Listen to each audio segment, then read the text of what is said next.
Hello, intern.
Dripcare asks, how does item despawning work?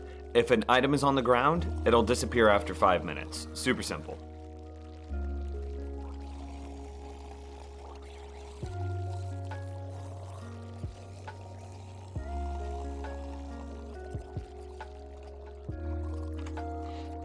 Oh, and then he goes on, because I died in a chunk super. By the way, Snuffly, I got your hydrate. Thank you very much. Because I died in a chunk super far away and IDK if I'll get back. That 5-minute timer only applies if the chunks are loaded. So don't load the chunks until you're ready to find your items, and your items will never despawn.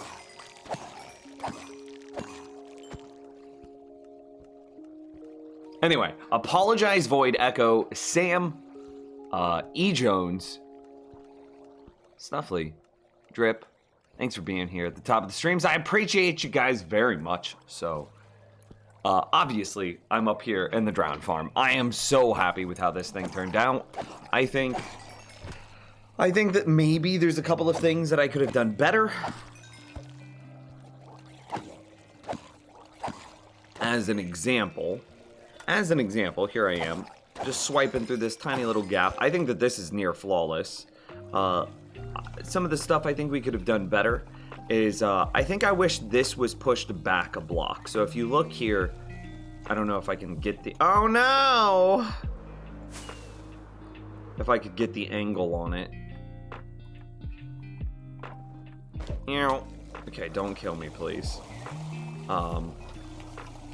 Alright, so the hoppers are here and here, right? I think I wish I would have gone off the back hopper instead of the front hopper. So that way this entire machine, or this entire storage wall, was a block further back. Because, like, pay attention to the distance as I go up here, right? Like, there's 3 blocks between us and there. And now there's 1, 2, 3, 4, and then I really AFK on the 5th block. So if I would have gone off the back, I think I would have had more space on the bottom, and therefore I would have been happier. I did almost die yesterday. Additionally, I'm very interested in how, like, waterlogging a player would work. So that way so if we turn on hitboxes, we can see that some of the drowned just kind of chill for a bit before they start pathing. I want to know what this chill for a bit AI is. Disguised Bear, how's it going? Is this like the time it takes for them to see the egg? Is this the time it takes for them to see the player? What is that time?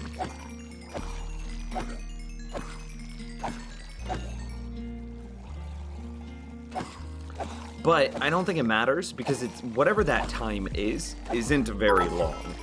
Dude, an Echo with a 100-bit tip. What does it kill you? Makes you stronger? True that. I am now stronger for almost having died yesterday.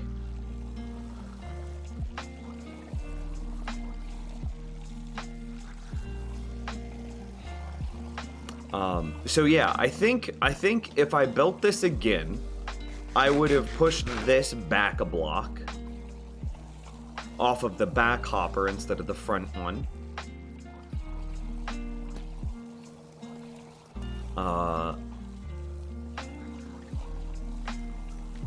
And then maybe, I don't know if it's possible, but figure out some way that we could change this so the player is waterlogged better.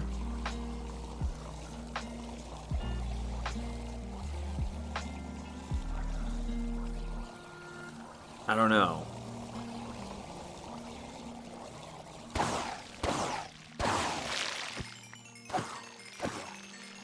Let's turn off those hitboxes. They're a little obnoxious. Are the composters just redstone conductive blocks? No, not even a little bit. Composters don't conduct redstone. What the composters do is they reduce the lag that's generated by the hoppers. So a hopper, let's assign an arbitrary value to an unexposed or to an uncovered hopper.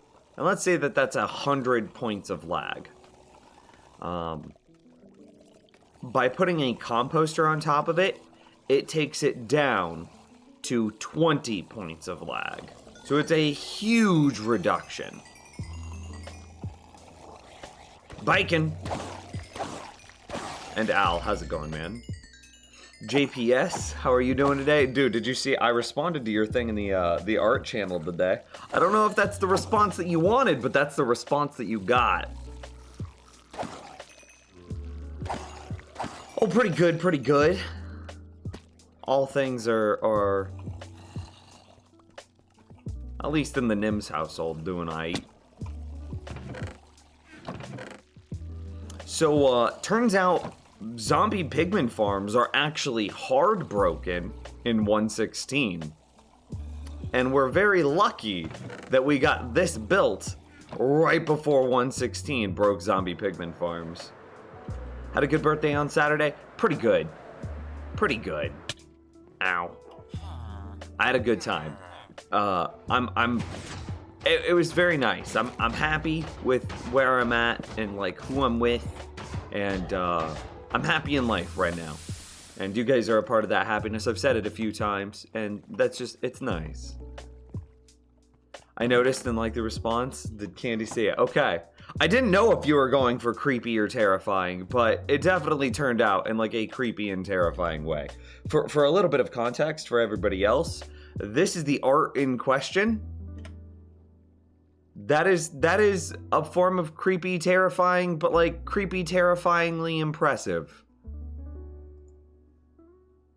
Yeah. Has Candy seen it? I don't know. When she pops into chat later, we can ask her about it. Wait, so zombie pigment farms are null and void after the next update? I wouldn't quite describe them as null and void, but zombie pigment farms are basically going to be the same thing as the drowned farm, where it no longer like auto aggroes the zombie pigment to you, and the zombie pigment don't propagate their anger. My phone won't charge. Let me... Okay, there it goes. Must have just been a little bit of dust in there. Anyway, zombie pigmen aren't going to just auto aggro to the player infinitely anymore. That means that you're not going to get experience anymore. It means that you're not going to get, unless you manually asterisk on all of this. You could do exactly what we've done over here for a zombie pigment farm, right? Is you just have them collect at a center collection point, and then you kill them. This will absolutely work. But the traditional way of punching one zombie, and then you have like a satellite zombie that propagates that anger infinitely, forever, to all the other zombies, making them run at you, and then you don't need to hit any of them, and then they still drop their experience and their rare drops. That is removed.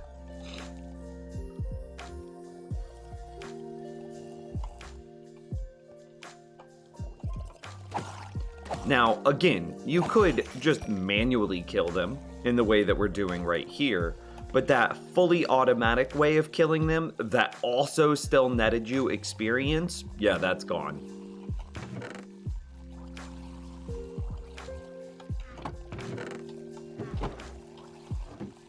That's trash can, by the way. I like that we added the trash can, too.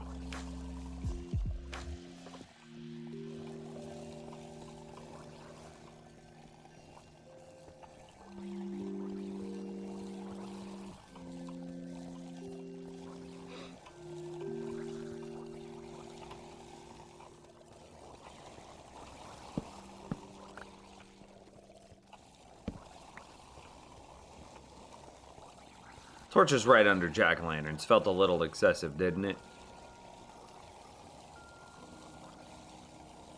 Oh my god. No, Texas. You guys are terrifying.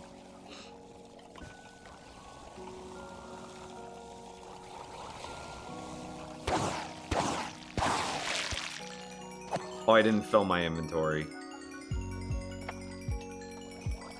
It's kind of crazy that killing like a single stack, like look at how much rotten flesh that gave us. Almost a full stack. Today is the day for slime circles. Oh god, you're actually right. We're like 4 behind.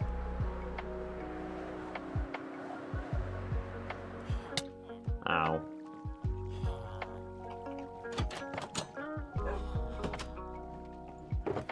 Oof. That's not very much cobblestone. How does this farm work? Dude, allow me. Where did I just get myself stuck at? Allow me to demonstrate. But I'm gonna make it daytime first. I was trying to fly. But my desk is too small, so I didn't have the room to move my wrist, so I ended up falling into some hole. But it's okay, we have the new desk behind us, and the monitors get here on Thursday. Okay, so how does this farm work? So it's a drowned farm.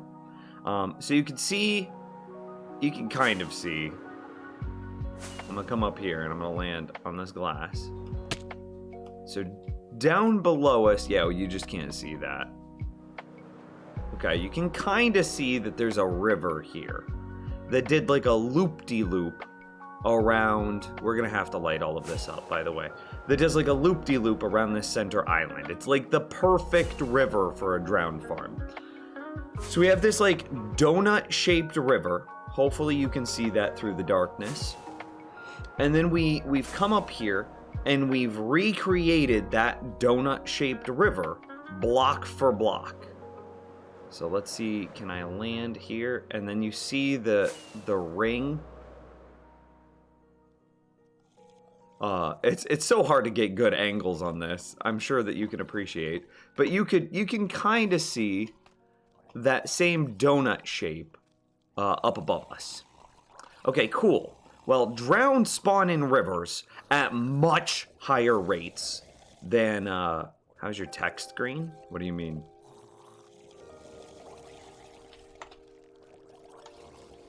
My text isn't green. Anyway, drowned spawn in much higher rates in rivers than they do oceans. So we have this really nicely circular donut farm, circular donut river that we then recreated block for block way up here in the sky. We obviously had to cut off some areas, like where it then connects out to the rest of the rivers. We don't need those parts. We only really kept the donuts. So now we have basically our spawning platforms where the drowned spawn. Drowned don't really move. They don't have anything to track to, anything to path to while they're in this water here. And so they end up just falling down. And then they just chill here. Okay, that guy's clearly coming for me. I can't attack him because if I punch him, then he'll reinforce. Anyway. Yeah. Anyway. So most of the drowned completely ignore... Ow, you got me. Ignore the player. And try to go trample this. I shouldn't try to push him in, because if I fall in myself, I die. I just die. So anyway, most of the drowned are trying to reach that turtle egg, which causes them to path over this gap and fall onto some blocks where me, the player, I can kill them. Okay. So then the player sits right here, and I can just swing for free, killing a billion drowned, no questions asked. Easiest thing in the world, right? Didn't mean to click that. I'm going to click that to put that in there.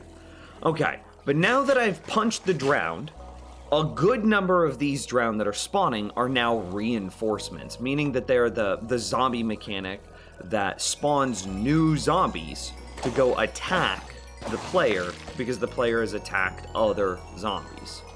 That makes sense? I said it kind of weird, but hopefully it makes sense. So anyway, we have a bunch of zombies or drowned that no longer care about the turtle egg and only care about attacking the player. So what did we do for that? Well, behind the turtle egg, so you can see that we have our double trap door. the turtle egg, and then 1 block behind the turtle egg, we have a hole that goes down right behind where the player would be AFKing. And then we have some string and some carpet levitated right on top of that hole. So mobs don't see string or carpet as blocks. They just don't see them. So a mob sees this as an opening to get down to the player and kill the player. So if the drowned is not a reinforcement, then it tries to go get to the turtle egg and kill the turtle egg. If it is a reinforcement, then it tries to drop down this hole so that way it can kill the player. Both paths lead them across the hole here where the player is waiting, spamming their sword, killing them.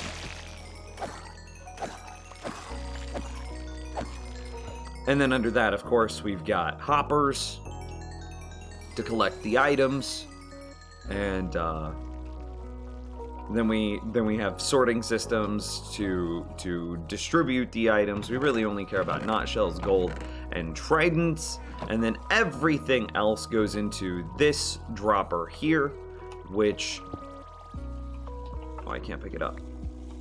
Which leads into, I actually don't want to destroy that block. You're just gonna have to take my, wait, no, maybe I do get an angle. Maybe I have an angle. 1 second. Which leads into this cactus. Yeah. So that way we're just quickly destroying all of the items that we don't want, like salmon, rotten flesh, bone meal, etc. And that's how the farm works. Endims, do you like 7 Days to Die? Not a big fan.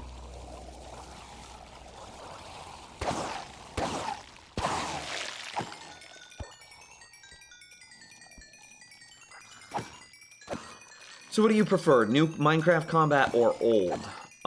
For sure the new combat. It's more interesting. Rather than just like, spam time, mash my left click as fast as I can, I'm rewarded for properly timing my attacks.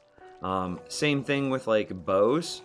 You remember when you could just like spam right click and it'd just be like a machine gun of fully charged arrows just do do do do do do do do do do do do. But now I can't do that. But I still can kind of do that to juggle mobs. So new combat is much more interesting and has much more depth, for sure. So anyway, yeah, that's how the farm works. And then of course we have a giant roof that we built on top of this, so that way it's permanently dark. So that way we are always getting drown spawns. That way it works even in daytime. And then we have been testing some water logging because conceptually, the player standing in water should help drown path to the player.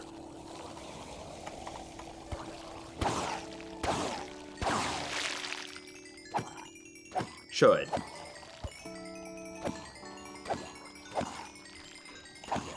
But like, yeah, they all move pretty quickly.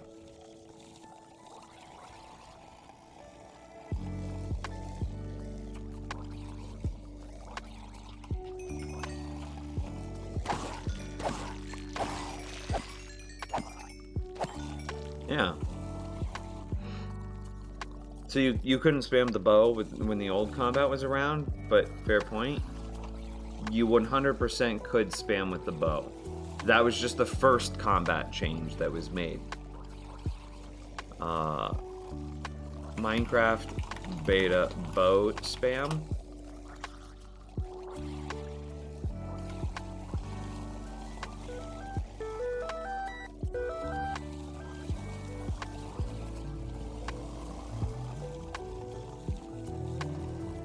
So he gave himself a ton of arrows. And you could spam the bow just as fast as you could shoot arrows as fast as you could right click. Now obviously this guy has some like crazy macro here set up to do it at maximum speed. This is recent.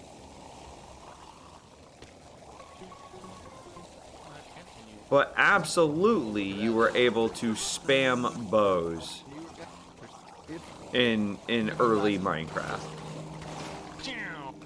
Until the one arrow sticks out of my face. Ready?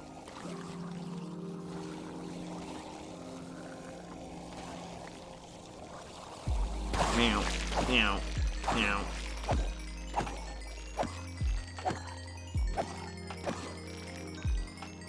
Yo, I like that full experience bar. Nope, I'm gonna leave right there. I don't want any more experience. It looks beautiful, chat room. Okay, let's get some slime rings done. Real fast. EXP bar is 404 error? I know, I thought that too.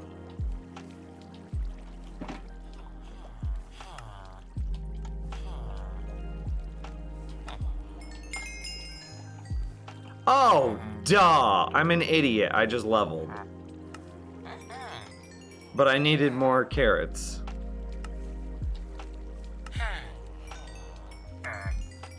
I was out of food. What do you want from me?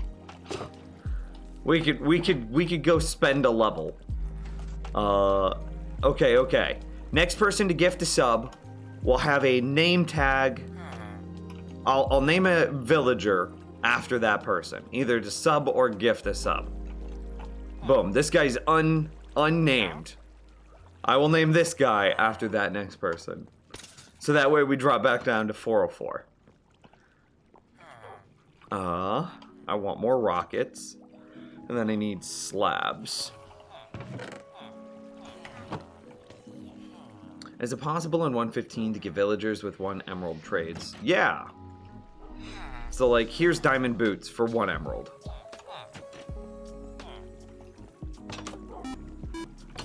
Echo, okay, there we go. Echo Company. What up, man? You're gonna have 2 villagers. A deal's a deal. Where are things?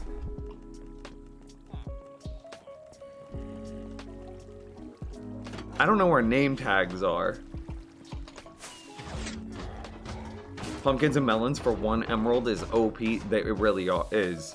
Like, pumpkins, specifically, pumpkins, carrots, and potatoes. Wait, give it to the other person? Wait, which other person?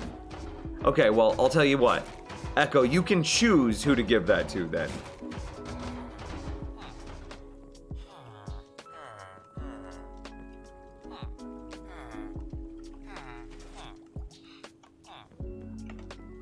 Okay, I need slabs.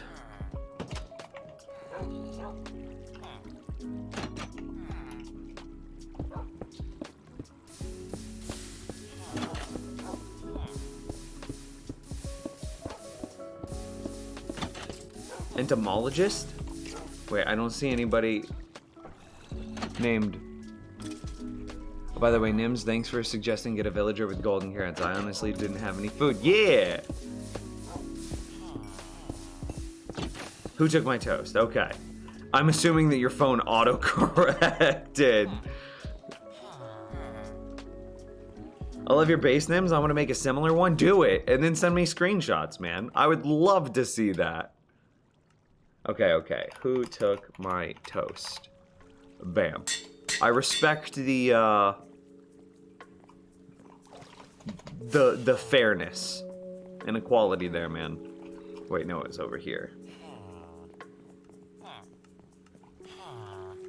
Who took my toast? Boom, welcome to the base. If it had a little bit of raspberry jam on it, maybe a touch of butter, I definitely would have stolen your toast. 100%. No questions asked. And see, like, unlike apologize, I won't give it back. That it's in my tummy. It's mine now.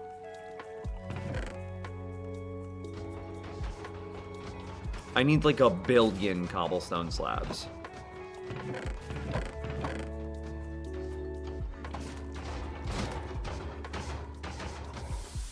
Stolen toast is the best toast. Is this like gifted food or free food tastes better than food you had to make yourself? Is it like that logic? Okay, anyway, we're back down to 404. That's all we needed.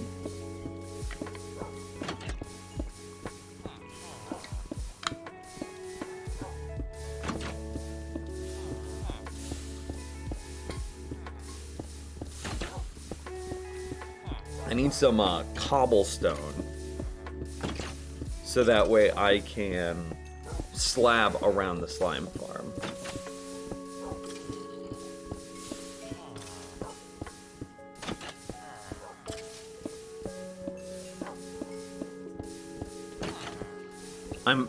You know, the only times I've ever been tempted to turn on a haste beacon is when I'm here at the cobblestone generator.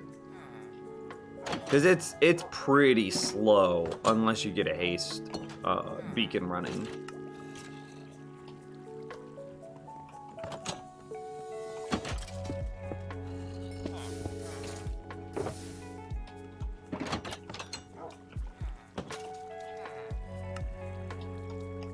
Well, let's go give that a try.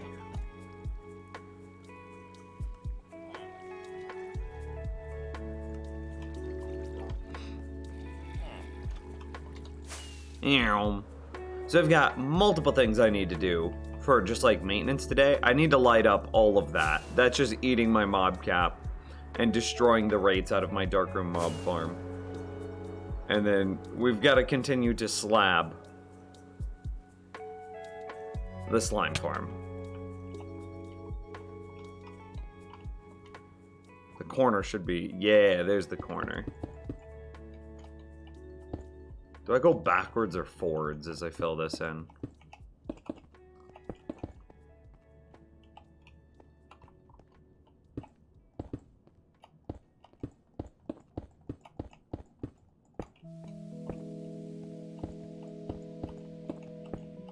We'll do an outer ring and then an inner ring. So, we could turn this into like kind of an AMA time. Any question that you might have. I don't care how wild or derivative it is. Obviously, PG. But lay it on me.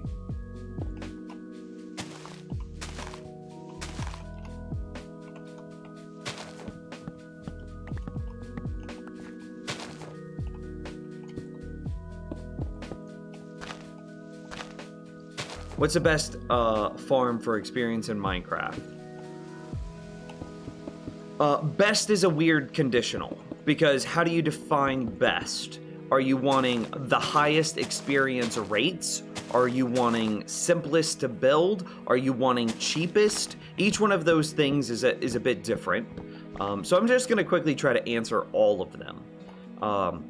The cheapest experience farm that still gives you crazy good experience is probably the one that I've used, which is the skeleton XP grinder in conjunction with a fishing farm. Fishing farms are absurdly cheap, like literally like 4 pieces of wood. Like this is enough wood to make a fishing farm. That's it. That's all I need. And then the skeleton XP grinder is maybe a stack of redstone. But okay, so but that's not going to be the fastest farm. That's probably the cheapest one. Let's see. Fastest, I believe there's a limit, and I think that a few farms can hit the limit.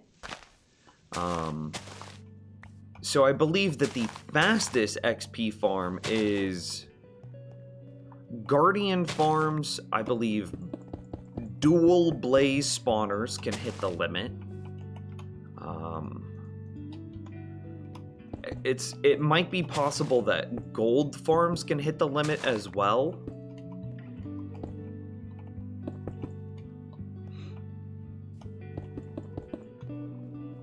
And then as far as simplest experience farm is concerned, because again, all of these are various ways of defining best.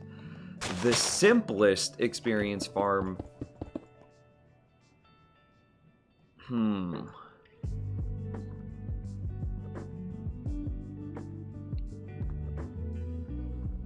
I mean, an Ender is pretty dang simple, but the problem with an Ender is it's ridiculously dangerous to build. You're building above the void.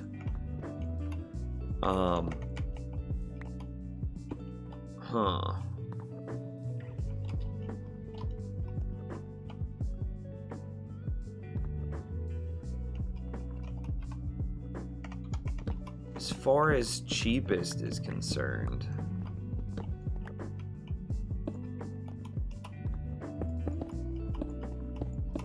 I mean, yeah, absolute cheapest, or simplest, rather, is probably an Ender. But again, you're running into extreme risk there. Oh, hey, found a corner. Unless you have an Elytra, and you're just always wearing an Elytra with rockets, and then the risk is basically non-existent. But if you're already at a point in the game where you've got rockets and Elytra, then you could probably afford to build other farms that are less...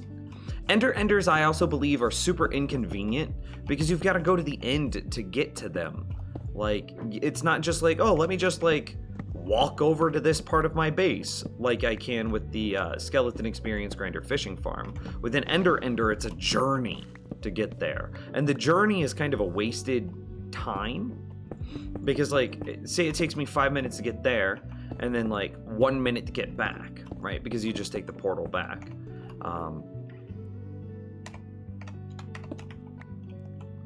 That's still 6 minutes of wasted time.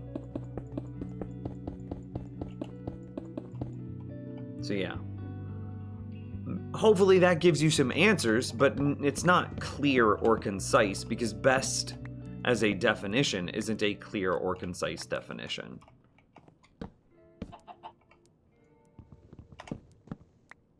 What's your pickaxe name? Fortune follow the stream. What up? Oh, also, Silky subscribe to the stream.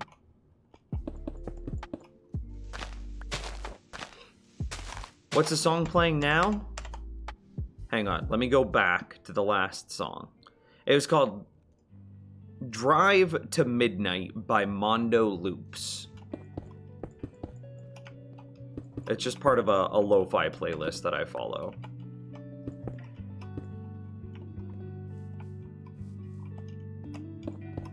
I'm super tempted to burn down this forest.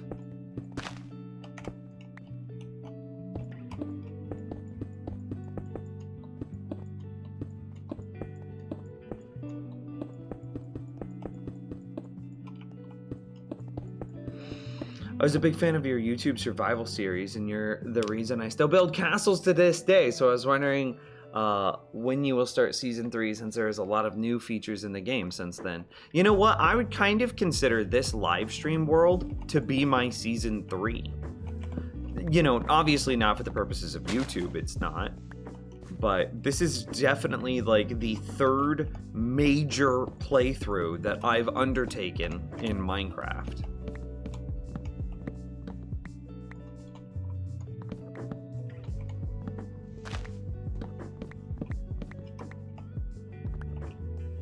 I like the spruce.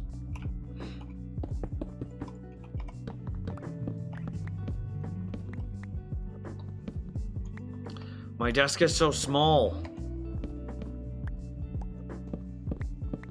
Is Ragecraft ever coming back?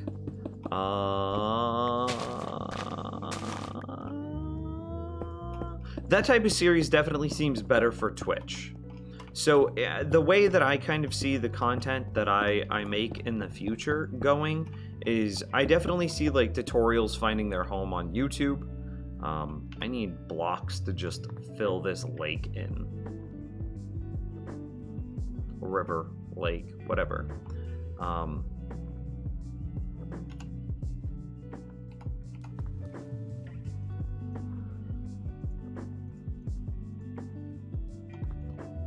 I definitely see tutorials going up on YouTube. Some like builder-based Let's Plays. But then the adventure mode stuff. So all of the Ragecraft, Inferno Mines, and things like that. Inferno Mines, Ragecraft, all of that seems perfectly suited for Twitch and not YouTube.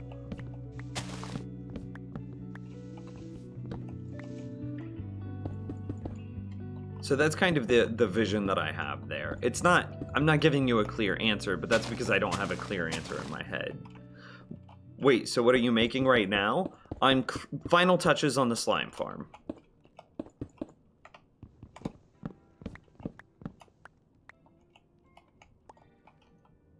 I want a skeleton farm, but I can't find any spawners. Oof. Oof.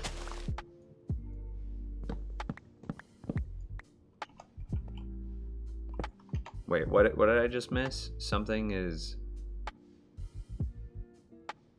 if you have beaten the Ender Dragon, Enderman farms are easy to make and crazy fat. Yeah. I mean, but again, I would highly recommend having an Elytra before even considering making an Enderman farm.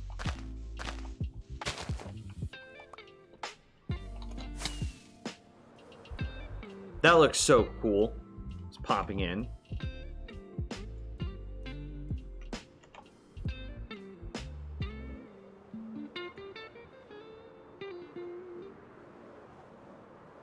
I found an in-city, like, next to the portal I went through, and it had an Elytra. Dude, you got so lucky.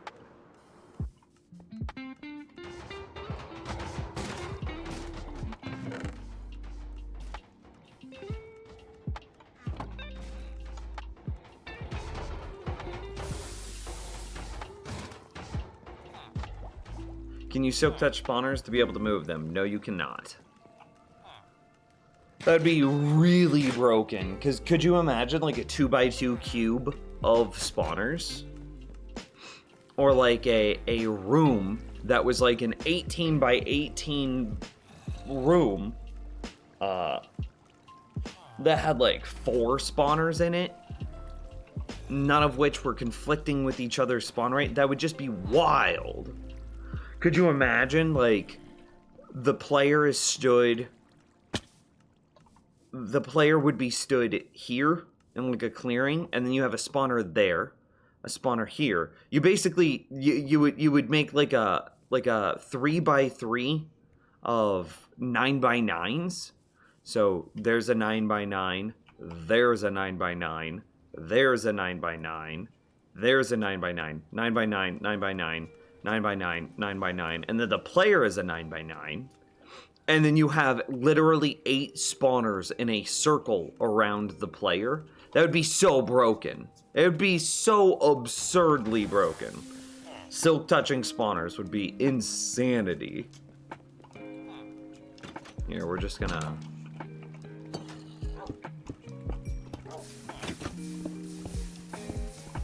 I really should AFK at this at some point.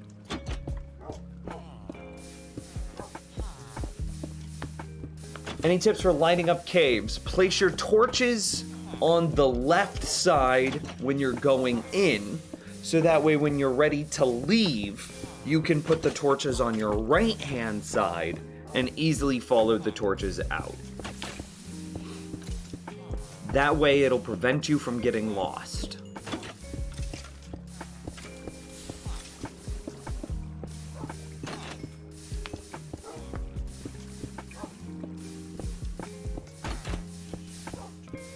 I really should get haste.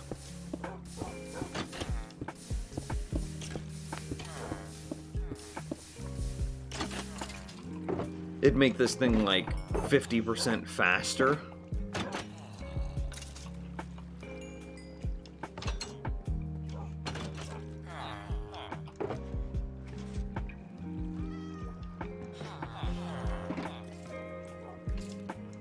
I'm going for it. Have any tips for hooking up dual monitors? Nah, if you're on Windows with NVIDIA, it should be pretty much plug and play.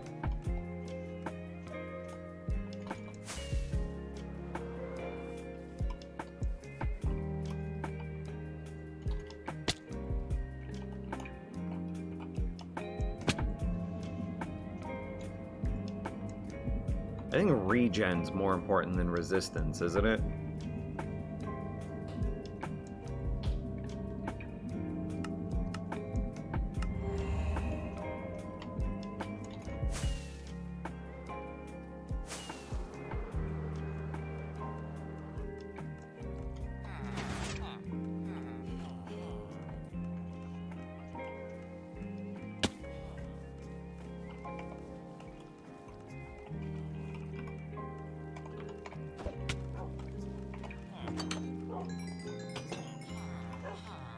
Alright, this should go much faster now.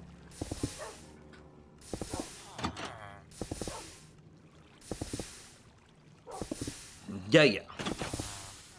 Oh, to spawn-proof caves and make your mob farm with Sweeper. Be aware that when you do so... Wait, why don't I have resistance anymore? I'm slightly right aligned. So stepping over to, like, right here... Oh, my God. Okay. I put the haste on the wrong beacon.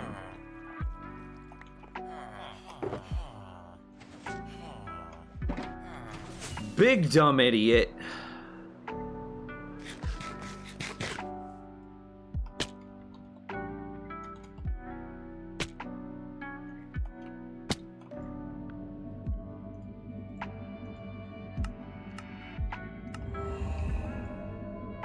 Okay, that's strength with regen, and this is resistance 2.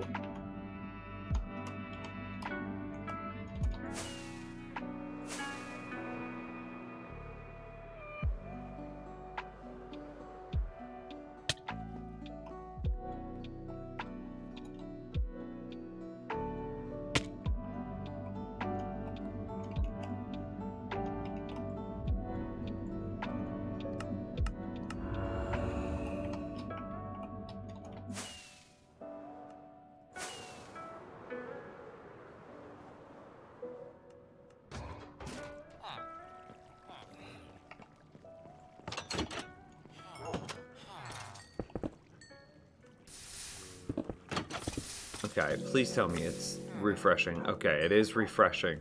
Okay, no longer an idiot. So I want to spawn-proof caves and make your mob farm with Sweeper. So, Excuse me. Be aware that the mob farm that uses a Sweeper is a piston worm, and unless you have a very powerful computer, it's gonna make your world lag. So if you have not the best of computers, or if you're playing on a laptop or something, maybe don't make it. Additionally,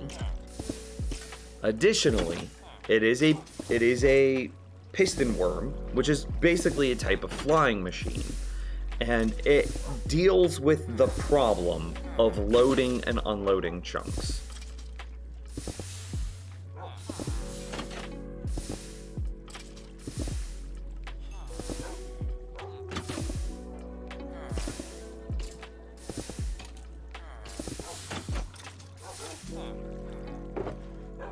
I mean, it's faster.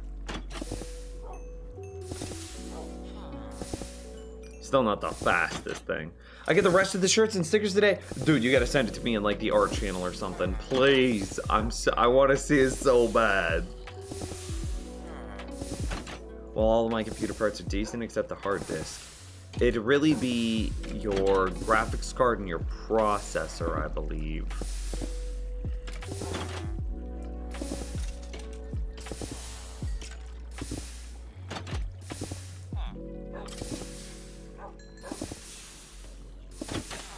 Where do I buy a short? By the way, what do you mean a short? Oh, a shirt! Boom! Exclamation mark merch! There's also a link in the about section if that one doesn't work.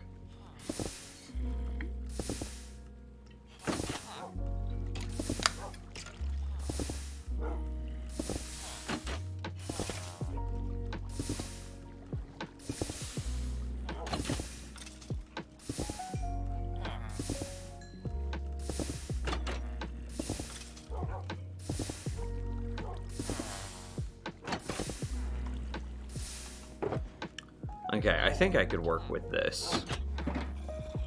Let's go swap our guy back over.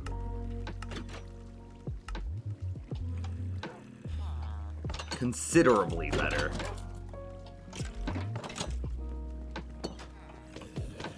Yeah. Meow.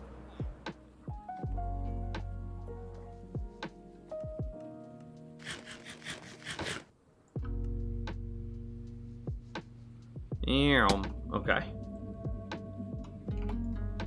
And so that's haste, haste. So now it needs to be resist, resist. Once 116 comes out, I can't wait to set up our wither skeleton farm. And then, oh hey, I want dirt, actually. A crap ton of dirt. Should have used a stone cutter. It makes no difference for slabs. It only makes a difference for stairs. Dirt. Meow.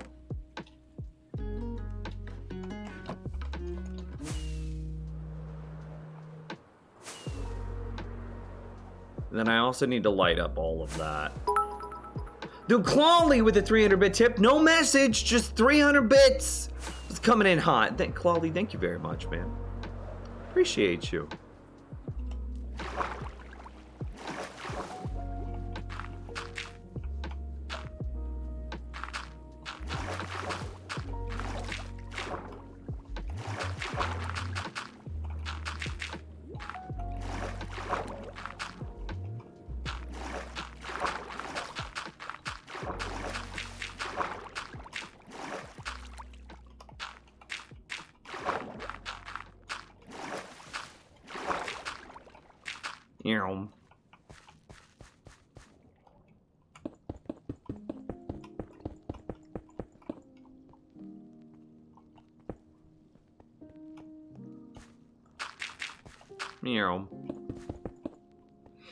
Okay, got that filled in. Do I just dump all of my dirt in here? I kind of feel like I do.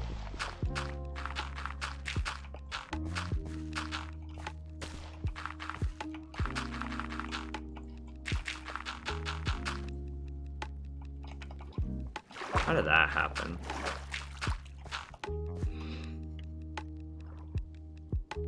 Yay!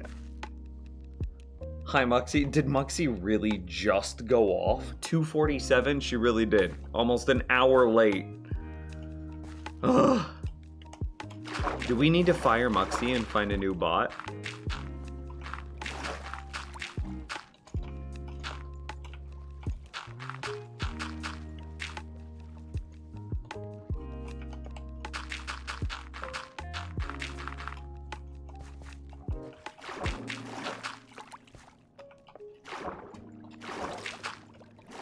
I posted the picture in the art channel. Blah-blam!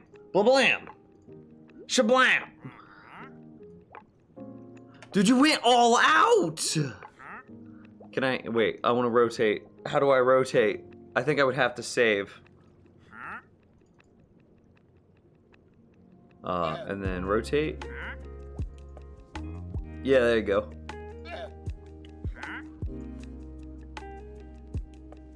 Oh, sick! Dude, you went all out! This is awesome.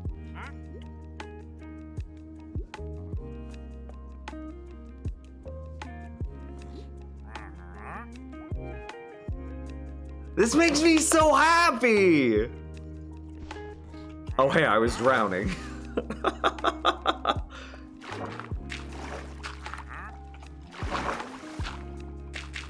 Didn't get the coffee mug because I don't really drink coffee. That's fair. But you gotta have that hot chocolate life in the wintertime. But it's not winter. It's the middle of summer in the States right now.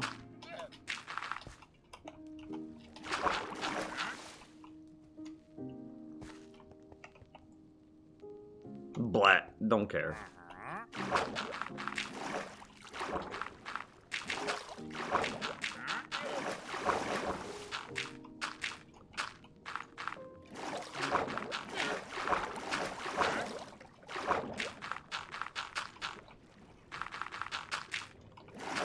Yeah.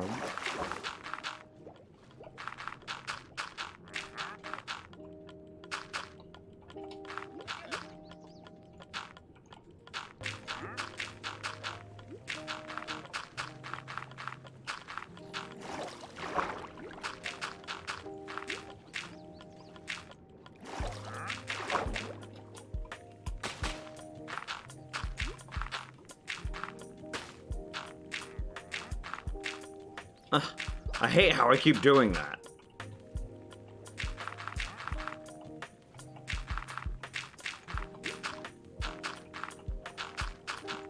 Wop, wop, wop, wop.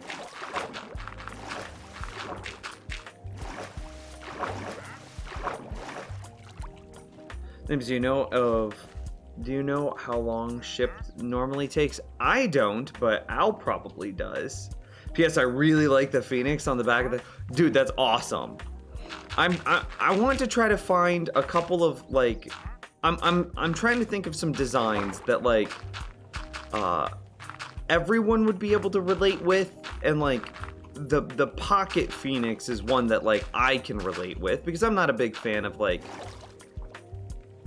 like the big logos, but I know some people are. So I wanted to have one that was like the big logo. I wanted one that was like a subtle logo. I wanted to have that was like, yeah, you get it. And so I'm trying to think of like other designs that would fit like that. So if you have suggestions, I'd love to hear them. I was trying to think of like one that could be like almost like a sports jersey.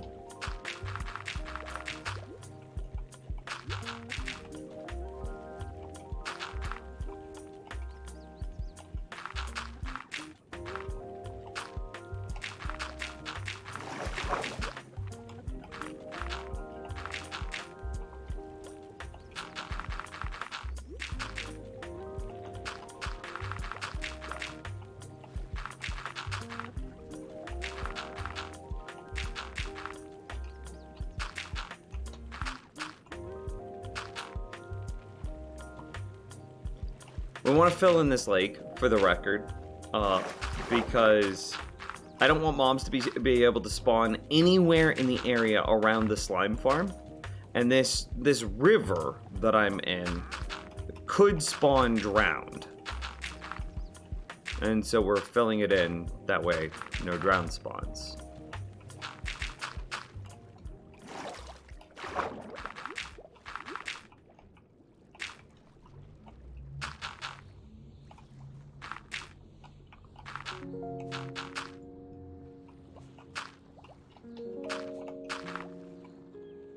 How many more? Oh, this is my final stack of dirt.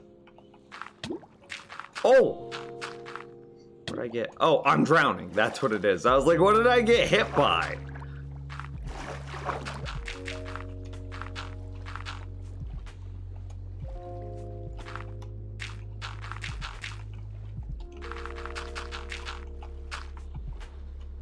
I gotta stop trying to sprint.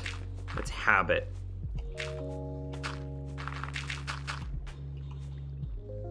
I have to sneeze. I like the Pocket Phoenix. Yeah.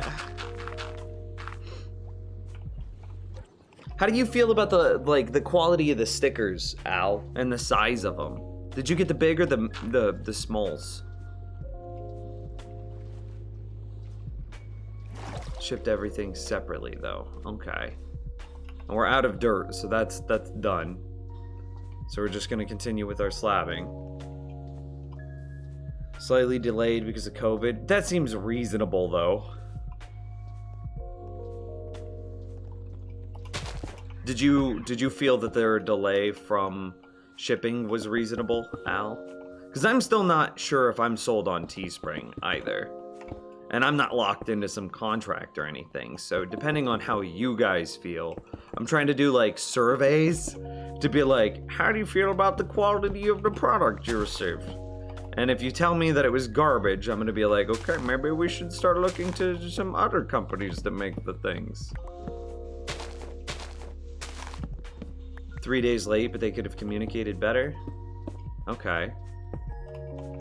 So if they had so it's 3 days late isn't the problem. It's the fact that they didn't tell you that it was going to be 3 days late.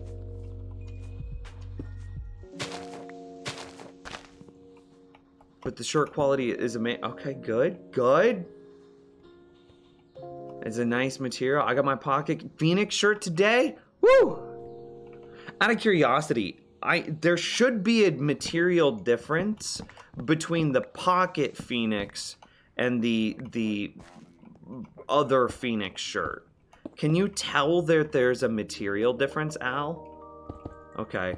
What is like the quality difference? Oh, well, we shouldn't have used all of our dirt yet.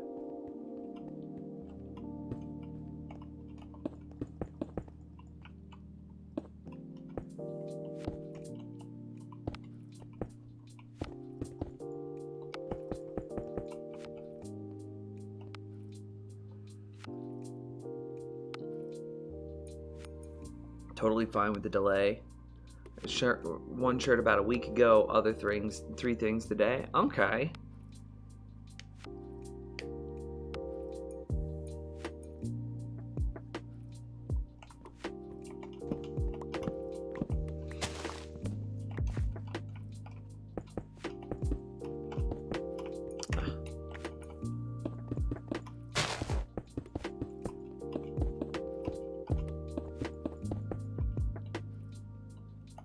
Why can't I? Oh. Stuck on the tree.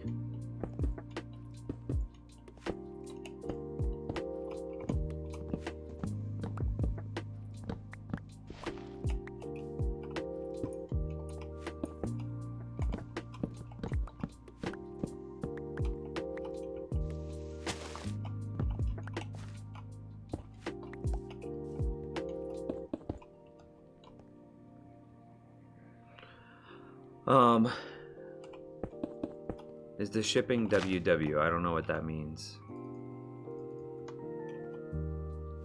Worldwide. I know that it can go to some European places, but I don't know about truly worldwide. And I know that only some products can go to, like, European places.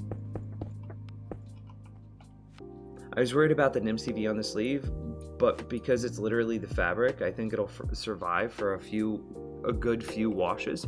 Okay, good. Maybe because I feel like it's gonna be better to wear. I like the Pocket Phoenix one better as far as material goes. Okay. Whenever I go to select, like, what shirts it gets printed on, they have a whole bunch of different options. Here, I'll show you super quick. Let's not die. Right, not come. Okay. Super duper, the fastest. So start designing, right? And then see, I find apparel. And then we go, like, shirts. And then we have, like, 7, 8 shirts to choose from. Okay. So the Pocket Phoenix is this shirt, which is an all-over printed crew neck tee made of 100% polyester jersey featuring a chest pocket and shoulder tapering. High-quality custom workmanship, cut and sewn assembly, products made in the U.S. Whereas the other shirt is just a cost-friendly classic tee. 100% cotton, regular shirt, and that's what this one is. I don't know why I have a difference here. And you can see so this is the material cost. So this shirt has a $10 material cost, whereas this shirt has a $25 material cost.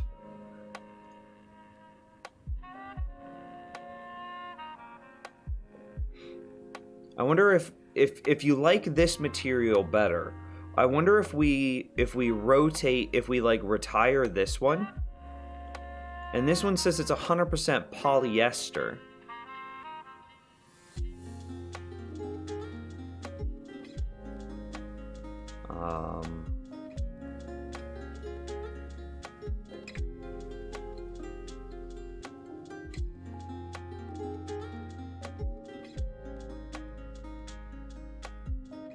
See, this is just cotton. I don't know what this tri-blend heathered jersey is. Cotton with recycled polyester. Cotton. And see, this one's polyester, and these are their two all-over prints. These two. But the material cost on these is very expensive. $24, and basically, let's round that up and just call it $26. And that means that this shirt could... You see the expense there.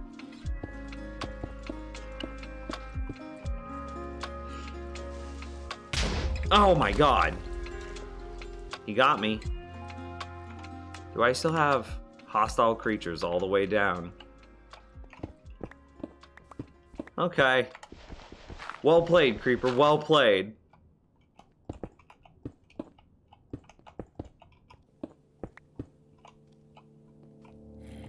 You win this round, buddy.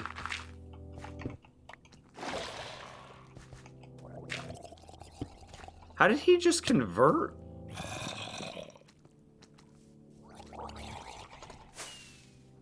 Let's just go home and take a nap. That got me spooked.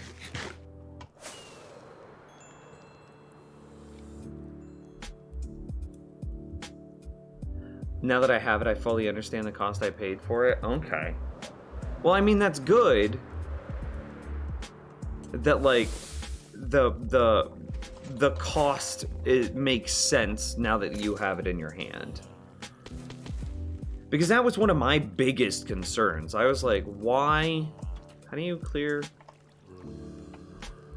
chat? F3D. Because I was sitting there looking at it and I was like, man, that's an expensive shirt. But it's the only way to get the pocket shirt through Teespring. But if you're saying that it makes sense, then like, it's good that they're delivering on that quality.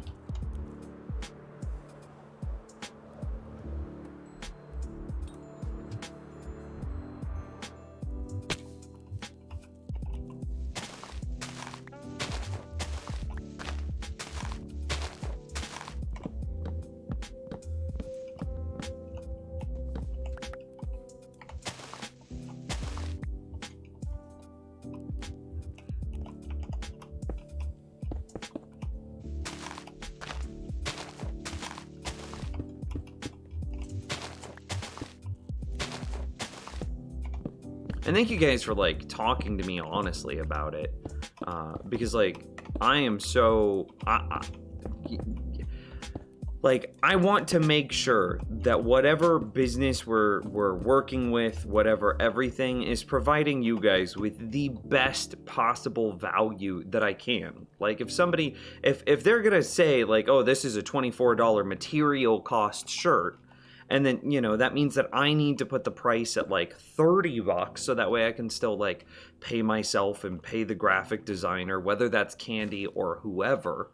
I want to make sure that that $30 shirt is a $30 shirt, you know?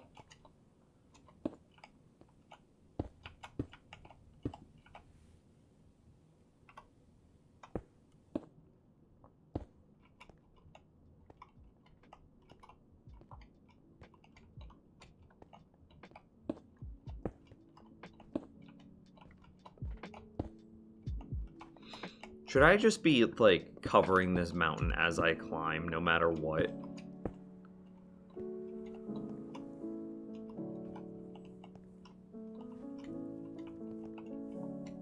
Meh, meh.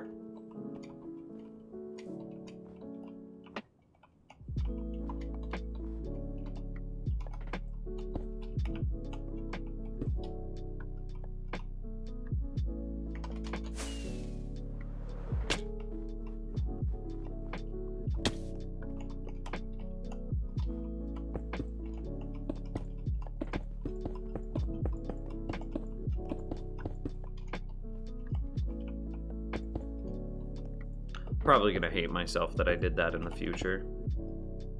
Isn't there a better service than Teespring? I did a ton of research, and it's debatable at best.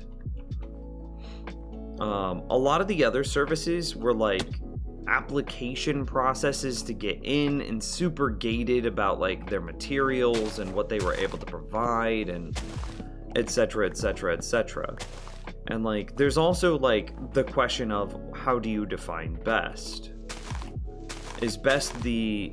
Because I saw that video, I think Gareth made it or posted it a while back, that was talking about I don't remember who it was, but they were talking about how all creator merch is like generic garbage.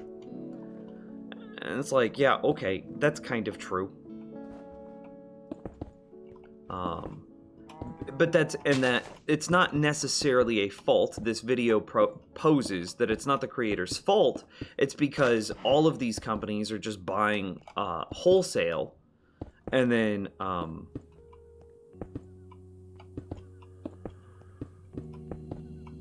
just printing the creator's thing over their wholesale product.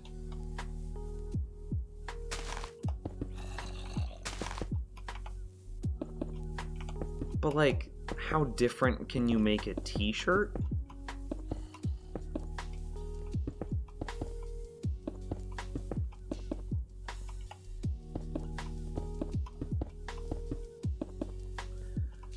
Nims, I can be your Muxy. Every day for the rest of forever, you'll post in my Discord saying the moment I go live, you want to replace the Muxy?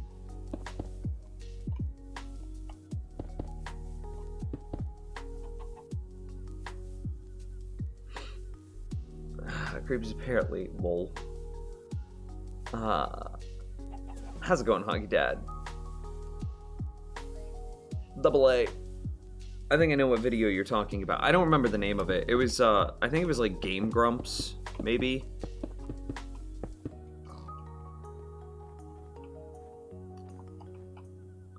It was something about like 5 steps to the Thanos power gauntlet of making a better YouTube. Or the Thanos Infinity Gauntlet of making a better YouTube. Something like that.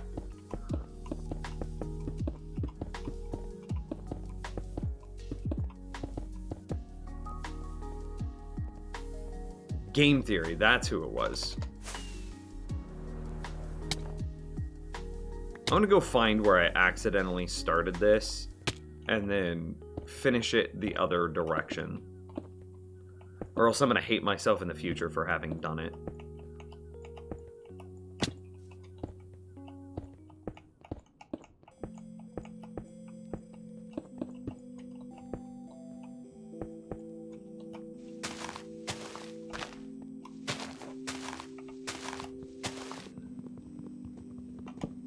Yeah, because he started his own merch company. Right.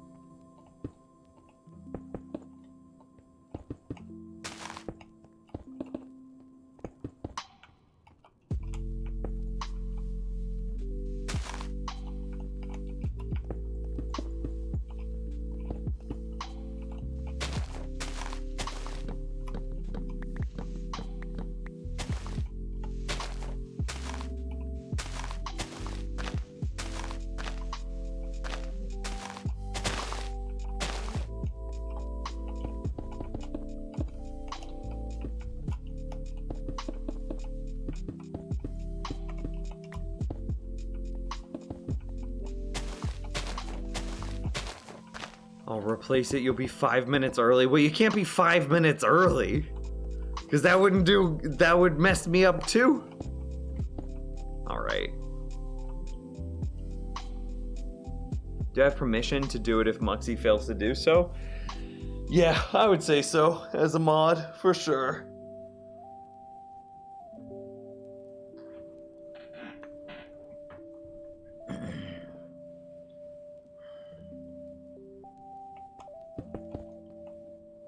I wouldn't use announcements. I would still post it where Muxy posts it. In the stream shouter and the YouTube shouter.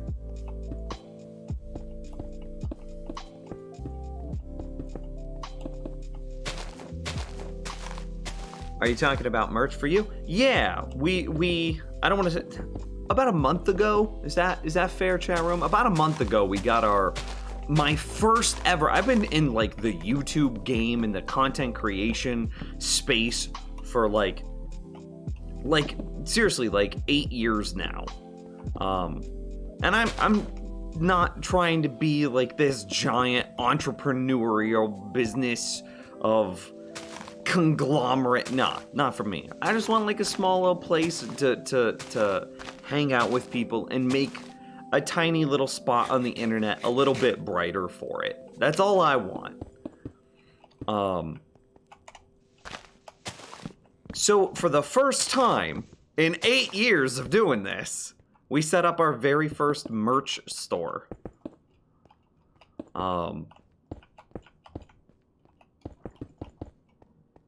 And exclamation mark merch if you want to look at it. But yeah, we were talking about that because Al just got some of his merch in, and he was talking to me about the quality and how good it was and how long it took to ship, so that way we could better evaluate the company that we're working with to provide that merch.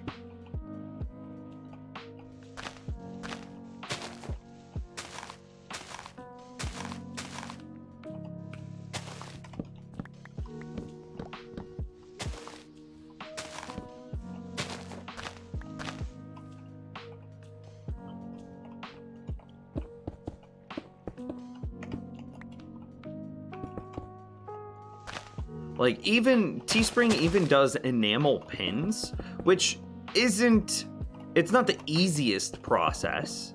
I would basically have to take like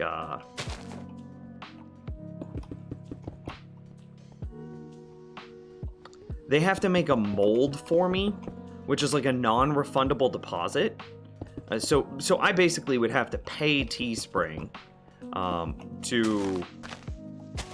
to make an enamel pin. But like their product, like check this out. This is one of the big reasons I went with Teespring is look at how wide their product line is. So start designing and like get past this. We could do full-on posters, we could do pillows, we could do canvas prints, beach towels, blankets, curtains, comforters, tapestries. We could do like phone cases, stickers, backpacks, a neck gaiter, which is like imagine a scarf that you can pull up over your mouth and nose. So like that would be perfect for COVID. An accessory pack, tote bags, stickers, custom mugs, 3 different types of hats, a beanie, duffel bags, custom enamel pins, even better phone cases, custom keychains, fanny packs, pop sockets, of course your standard t-shirts. You've got socks and leggings and long sleeves and one-piece swimsuits and sundresses and sports bras. You've got the everything. And I'm being told that the quality, I've ordered a couple of things for myself so that way I could compare the quality. But like, based on what I've seen, based on what people have told me, the quality's good to excellent. So like, and the way that I see the hydrate. Let me get that hydrate real quick.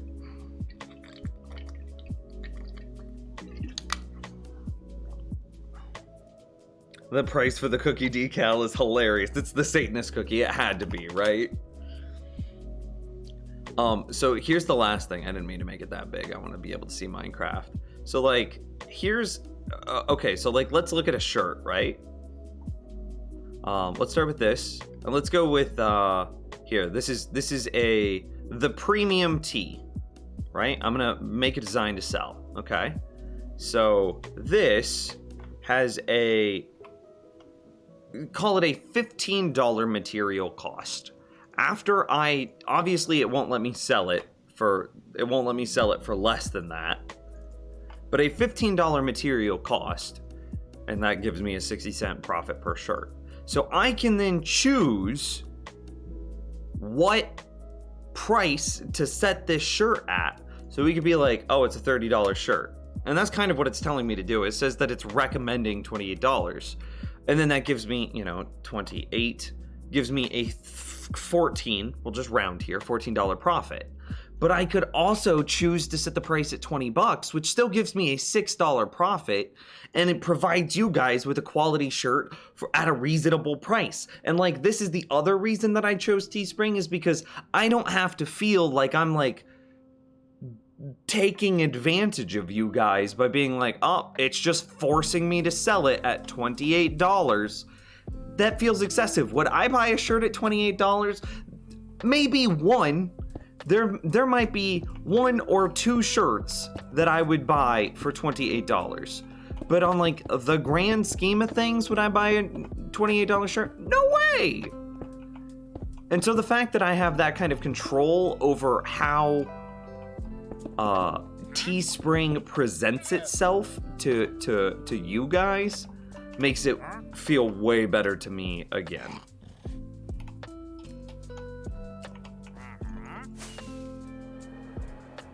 That makes sense? That makes sense.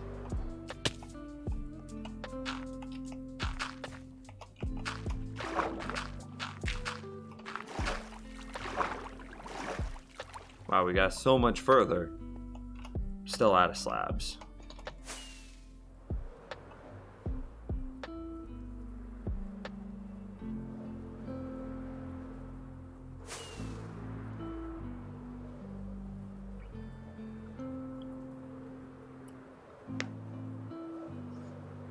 To sell a plain t-shirt for $30? I could.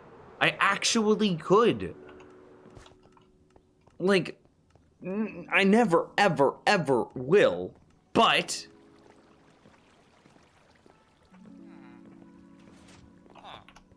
I could. And like, that's kind of the power of Teespring. Slabbing around the farm? Yeah, pretty much.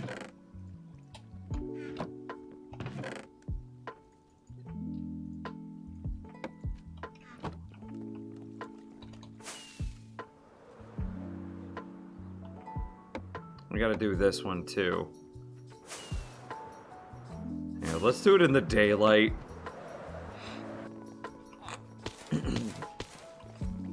What am I doing? I was slabbing around the slime spawner, and then at the same time that I'm... Well, yeah. And now I'm gonna be lighting up the area underneath my guardian, or not guardian farm, but drowned farm.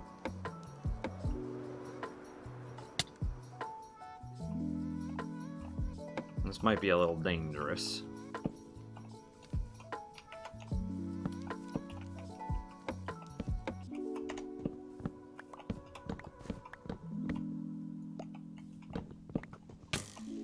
Aye.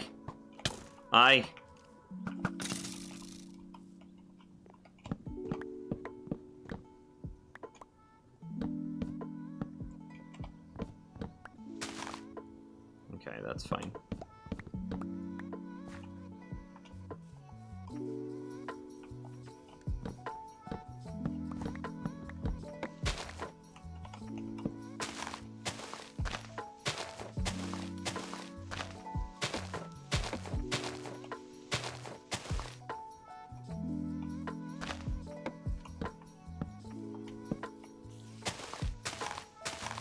And now I need to light up the area underneath my drowned farm for basically the same reason.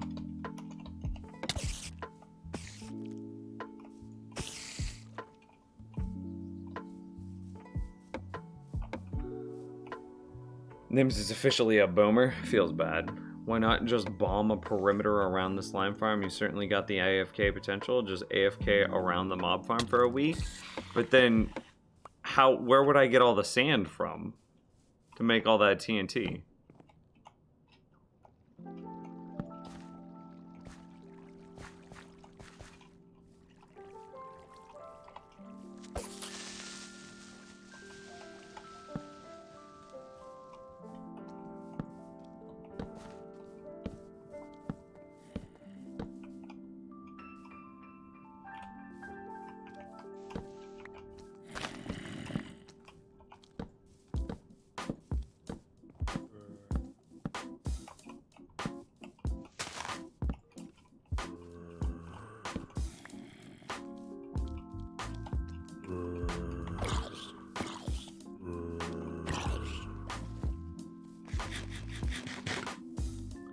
Is there a down payment for wait, what?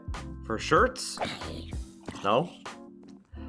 But for enamel pins, there would be. On some of those products, because they're so custom, it forces me to basically, I basically have to provide Teespring with a down payment to make the mold, right? Because enamel pins, you actually have to make a mold, which is, you know, materials and time and effort from, I'm basically paying an artist to make a mold of my art.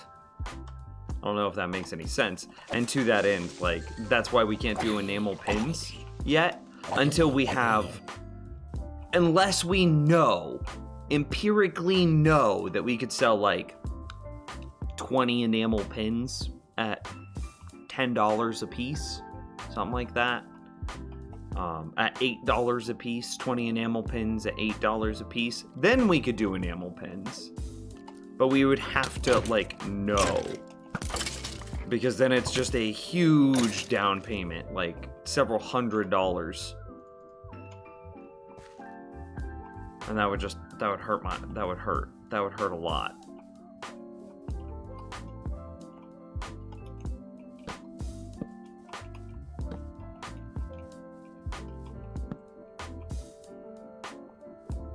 Where to edge?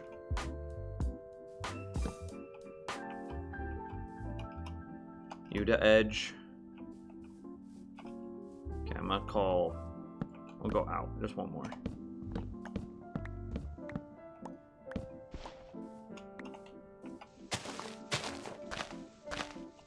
Slime spawner? You mean farm? Yeah, I'm all sorts of distracted today. I probably have misspoke quite a bit.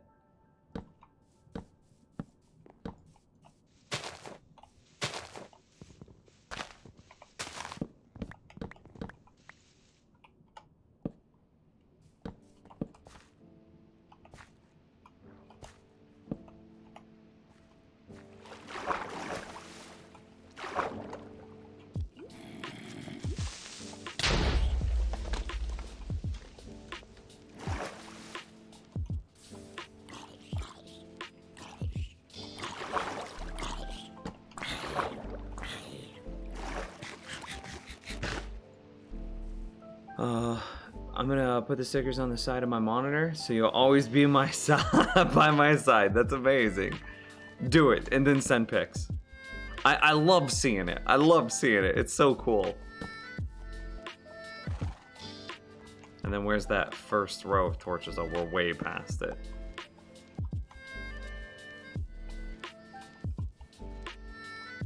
These torches aren't doing anything.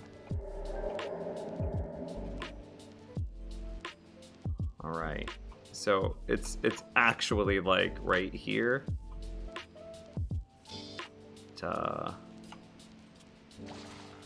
Yeah, right there. So this is where we should have squared from for torchlight. No, we'll keep that one, actually. I saw it get a hair darker at one point. So, okay, so everywhere basically inside of this space, I just need to spam with torches.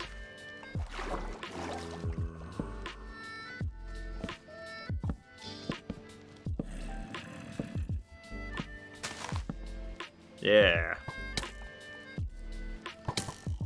Oi. Step.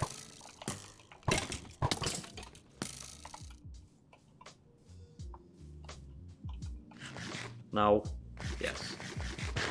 Yeah, hang on. Do you need 42 double chests of stone for slabs? I mean, yeah, if you want to bring it to me. Hang on, yes, shirt material can be less. However, when you add a logo image, you have to pay for each color. 4C process is most expensive, but that is how you end up with an expensive shirt, and the quantity ordered determines your price break. I mean, yes, if I was going through a traditional shirt retailer, that would be true.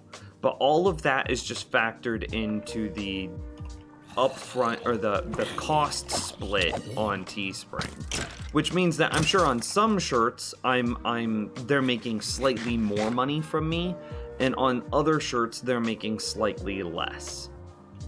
But it makes the process very easy, and my goal is to be a content creator, not a merch peddler, if that makes sense. So I don't want to sit here. I don't want to have to sit here and like worry about each nuanced detail of the merch. I want to be able to, sit down on Twitch and hang out with you guys. I want to be able to sit down on YouTube and make videos. Charwa might don't want to hear it. Not today.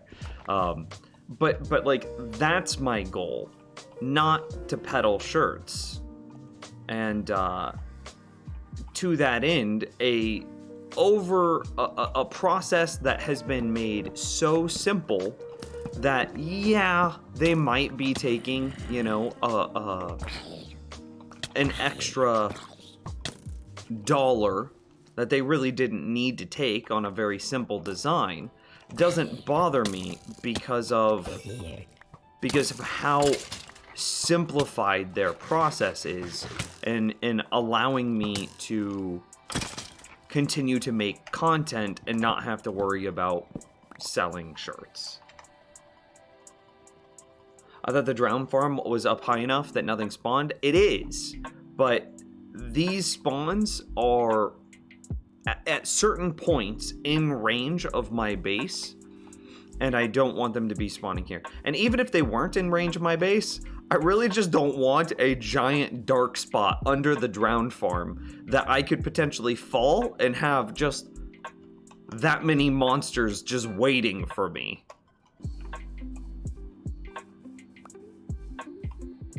So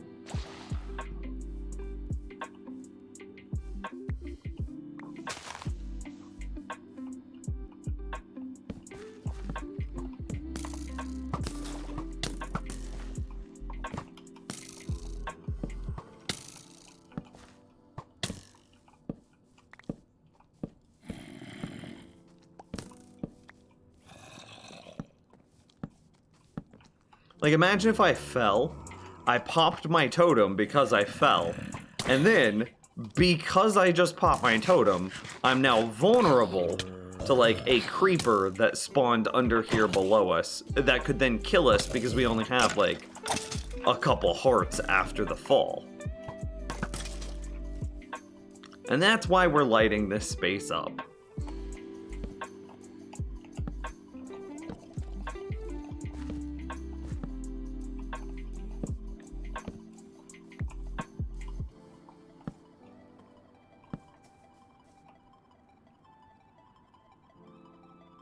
Startup costs are there with any merchandise manufacturing. Maybe have a pin designed and look into pre-ordering to see if there's interest. If not, maybe offer the people so ordered pins that use money towards another item. That's one of the downsides, Hockey, to Teespring, is it's completely through a third party. So I can't provide credits or refunds or anything to people.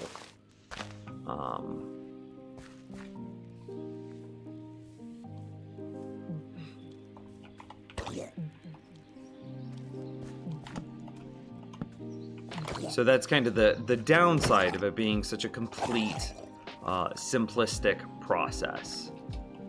Is that because it is so complete, I can't like change how they do their pricing, or in that way. I mean, I can change it in other ways, but not in that way.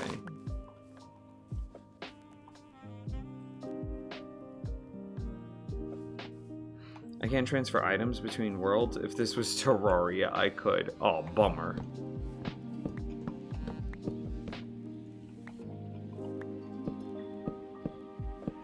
What version am I on? I'm still on 115.2. I am very excited for 116 to release, though. I have a lot of stuff prepped for it.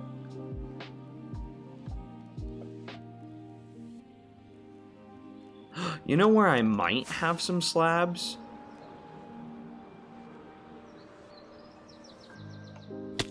Or at least some cobblestone? Okay, not in there.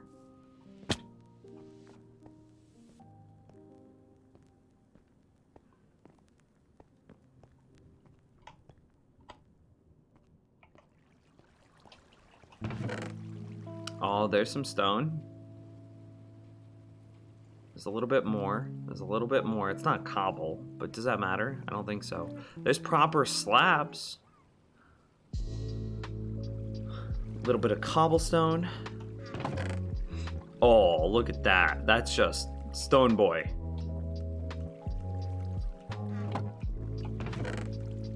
Okay. Because I was like, whenever you said, Dawes, that you mined out that huge area, I was like, oh, I mined out a huge area. I wonder if I have a bunch of stuff.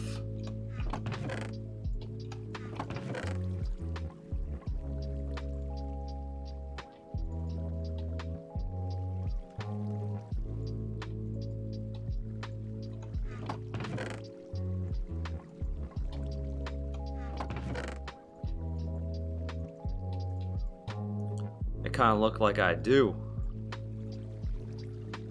I mean, that's what?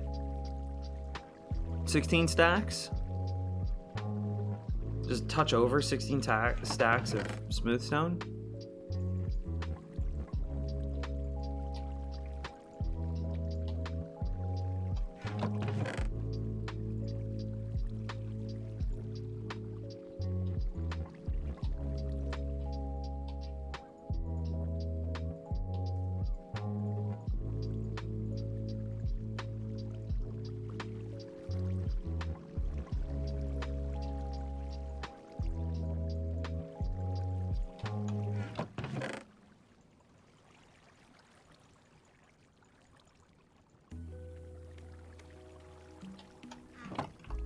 Flat, we don't want that.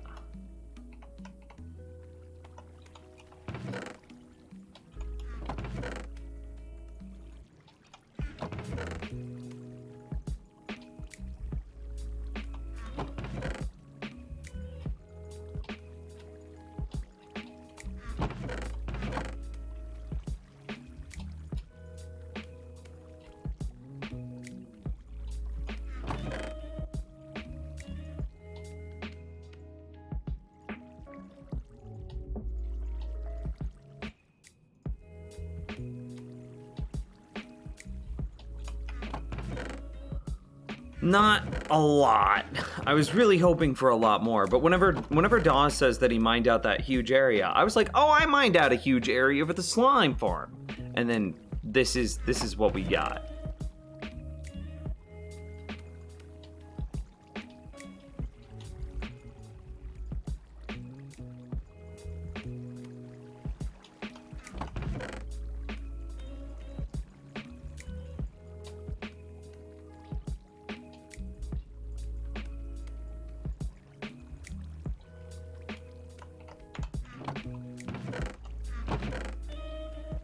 I really kind of expected to have a lot more dirt than that, if I'm honest.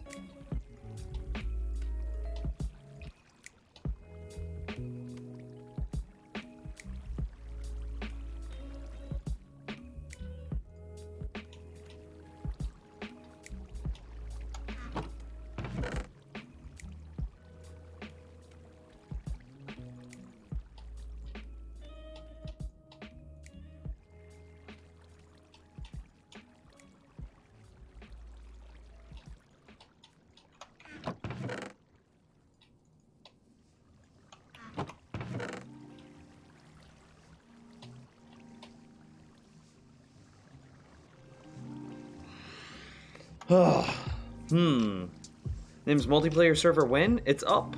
I mean, it's a Patreon server, but it's there. I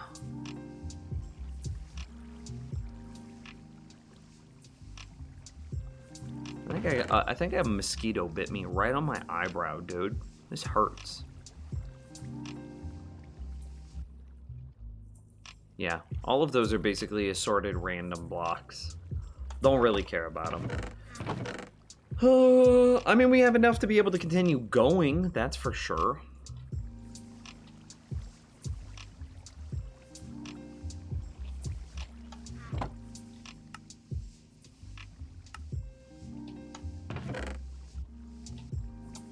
now. We can work on that later. That's pretty much the end of the cobblestone now. Pins are nice. My son has a ton of them. He traded over the years playing in hockey tournaments. At those tournaments, trading pins with other teams and players provided a great experience and memories. He has them displayed in a frame from 2 countries in 23 states. Dude, that would be so cool. So here, let me show you what like the difficulty with the pins is. Because I would love to have a couple of pins here. I think that like the red emote, that one looks really clean, and would look really clean as a pin. Where was it? Did I scroll past it? Am I just blind? There's die cut stickers. There's custom oh, there's custom pen right there. So, yeah, I have to submit a request. What do you want it to be called? What is my Teespring account? What is the design file? Desired selling price. So common selling prices range from $5 to $15 per pin. Note Teespring collects a 15% fulfillment fee, minimum $2. So if I sold it for $5 as the example, Teespring would collect $2 off of that $5. Your profit margin is the amount left over after the fulfillment fee and base costs are deducted from the selling price. For example, a $9 selling price minus $100 or a $1.50 base cost plus $2 fulfillment fee equals a $5.50 profit per pin. So the base material cost, think, is $3.50. Is $3.50. Yeah. So like I would think that means that the cheapest that I would be able to sell them would be like $6 to $8 to be able to pay the artist as well. I must order 100 minimum. I don't know what this is. We're not going to worry about that yet. And so I have to pay a $1.50 base cost. So let me see.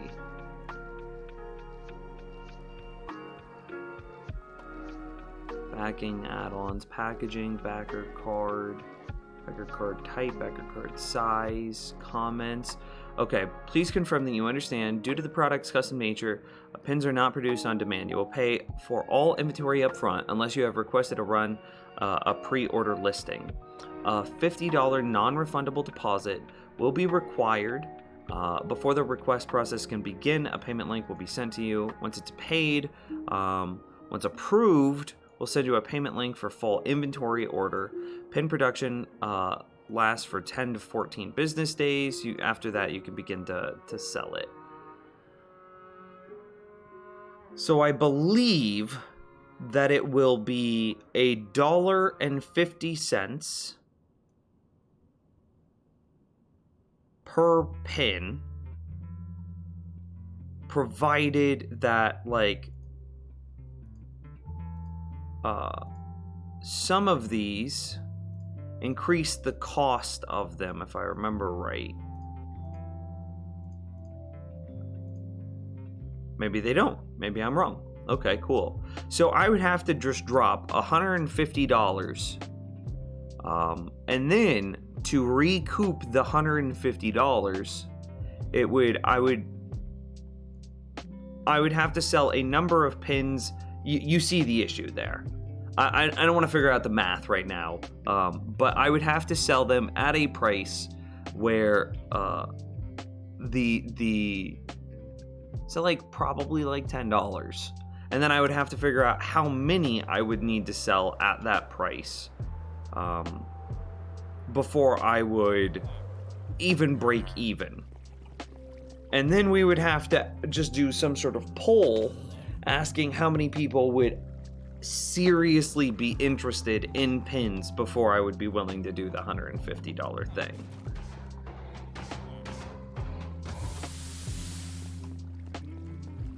What did I need? What did I come over here for? Was it dirt? We'll just grab some dirt. It's fine.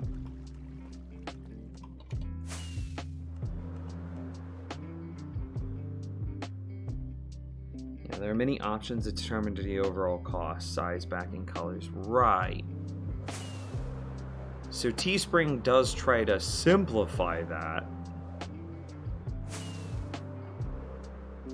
Because they just kind of try to find the average cost that it will always be, and then that's what they charge as their flat thing. Just go fund the pins. But see, then what if you're a GoFundMe person? Right? What if you donated to that GoFundMe? Shouldn't you get a pin for free or significantly reduced cost? I think I can set up sales, but I'm not sure.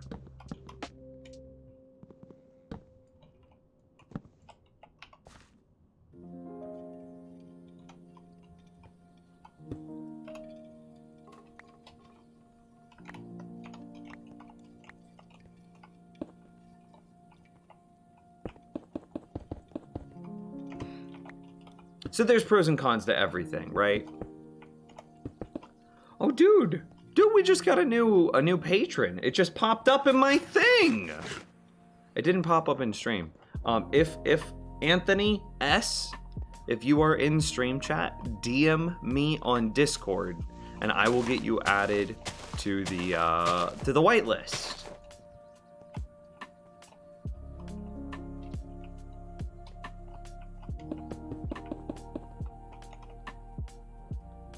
What is a pin? I don't understand. Is it like a sticker or something?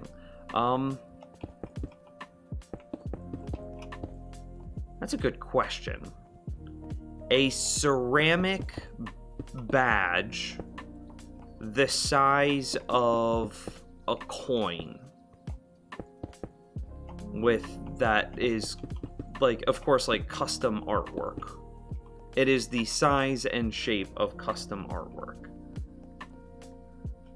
I am in the 3M business. It is my company I have had for 21 years, so I know all about this. Okay. Yeah, you okay. So yeah, I'm preaching to the choir here. And hopefully then, it makes sense, like, why I opted to go with Teespring as well. Is because it just, I'm a creator, and I don't want to, I want to be able to create. I want to make cool content, not just, I don't want to just make merch. The merch is supplementary, not the primary. Yeah. How big were the decals? The decals. Teespring.com? Roll out decal? That must have been as part of the pin thing. Decal? It's not in here. I'm not seeing anything. I think it said size. It could go from 1/2 inch to 2.5 inches.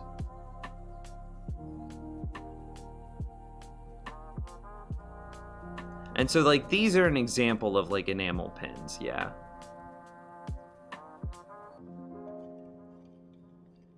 Nims, what's the best way to get fortune, mending, and unbreaking stuff? Until 116... No, actually, even after 116, it'll be villager trading halls. For sure. Just manipulating librarians is super easy, because they have everything inside of that first trade slot. So you can just re-roll them over and over and over and over and over and over and over until you eventually get the enchanted book that you want.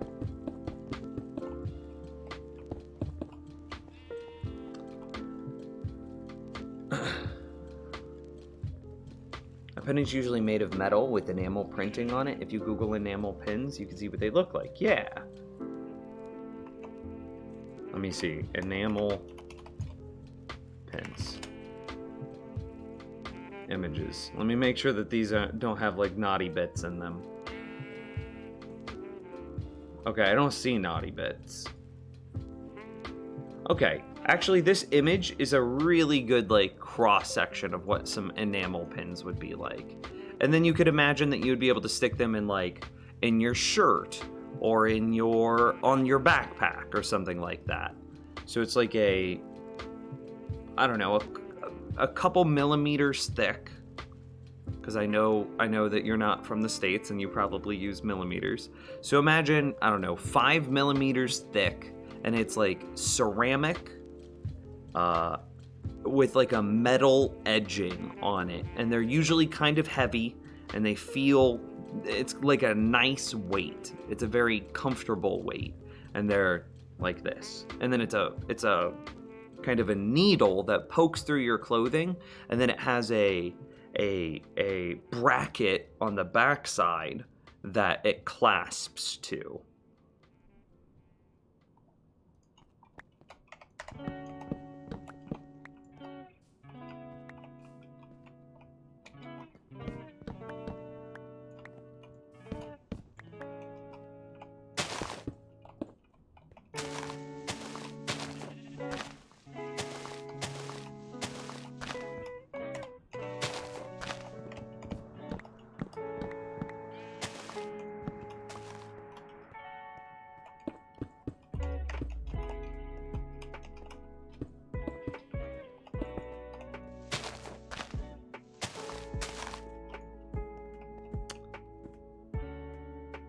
Candy, did you notice the art? Oh, she's looking at the art! Okay, I see Goodnight's Hydrate. OMG, she says OMG. They're horrific, but in the most amazing way. They really are. And Candy, has them set up the TV and speakers yet? Dude, I did that day one. It's so nice. It's so good. And then we turned on Harry Potter.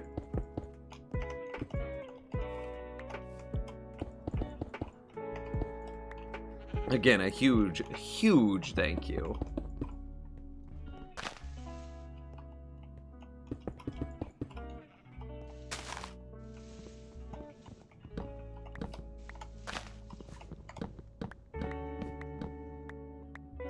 Not asking this over chat, but do you have a business email listed in any bio? I should on my YouTube page.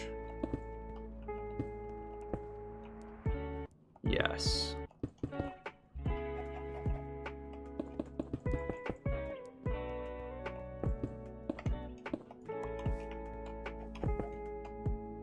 How about the extra 30 buttons thing for stream? What do you mean, extra 30 buttons? Oh, I don't have that set up yet. So that's the Elgato Stream Deck.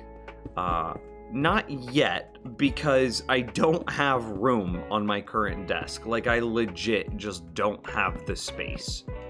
However, the new monitors get here Thursday, so I plan on,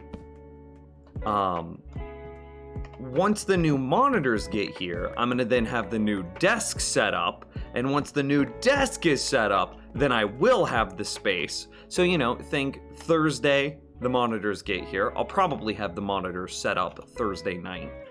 And then, what?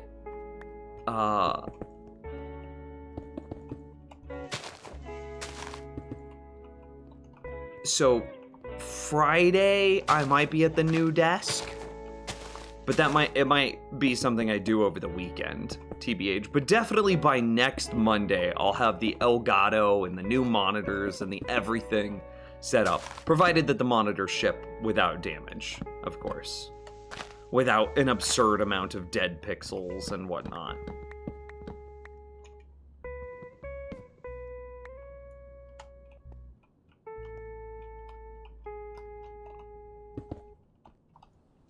Honestly, though, as I think about it, Hockey Dad, this might be a little atypical, but the best way to reach me right now is honestly just through Discord.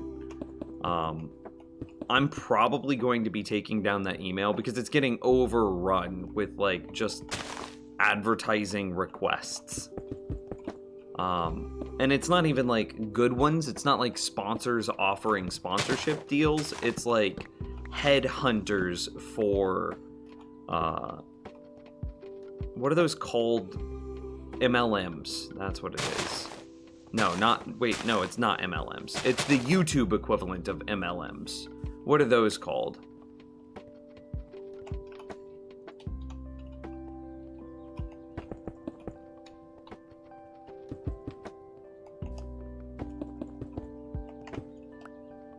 Scams? I mean, yes, but I don't remember what they're called.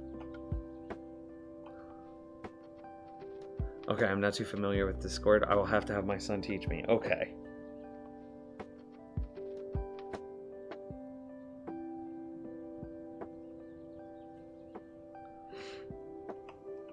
I'm gonna look heckin' pro gamer with the whole setup. Can I show you what, like, the early thing is?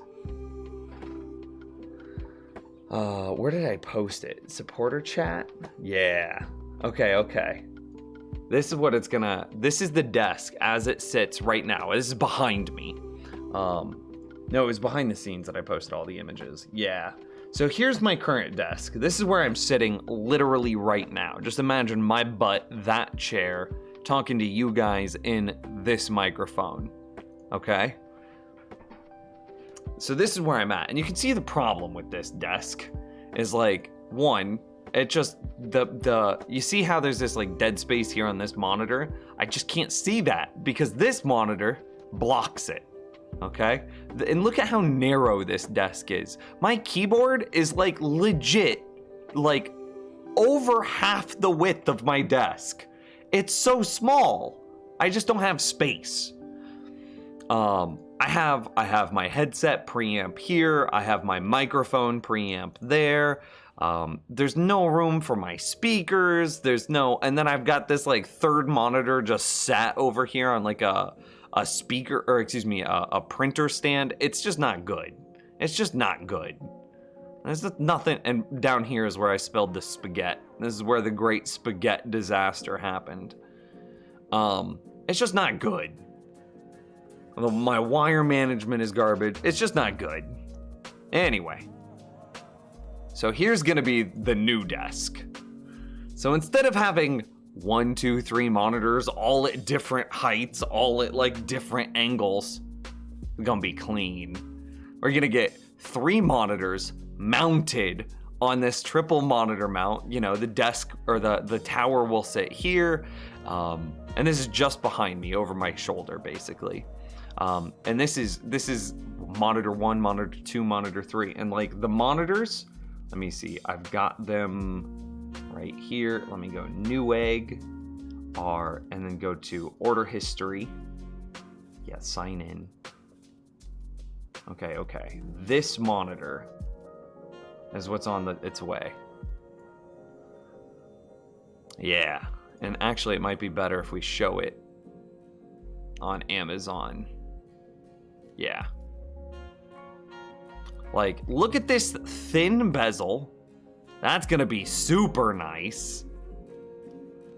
It's got 1080p, sure, but 165 hertz G-Sync with 0.5 millisecond response time, with blue filtering. I don't know where the blue filtering went, but it's blue filtering and flicker free. So that way, hopefully I stop getting migraines as I sit here at my computer. And we got 3 of them.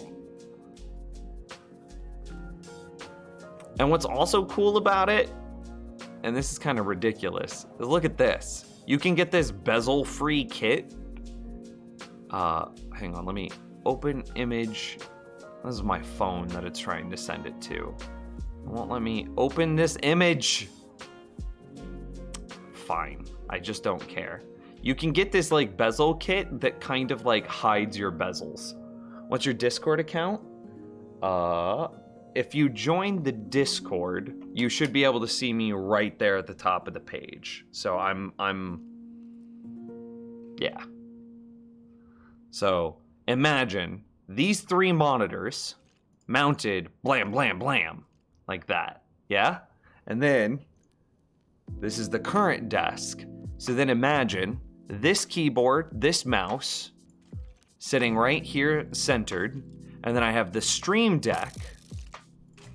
I just got a shot at.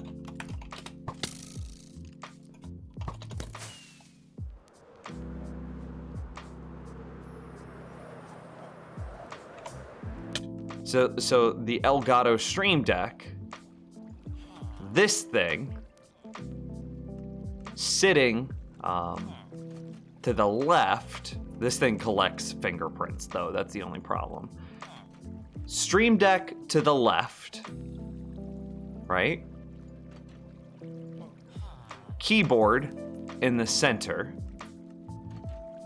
and then mouse on the right. Yeah. What am I gonna do with the old stuff?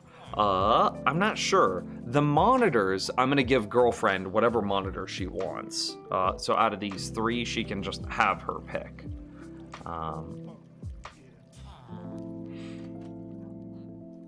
And past that, most of it's gonna continue to be used. So like the webcam, I'm just gonna figure out a way to mount the webcam. The mic, I'm gonna figure out a way to mount the mic. I'm gonna use the speakers. I'm still gonna use the drawing pad. Maybe I'll actually get to use the drawing pad now. Like everything's gonna be the same except the monitors, right? And the desk. So girlfriend's gonna get her pick of the monitors. We'll probably then keep the other monitors as backups if anything happens. And then the desk, I don't know yet. We're talking about setting up like a guest computer, so that way we can have like kind of like LAN parties at our house. Something like that. I don't know.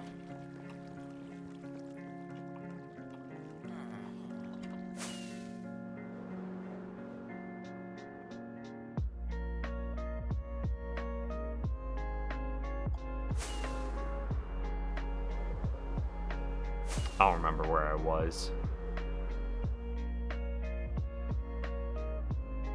The area where you can move your mouse around is so tiny. Dude, I know. If you watch, whenever, like, pay attention to how I have to move my mouse. You'll see me do this, and then pause, and then do this. And that pause is because I have to lift up my mouse, readjust. It's probably part of the reason that I have so many problems playing shooters. My desk is just so small, and like it doesn't help my posture either, because here, I'll show you one more thing. Look at how the opening of my desk sits with where WASD sits. So WASD is here, so I end up having to put my left arm directly like into my center chest to push WASD. I don't know if this makes sense, but because of this bar here, the keyboard has to sit very far to the right. So because it sits so far to the right, my left hand has to come all the way over to the right to then sit on WASD. So that puts my left hand and left arm almost center of my chest, and because it's almost center of my chest, it's very uncomfortable. And then my mouse, because again the bar that sits here, and because of how wide my keyboard is, and blah blah blah blah blah, my mouse sits so far to the right that I'm basically sitting like, if I were to be sitting straight up, my left arm is dead center of my chest, like a unicorn horn emerging from like my sternum, and then my right arm is like out like a bird flapping its wings. I don't get to rest on my arm rests. Okay, you sent me a private message. I see your private message, Hockey Dad. I will respond to it after the stream. So it's just not good for my posture either. I don't have a hand rest on my keyboard? Nah, that's in a box somewhere.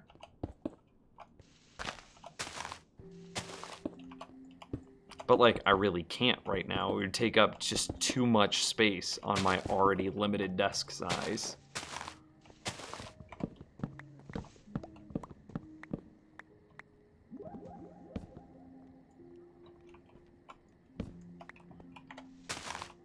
Wait, is your girlfriend a computer buff too? No. She's learning though. I think her next computer, I'm gonna teach her how to build it herself.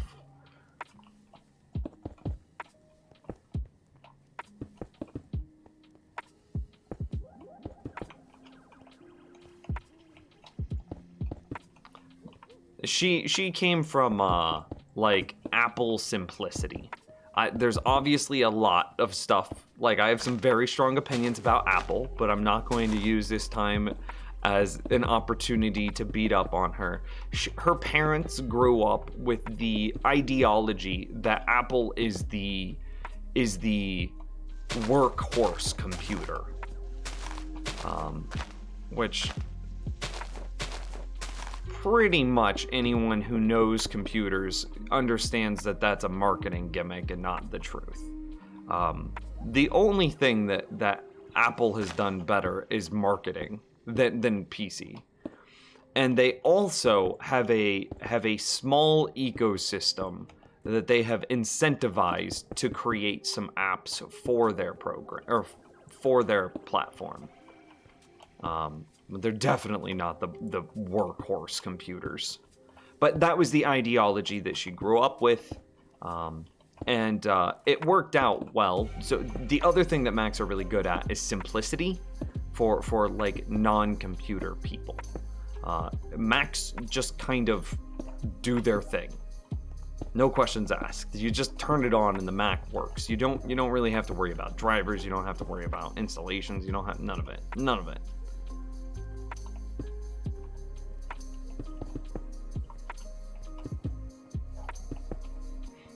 And so that's the kind of ideology that she has. But we're showing her that there's a much broader world now.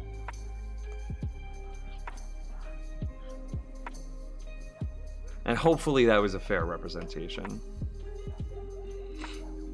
Isn't Apple the best for that? Okay, so here's the thing. Apple is not any better than PC is at graphic design. Both of them, arguably, it's worse. The thing that Apple does better is their pre-packaged monitors are very good. But you could just buy, literally, you could just buy the same monitor that Apple uses for your PC. You could just do that. But most people don't.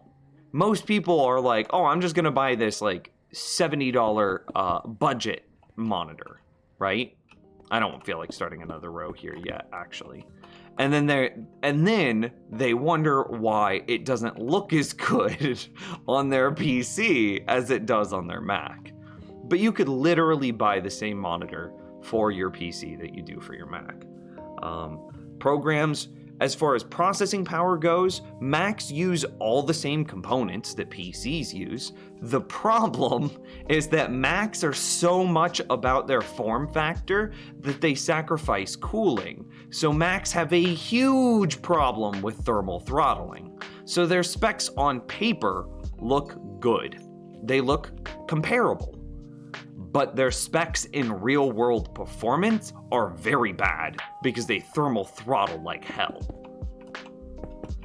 So if you get an actual PC desktop, you properly cool it, and then you buy the same monitor that your Mac would come pre-packaged with, probably for 10% cheaper as well, well, then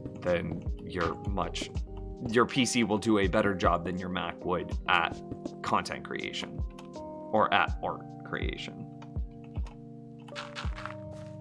or whatever it is, any workhorse thing that you need. So I just spent $400 on work. I mean, see, the thing is, Mac packages their monitors. I mean, Macs are all basically laptops, right? With the exception of that one weird looking tower that they make.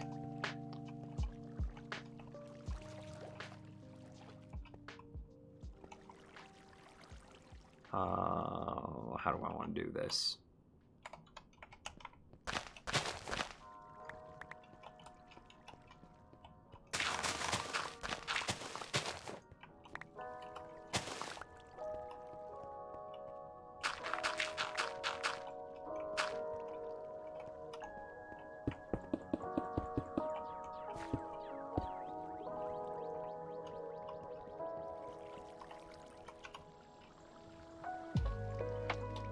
So, yeah. It's just this. It's a marketing gimmick. That's all that they've done. It's basically the exact same thing, in a sleeker form factor. But the sleeker form factor has problems that are disingenuous to the rest of their marketing. Specifically, you can't have a sleek form factor and good cooling.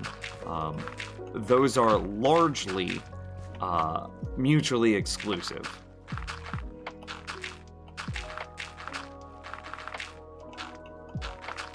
So, but Mac has a really good marketing team, and has for a very long time.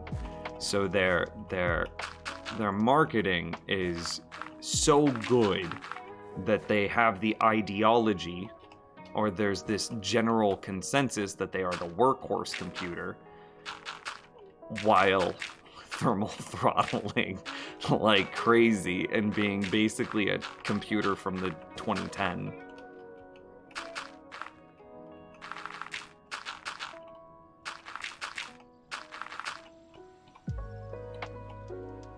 Okay, anyway. So there's just this like ideological problem with Macs. It's not, and it's just good marketing. And like, I don't like Macs. I'm trying to remove my opinion from this as much as possible and just talk about like objective truths.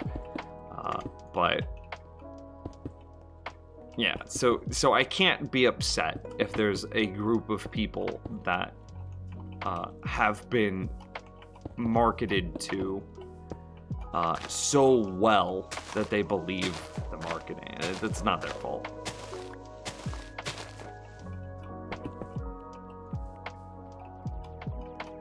Macs just look good. They really do. They really do.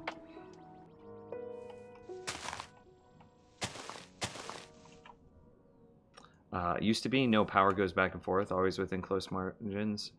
No power goes back and forth. I'm not sure what you're saying there. I maybe am just too far behind in chat. I've lost context for that message, Zodo. I'm sorry. The issue for me and people with my parents with PCs is like, it's a mystery at first and very intimidating if you're not used to it. That's very true. And that goes back to like, in my mind, Macs still have a place. Like Mac and Apple absolutely still has a place in the computer sphere. And that's for non-technology fluent people. Which is funny because that's not who they market to.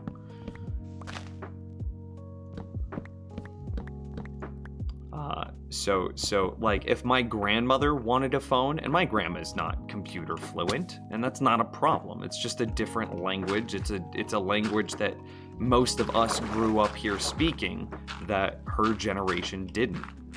There's absolutely no shame in that. But if my grandma wanted a phone, I'm not gonna get my grandma a freaking Android. She's not gonna be able to figure that out. I'm gonna get her an Apple.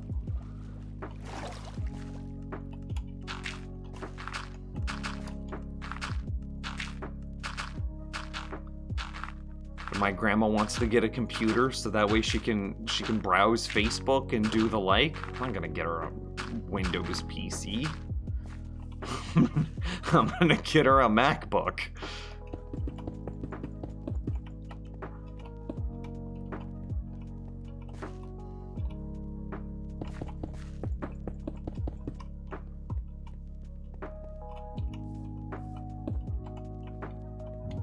But if you're telling me that you want to start streaming and you want to start gaming and you want to start content creation, if you have a dream of being a graphic designer, if you want to, etc., etc., etc., oh buddy, we are going to teach you how to use a PC.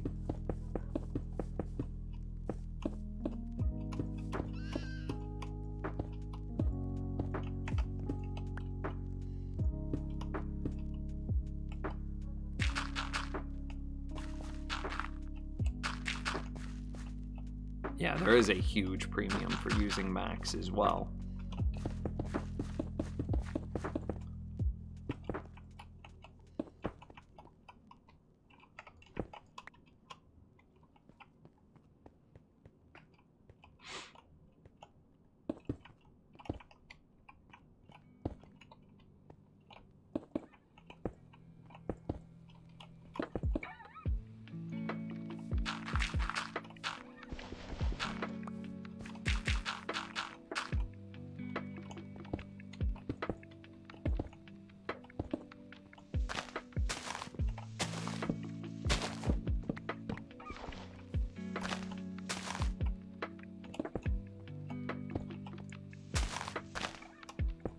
So anyway, wrapping this all back around. Girlfriend is not a, like, computer buff, so to speak. Oh, wow! Dude's got a flame bow! Lit me on fire with a creeper right next to me. Dude, what a baller! He had a flame bow and full gold armor that was partially enchanted. That dude was thick.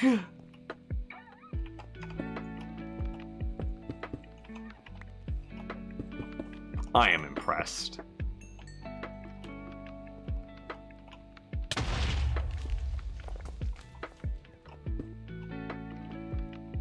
I don't even know where he came from. I need to get out of the nighttime because I'm too busy reading chat to pay attention to these creepers.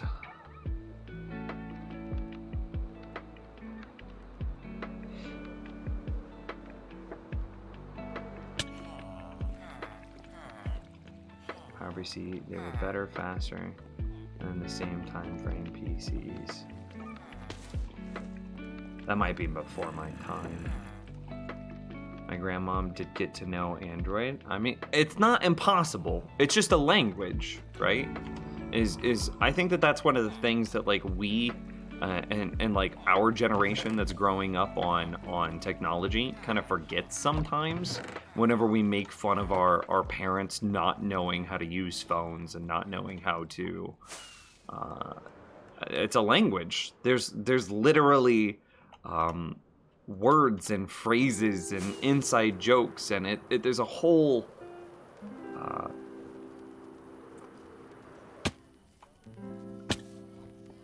I don't know, there's a whole like world here, a whole language that they just don't know how to speak. So it's not impossible to learn to speak a new language.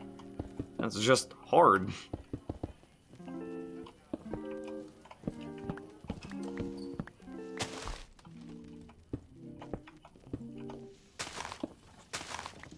But again, for my grandma, I don't think my grandma wants to learn to speak a new language. I think she just wants to be able to browse Facebook, damn it. And like, if that's what my grandma wants to do, I'm gonna get her an Apple.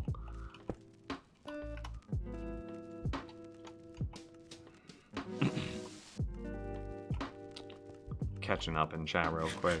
I just hopped in. Kind of annoying notifications don't work properly. I mean, that's why we try to have the stream shouter in Discord specifically for that reason.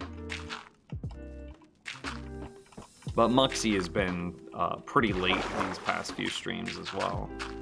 I don't think Candy sees my question, but she always been a gamer or just started recently? She would definitely say always, and I would agree with that.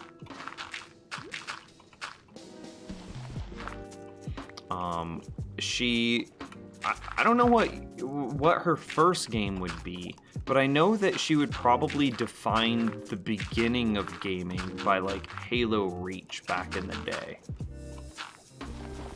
But I don't know if there were any games that came before Halo Reach.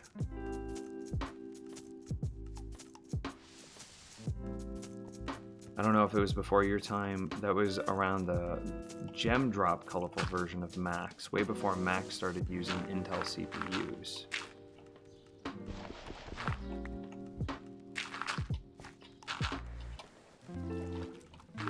It may or may not have been. I might have been in like grade school. If you're talking about the Macs that had they were like an old CRT monitor, and then built into the CRT monitor was the Mac itself, like was the computer itself. I remember those, and then the back of the CRT was like that they had all the wild colors for it. I remember those, if that's what you're talking about. I would have been in grade school though.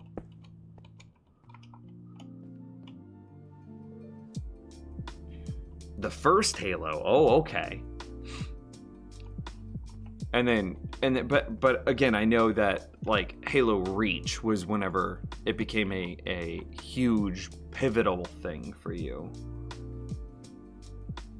At least I know how to use a rotary phone. Dude, I know how to use a rotary phone too. Am I in creative? No. 100% survival. Everything that you see that has been built was done by hand, by me, live on stream. Everything.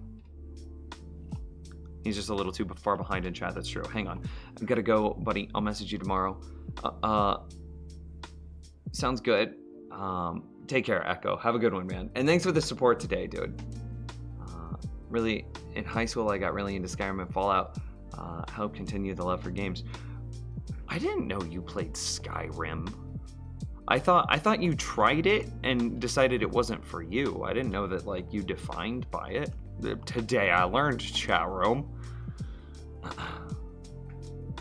Nims ignores me, or I said something I didn't hear. I'm not trying to help you or ignore you. See, but when my mom, who's 47 years old, always forgets how to turn her flashlight or access her camera from her phone, like, I mean, that's fair. Like, that's like basic stuff. Those are the ones. They were nicknamed Gym Drop or Gumdrop because they looked like gumdrop candy. Okay, so I vaguely remember those. I think those were phased out when, like, I was in 5th grade, give or take. Split my time between Halo, Reach, Skyrim, and Fallout, and those are my obsessions. Yo, we're gonna get you to play Enderall. That's what we're gonna get you to do. If I want you to get that Skyrim experience again.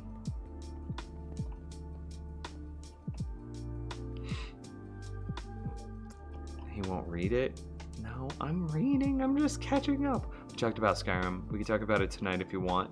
I think if I got to talking about it, you'd remember my Skyrim rants. Oh, okay, maybe. Have her stream it. Do you remember Enderall, Al? Were you there for that? That was a wild stream. I'm trying to get, there's a group of friends that does Game of the Month, and I'm trying to get them to play Enderall as their Game of the Month, because like everybody already owns Skyrim, right? So Enderall is a totally free game that they would be able to install and then play for free. The problem is there's a soft rule on Game of the Month. I shouldn't call it a soft rule. It's a medium rule. Not soft, but not hard either. Of the game you should be able to experience the game within 5 hours. And it's like, ooh, that is not Enderall. That is definitely not Enderall. I mean, you sure skip my one comment. I'm not trying to. It's not like I'm just like, oh yeah, I see dark poison. Let me just screw that guy. I do my best to read chat, and even though you guys give me a hard time for it, you guys know as well as I do that I do a better job reading chat than most streamers. So I don't want to hear that sass.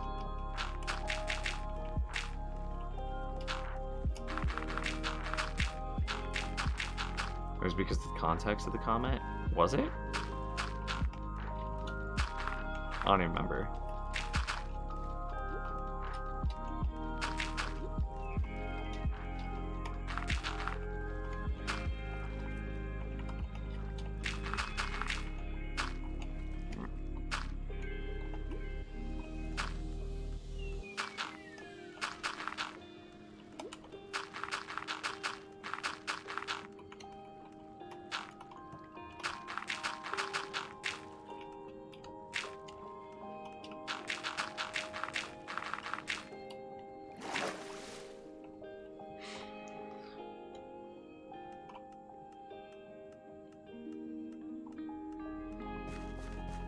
Oh, I was saying that your girlfriend was cute. Oh, I didn't see that. She is cute. 10 out of 10. Would agree.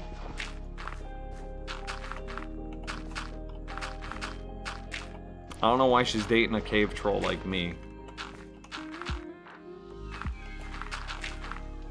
It's just for my money, chat room. That's what it is. But joke's on her. Well, there's no, there's no dollars. $0. Do you use some kind of potion on her? Oh, definitely. Love potion number 9, my man.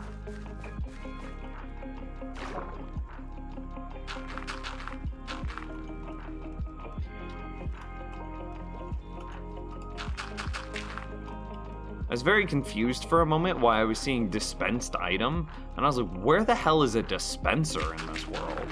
And then I remembered that I've got to be like right underneath or right above my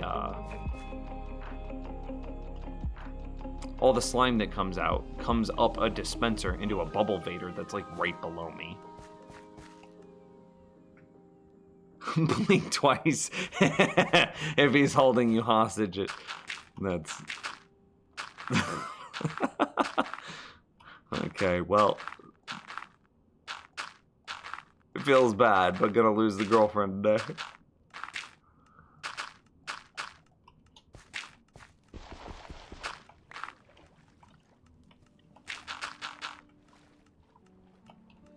Al figured out her weakness, the double blink, or my weakness, the double blink. That ruins the potion's effect. And thanks for the small little raid, man. Lucky puppy. Oh, is that it? Is that all my dirt? That is all the dirt.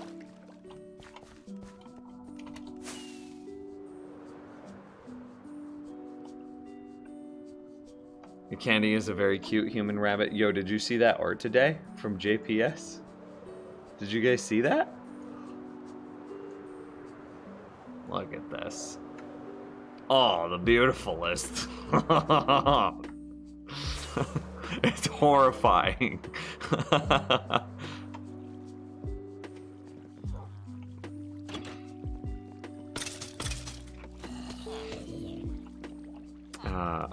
Okay. So I'm gonna call that one. I'm gonna keep lighting up the area underneath the drowned farm.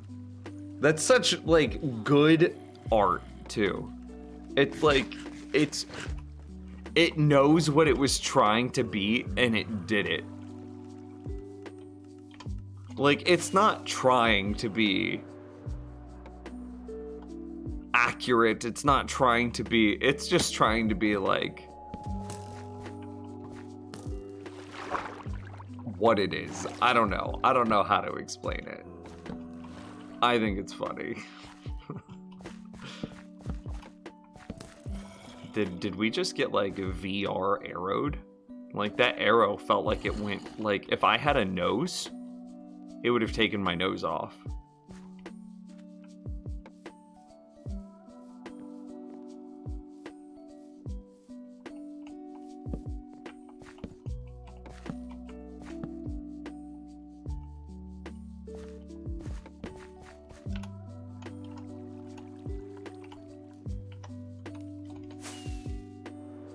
Any more torches?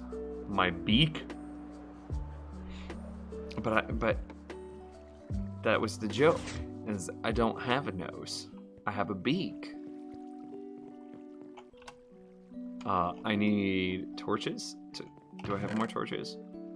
I don't see no torches. Sticks? Okay, I have sticks.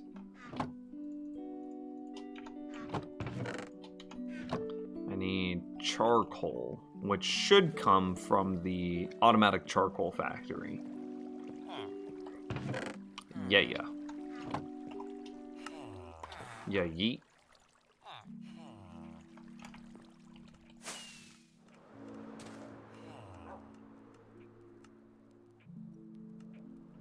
It's what my sleep paralysis demons look like.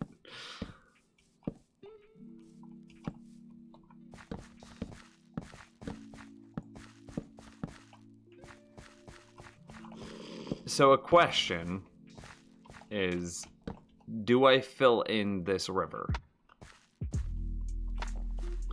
There's an argument for, there's an argument against. So the argument for is, at the bottom of the river, it still might be possible for drown to spawn. By filling it in, I remove that chance. The argument against is, Well, it's come out recently that gold farms. What the hell was that noise? Zombie converts to drown. That's what that noise was. It's come out recently that zombie pigman gold farms are broken in 1.16. They're basically being patched out.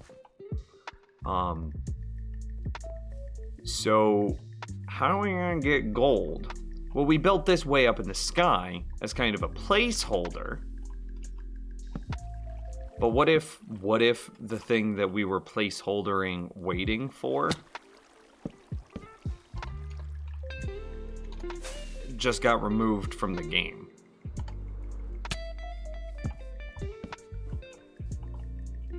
It's kind of possible. That's so many creepers.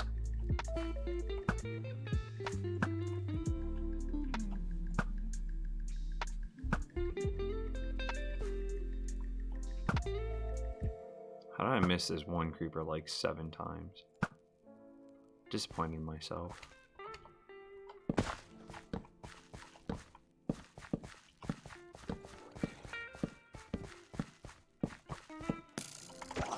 What's up, bud?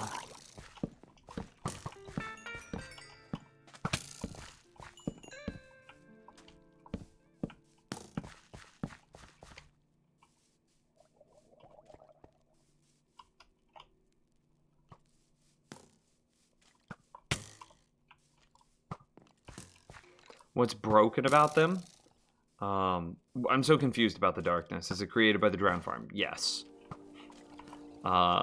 So all of the structure that we have built above us is creating this huge shadow. Anyway, what broke about gold farms? The mechanic that aggroes zombie pigmen and then perpetually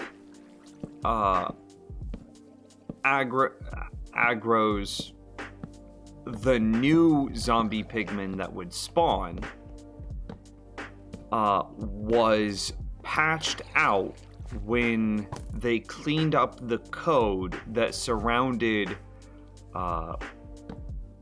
resetting hostility upon death and always player aggro. So whenever they basically whenever they implemented the 2 new functions that controlled how mobs aggroed to players, they cleaned up some surrounding code, and in cleaning up the surrounding code, they prevent zombie pigmen from aggroing themselves infinitely. So effectively breaking zombie pigmen gold farms. They're probably going to add it back into the game. I think that was just an unfortunate side effect. Ray Works really wants it back in the game, but I don't think that it will come back. I mean, to say that they will or won't add it back in is all speculative. Ray is going to do what he can to flex his influence to get it back in the game, but that doesn't necessarily mean that it's going to be added back in. And like, I don't even like the idea of Ray flexing his influence because he's a minority. He how do I phrase this? The Prototech members are a very high-end group of Minecrafters, and catering to them is not how you cater to the Minecraft community as a whole.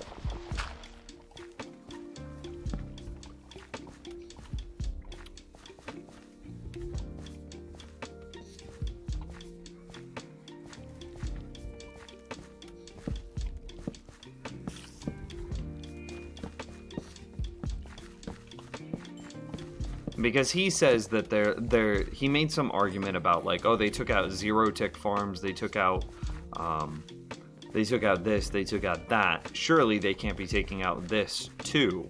And it's like, well, everything else needed to come out of the game. Zero tick farms are broken and a very bad mechanic. And so, like, his justification doesn't really make sense. Like, the theory that he's proposing, if that makes sense. So...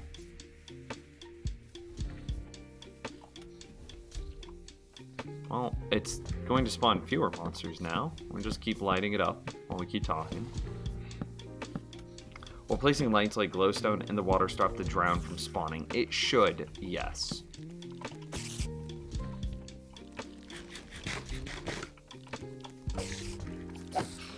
Did that spider have strength? Was that what the red particles meant?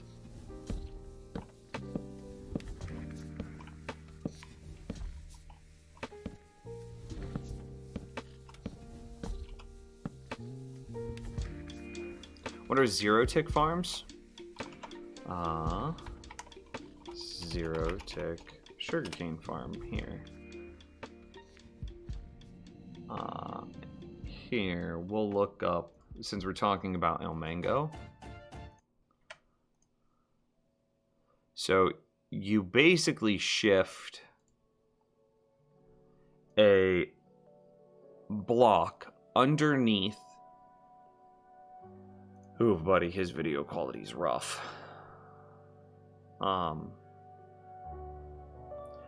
So you see how he's shifting dirt underneath the sugarcane very, very quickly.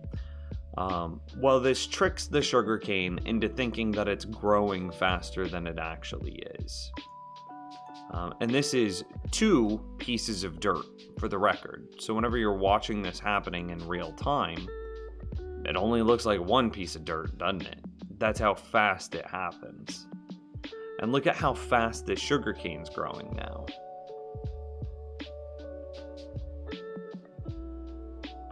I mean, it's ridiculously quick. And this is what a zero tick farm does, is you basically spam move the block underneath a growing, some sort of produce, like sugarcane or, I think you can do it with pumpkins. I think that you could do it with, chorus fruit. I know you could do it with bamboo. There's a whole bunch of things that you could zero tick spam. Okay. There's a whole bunch of things that you could zero tick spam and force them to grow faster than they normally would. But it's like an exploit of game code. It's not an exploit of like game mechanics. Like me being able to set up a villager breeder is me just taking advantage of game mechanics, not game code. If you kind of understand the difference here.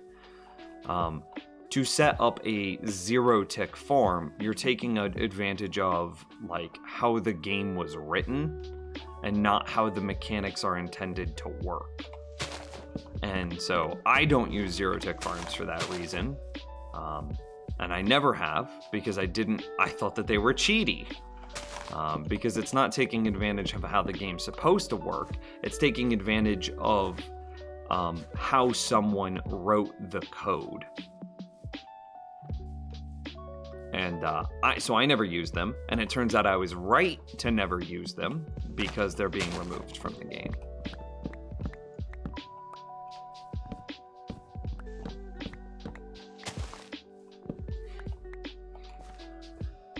Let me catch up.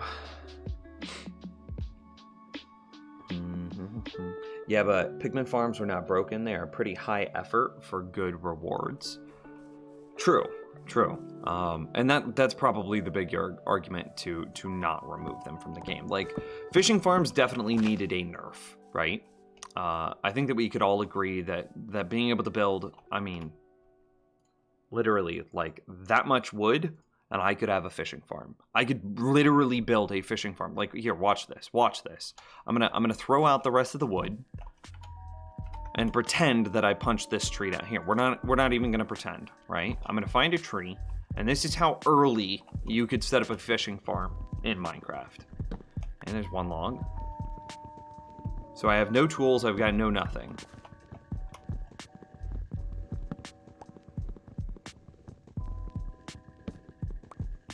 Quick questions, how do you keep Blaze's minecart, or not minecart, but rail? will also prevent monsters from spawning. Redstone can prevent monsters from spawning. A whole bunch of stuff prevents monsters from spawning. Okay, cool. So I'm going to make oak planks into a crafting table, into some more oak planks. Actually, all of these can be oak planks. I then need a trapdoor. I need a fence, so I need some sticks. And I need a pressure plate. Just one. Anything else? And arguably a sign. Okay, cool. So then I find myself some sort of river, lake, something like that. So then I will place the oak fence inside here. I'm going to destroy this block, place a sign on the front of it, and then I will place the or the pressure plate. I missed. A pressure plate here on top, and the trapdoor on the top back. And that is a fishing farm. That is a completed fishing farm. So extra resources I didn't need to make. 2 fences, trapdoor, 2 signs, 2 sticks. Well, those 2 sticks would still be nice. So what I would need to do from here is I would have to go kill a spider and get some string. Spider has regen. Cool, I got some string. So first spider I killed, I got my string. Come back over to our table. Oh, did I need more? What is it? I need 1 more set of sticks. Right? Okay, cool. Well, whenever I cut down that tree, it dropped another stick, which is perfect. And there's our fishing rod. So at this point, I would go to sleep.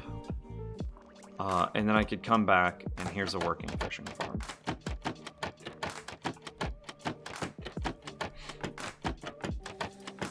Like, you can legit build fully realized fishing farms in the first, I don't know, first day of Minecraft. I keep moving myself. No, it doesn't have a collection system, but that's fine. It's the beginning of the game. You can use your inventory as a collection system. Like, it doesn't matter.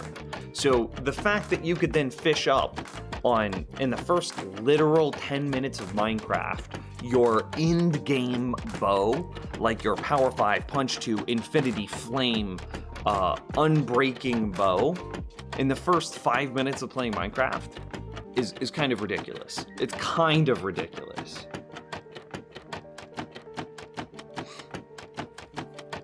So fishing farms absolutely needed a nerf.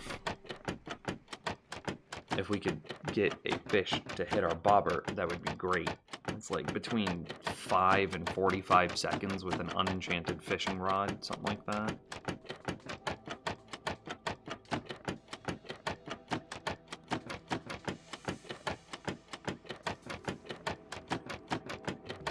There we go. Goodness. There we go. There's a fish. Oh, we got a bowl. But still, you see how absurdly simple fishing farms are for the rewards that they give. So this is the argument then in favor of keeping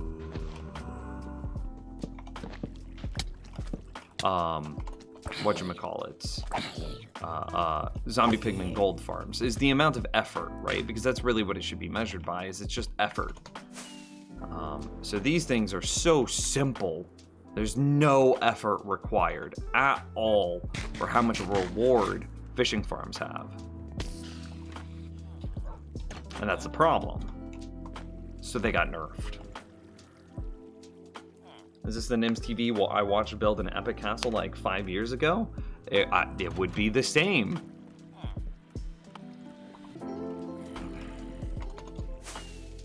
Do I need to cover the entire floor with rails?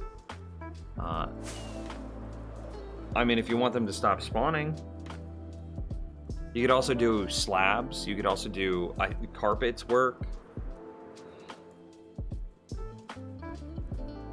can't came over here, so that way I got those guys to stop spawning. And I'm going to take that hydrate right now.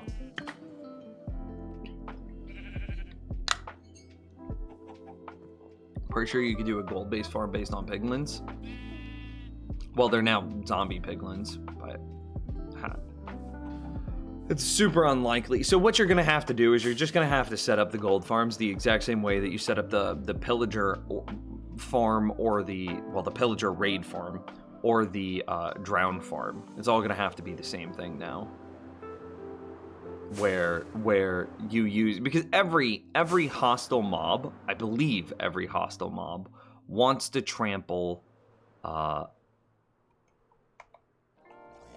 the turtle eggs. Every hostile mob, I believe, wants to trample turtle eggs. So then what you'll do is you'll just take a turtle egg into the nether. You'll have some sort of center collection point. You have some sort of centralized collection point for all the zombie piglin to fall into, and then you, the player, will just chill at that point and swipe them all as they die. Okay.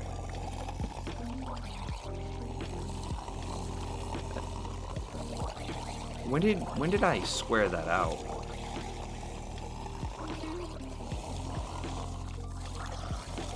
I want another 3 pieces of glass. Hang on.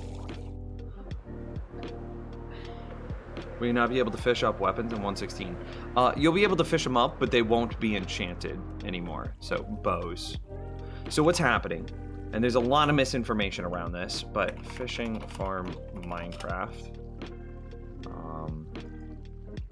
Minecraft. I misspelled it. And then let me go get this 3 glass set up, and then I'll show you.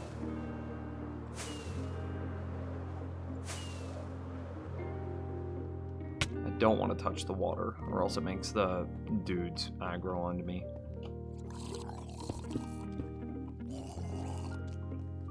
By making that asymmetrical, I think it makes it so that way they fall into the chamber quicker.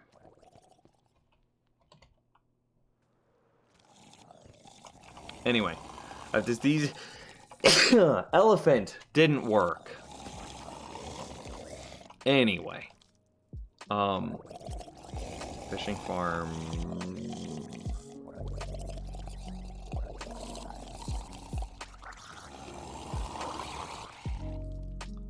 Fishing Minecraft. I shouldn't have put farm in there. That's the issue. Okay, so fishing is being changed like so.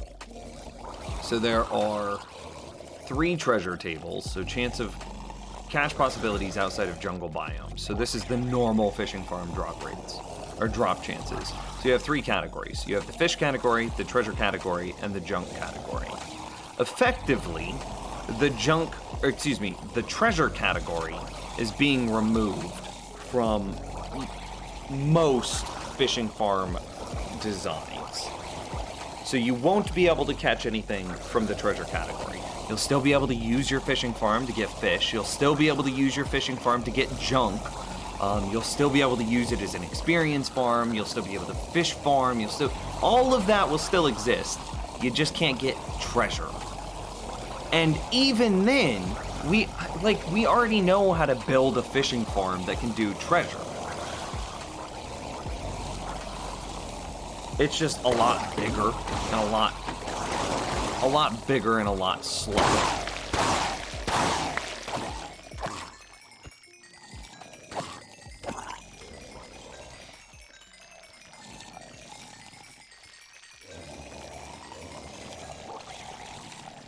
I forgot that this is a inventory stack design.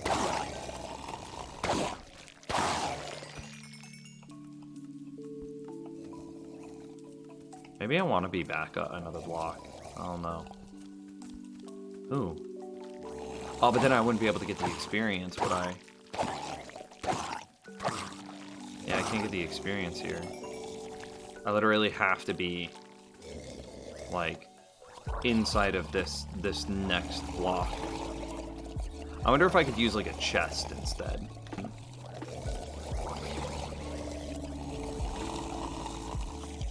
So anyway, Fishing farms definitely needed a nerf because the ability to fish up a fully enchanted bow or like an unbreaking or a sharpness 5 or a mending book, that's way too strong for something that you literally just saw me set up in like 3 minutes. That's way too strong. So they removed the treasure category from fishing farms for most standard fishing farms. So way too strong. So the change that they're making to the zombie pigman farms, or zombie piglin farms, now to use the 1.6 terminology, there's a debate if it's too much for how much. There's a lot of reward that comes from those types of farms, but there's also a lot of work that goes into building a farm like that.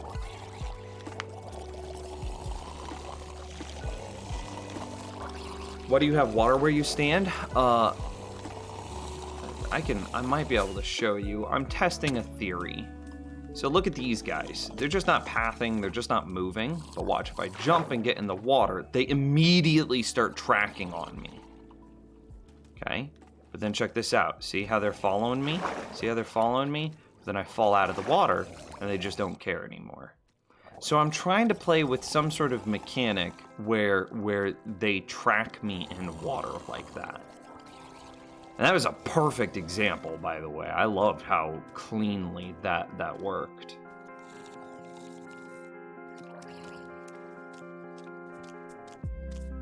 So I don't know how to get them to track that cleanly onto me. See, is this another set of dudes that are stalled? But then as soon as I get up here, they see me. And I'm being shot by a dude with a trident. I just have to leave. We don't mess with the dudes that have tridents. Anyway, so I'm trying to play around with, like, is there a way that I could get the player to stand in water so that way the zombies track me the same?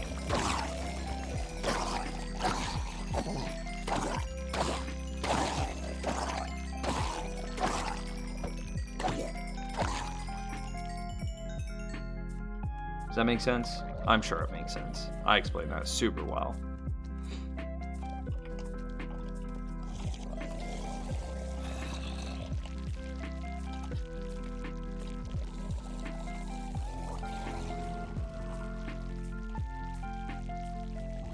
Upside down stair in place of a cauldron. The reason that we have a cauldron there is because of this tiny little hole that is center for us to swing through.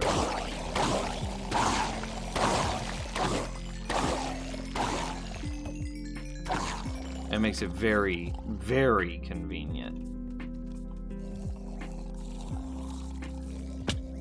Coming up here also kind of lets us see what areas are still dark below us.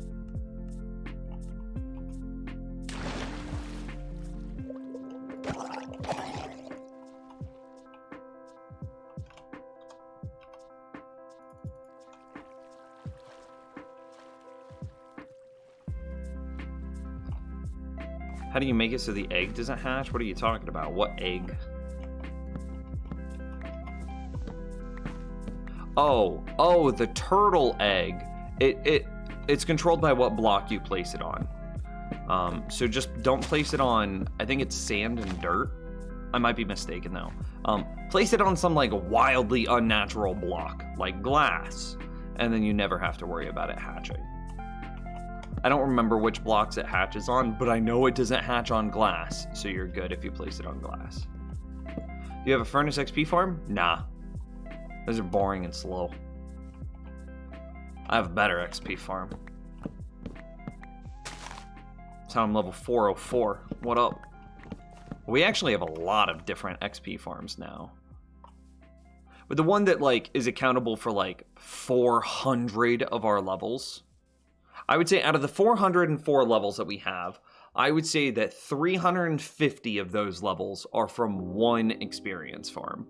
I would say that another 30 levels is probably from villager trading, because we have so many amazing like villager trades and villager traders, or like villagers themselves. And then out of the remaining 24 levels, I would say that the remaining 24 levels are half between my drowned farm that we just got set up and half between a raid farm that we set up, I don't know, a week or two ago.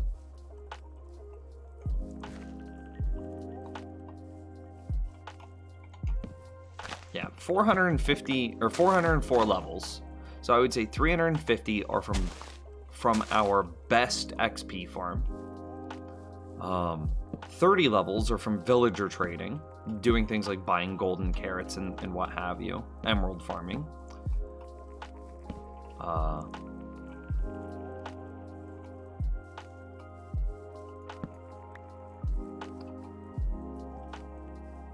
Yeah, and then the remaining 24 levels are going to be 12 to the drowned farm and 12 to the raid farm. Yeah, final answer. What would you choose, having an elytra and no redstone, or having redstone and no elytra? Oh, dude, redstone, no elytra, easy. I mean, we played for years with redstone, no elytra. It's not even a question in my mind. Redstone makes Minecraft what it is, for me.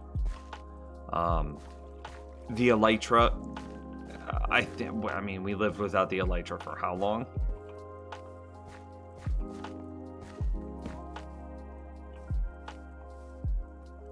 The elytra is pretty irrelevant, IMO. It's convenient, but irrelevant.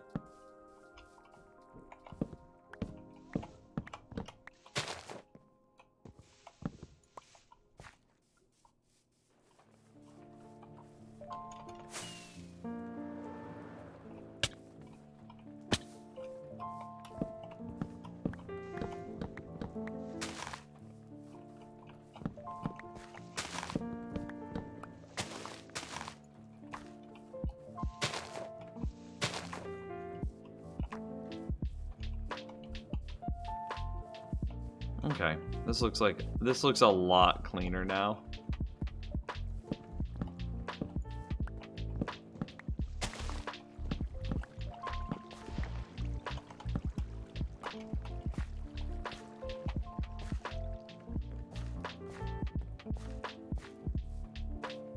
You would still have a slice like that, but it'd be a larger hole for experience to fall through. IDK was just an idea.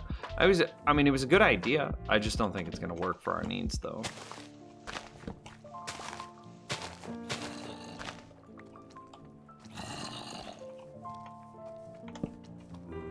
Let's go take a nap and see. No, let's fly up here and take a look at how this is gonna work. What would happen if you were invited to join Hermitcraft? Oh no, don't do this to us. 1ups. I would politely decline, is what I would do.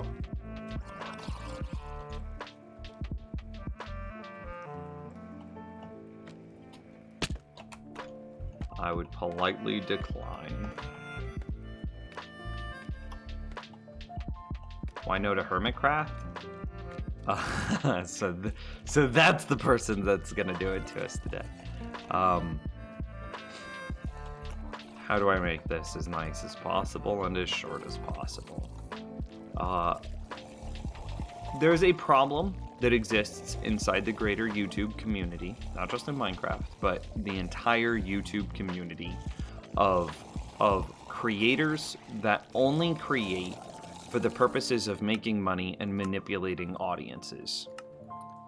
Hermitcraft is not immune to that. There are creators on Hermitcraft who exist solely to make money and manipulate audiences. I would not be able to work as a creator alongside those people. Dude, there must be like a mosquito in this room or something, because I'm getting new mosquito bites all over me. I would not be able to work alongside those people in a long-term, healthy fashion. Finn.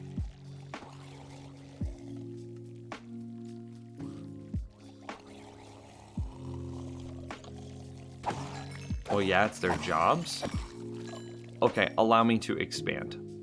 The types of manipulation are lies, are cheats, and are exploits that negatively impact the community as a whole. They aren't making content because they're not making quality content for the sake of making money. They're making any content for the sake of making money.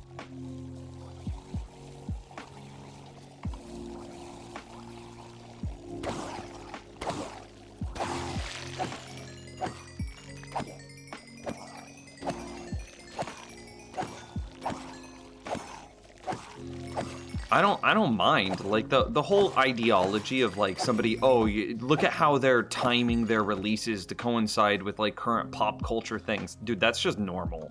That's not what I'm talking about at all.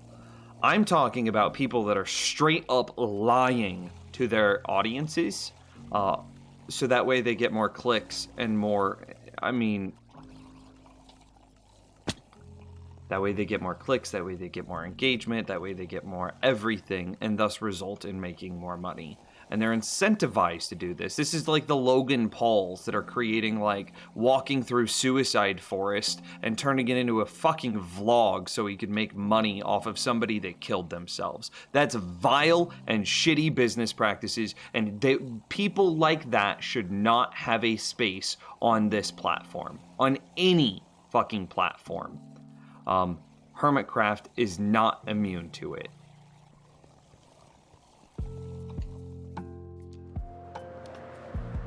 And obviously not to that degree, obviously. But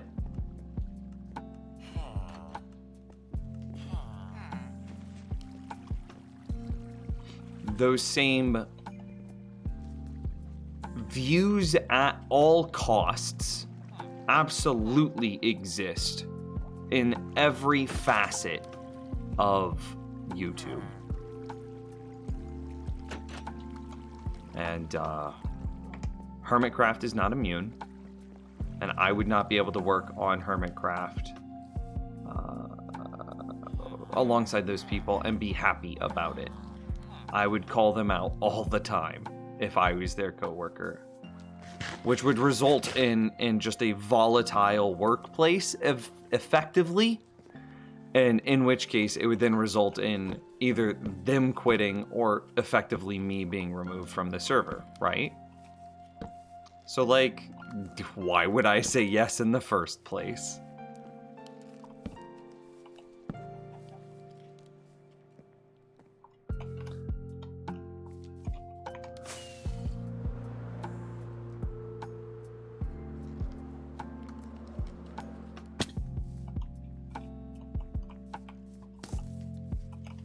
That was a creeper that just fell behind us. I'm just not going to worry about it. And we'll just go take a nap and reevaluate how well we lit that area in a moment. Would you duo Hardcore World with me? No. Sorry, man.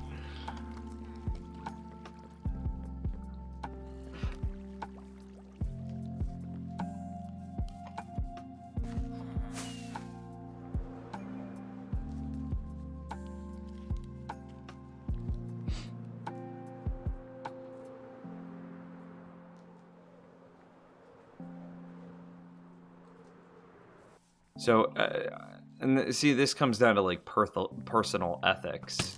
How's this guy not burning? Buddy. Hello? Did you get the memo? Okay, there, he got the memo. It's daylight. So there's some, like, personal ethics questions that happen in here as well. As an example, is copy-pasting somebody's content an homage or plagiarism? It depends on the nature of what you do it. Obviously, the question is much more nuanced than how I'm presenting it, but that's the sort of ethical question that you need to ask. Is copy-pasting somebody else's content an homage or plagiarism? And I'm not talking about in the eyes of the law, because YouTube is largely an unregulated space. So this is a pure ethical, like a moral or philosophical dilemma.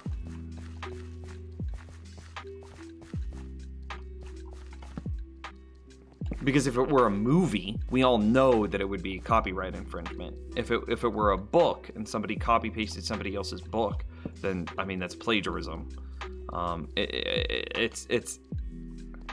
There's patent infringements, there's trademark infringements, there's copyright protections. If it were any other platform,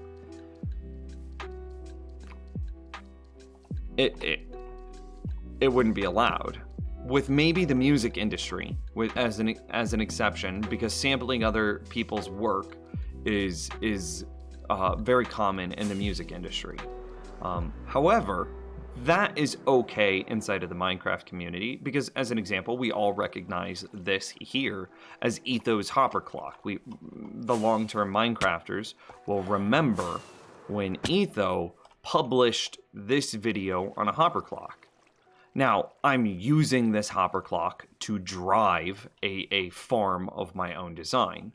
This would be the equivalent of a musician sampling somebody else's work to then elevate a new thing, right? So in my opinion, that's an okay thing. It's not the entirety of my thing.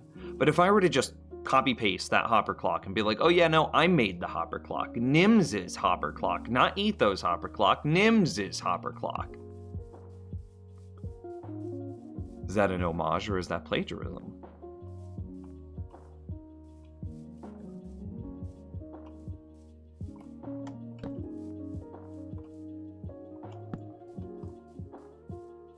Would you do an IRL world with me? Yeah, it's called We'll Go Get Barbecue. Come to Kansas City. I'll play the Let's Eat Barbecue game and see how many pounds we can put on game.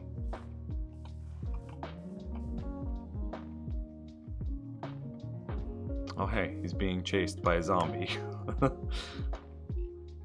Get him, zombie! Get him! I believe in you.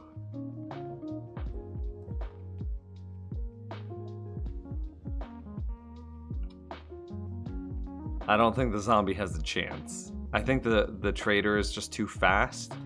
And as soon as the zombie can land a hit... Oh!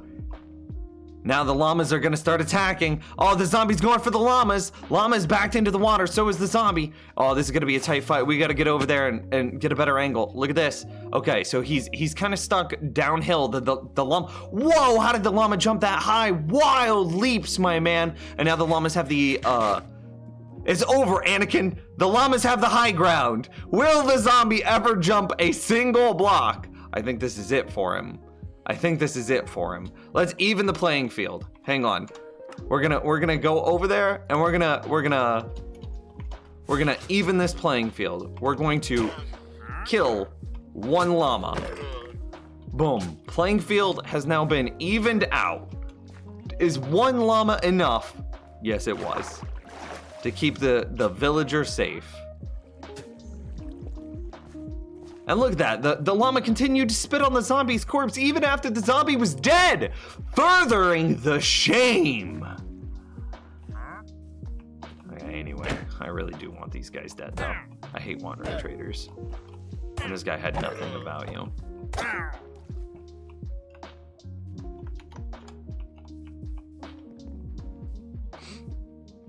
Ollie Barbecue. Kansas City's a bit farther. Well, Kansas City's got the best barbecue in the world, so sounds like you got him drive in front of you. That's where we're gonna do the first ever Nims fan meetup. 100% is going to be in some barbecue restaurant. 100%. I miss KC Joe's. Respect. KC Joe's isn't for me, but respect. When was the last time you were through KC, Block Simple?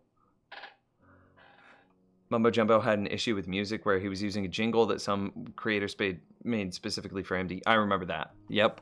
But then the third party that they had sampled from had also given the okay.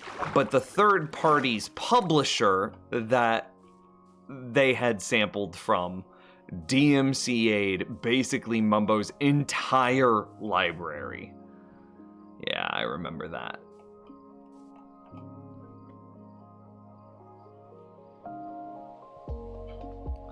Okay, so I think that this area is almost completely lit. At least lit enough. Yeah.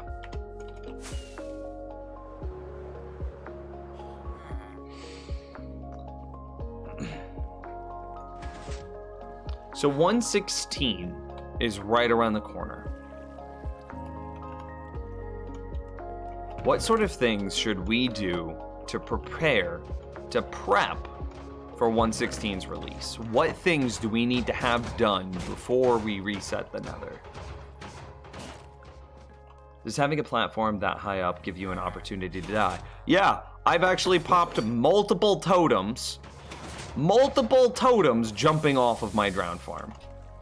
Be very quiet. I see a kitty cat. We're hunting kitty cats, chat room. I'm allergic, that's why. It's not me being evil. I'm just allergic. I'm allergic. Okay. I lived at the Crossroads for 6 years, been in Brooklyn the last 3. Yo.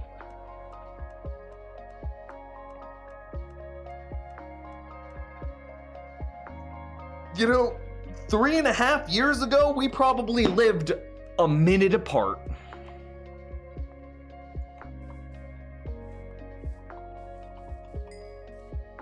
We lived up in the Crossroads area. Well, that was years ago for us.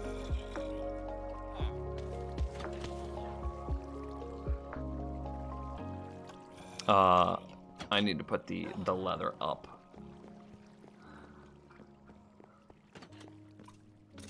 I'm quite fond of Smoking Guns barbecue. They're like the good at everything. Their meat's good, their sauce is good, their sides are good, their seasonings are good.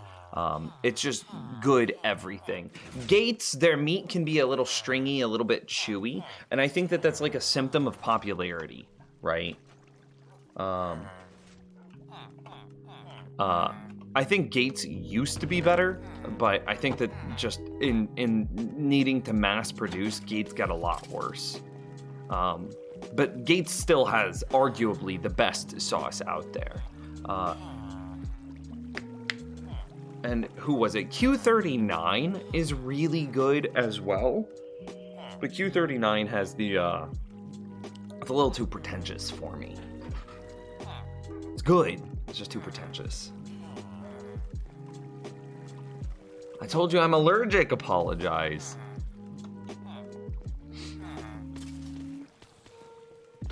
Didn't get started on any XP solutions yesterday, but made a cool bridge for your mega village. Well, nice, dude.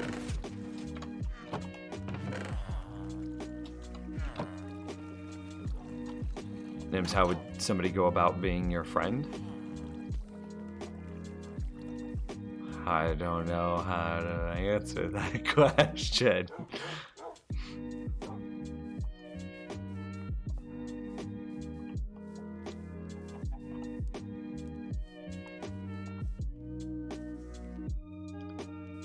Do you bother participating in villager raids on this hardcore character? Is there any value in doing a villager raid? I'm going to answer that question with a demonstration. I am going to show you and not tell you. So give me 30 seconds to sleep real quick, and then I will be very happy to show you the answer to your question. So how does a hardcore character bother doing pillager raids? Okay, first, I'm gonna show you this, just to provide you with some context. Okay, there's your context.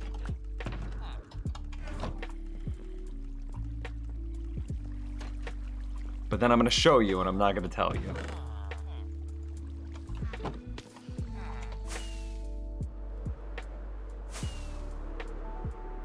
Totally agree on your sentiment of Q39. I'll check out Smoking Guns next time I'm in town. Thanks for the tip.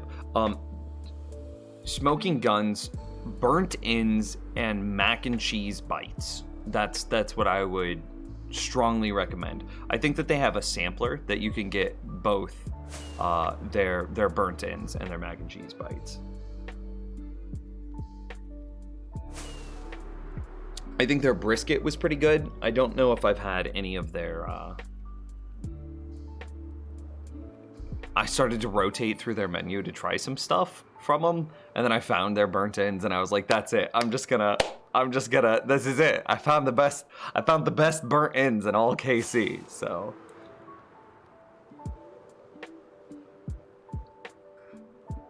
Oh, some barbecue, dude, it's so good. Okay. So again, we're going to show, not tell. Do you bother participating in villager raids on this hardcore character? Is there any value in doing a pillager raid? So I'm flying over here because just here is the nearest pillager outpost. This pillager outpost, pretty clearly, I'm going to use it to give myself bad omen.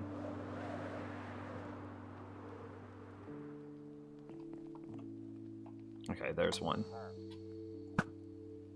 And I missed. Okay, bad omen. I didn't even need to land.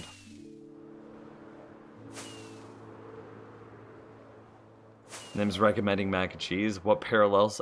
It's fried mac and cheese bites, dude. Like, not the same thing.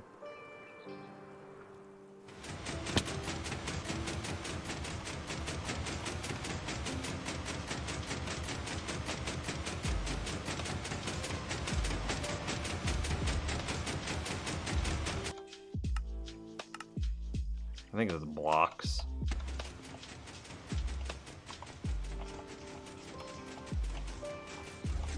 I'm in the wrong position. I think I'm in the right position now. Okay.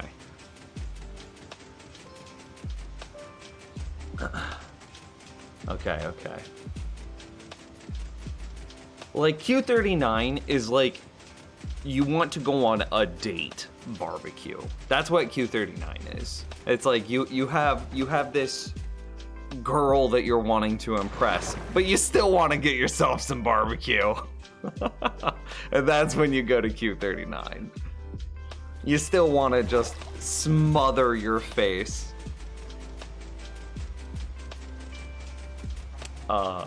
You still just want to have like barbecue sauce on like your ears because you're just so deep in there.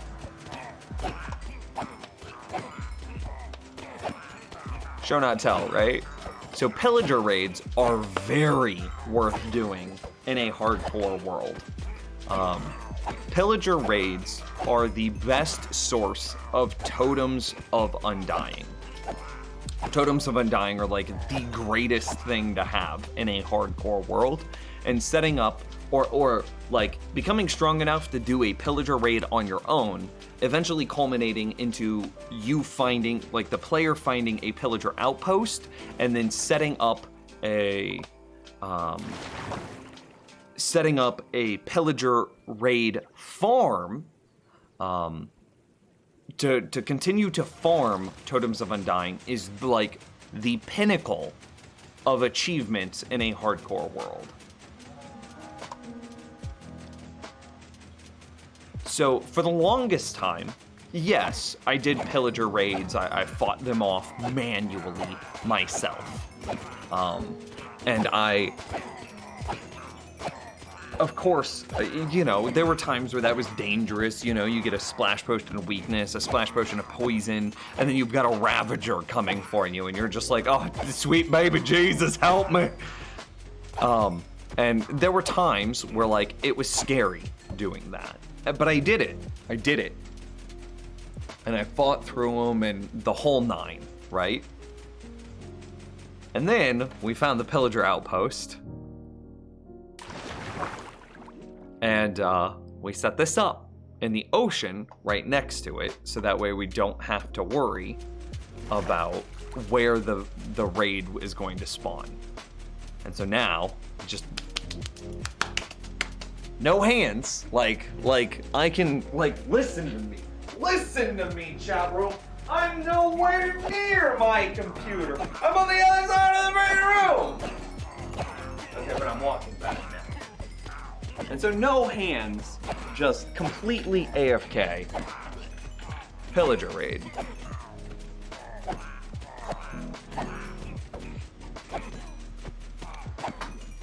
Do you use auto hotkey or something else for auto clicking? Effectively auto hotkey, yes.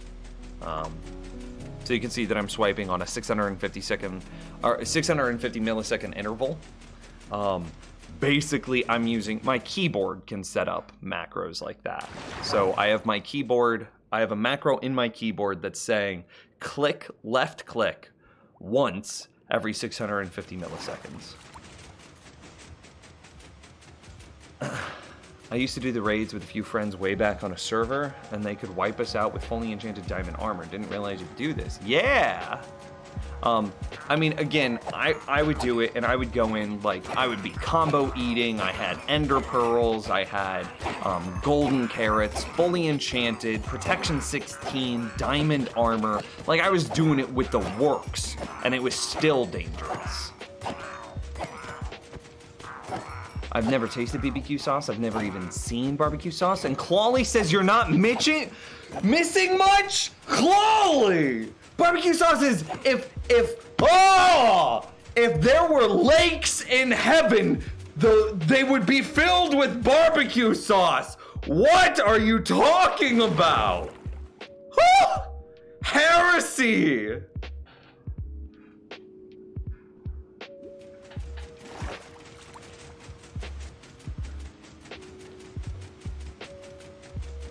My heart is broken for you in the subpar quality barbecue sauce that you must have endured.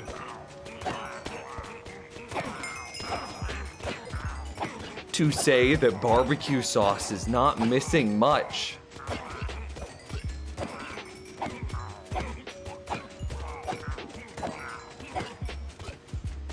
It shatters. The pieces of my broken heart are so small they could fit through the eye of a needle. My soul weeps for this poopy barbecue sauce that you must have endured.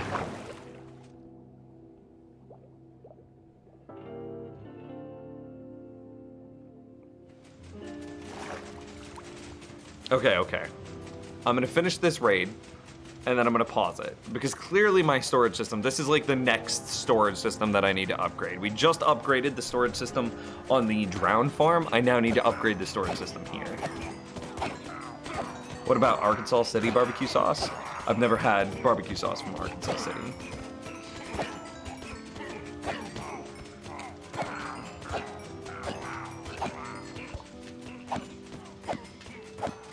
I have to actually watch and pay attention for when the raid is over. Okay.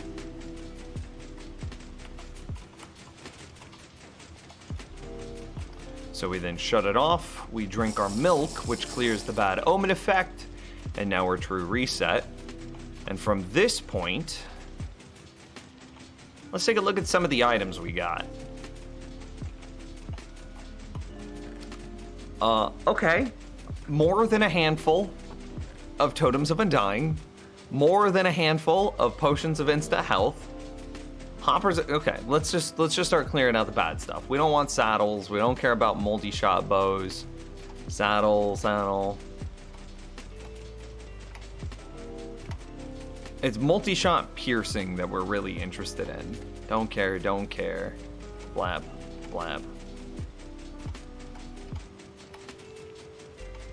And they're mutually exclusive with each other, so the only way we can get them is through a through a raid farm. So we gotta be kinda slow when we check our crossbows, because it's like a 1 in 100,000 chance to find a multi-shot piercing crossbow.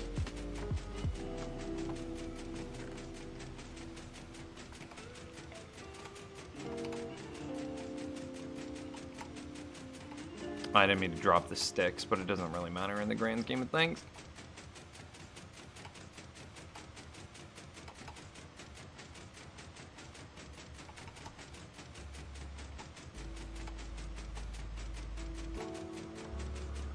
All right. So, you were asking me about, is it worth it to do raids?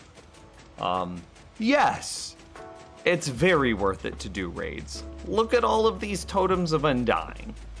This is so many Totems of Undying, I no longer care about the most important object in hardcore Minecraft. I don't care about it. We're throwing these on the ground and letting them despawn because I get so many of the most important item in hardcore Minecraft that I don't care about them anymore.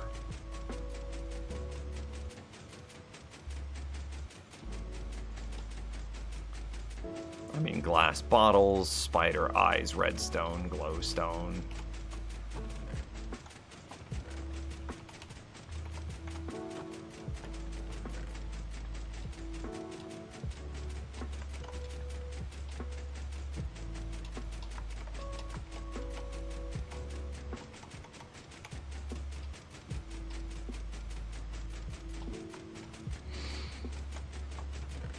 Yeah. So, yes, very good to do raid farms.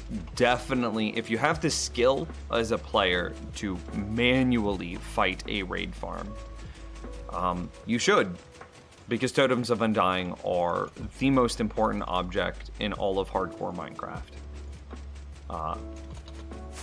But easier than that is setting up a pillager raid farm.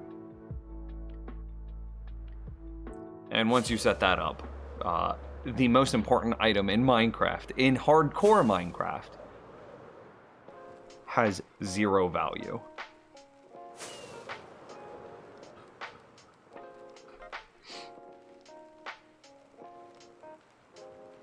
I got killed by wolves last night because I forgot multiple attack you if you kill one. Oof. I couldn't do a hardcore. Can I give you some tips? This is unsolicited tips, but I'm gonna give you the shortcut and how to have a successful hardcore world.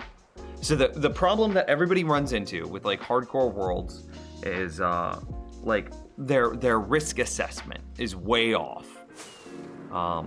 And most of that risk assessment is in mining. Mining is incredibly dangerous. And you should avoid mining at all costs until you have like full protection 16 diamond armor. So how do you get gear without mining? I got you. I'm gonna show you. I'm a big brain this.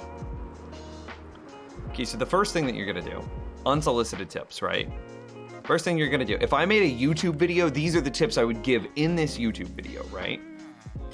Okay, so first thing you're gonna do, you're gonna build a fishing farm. Even post 116,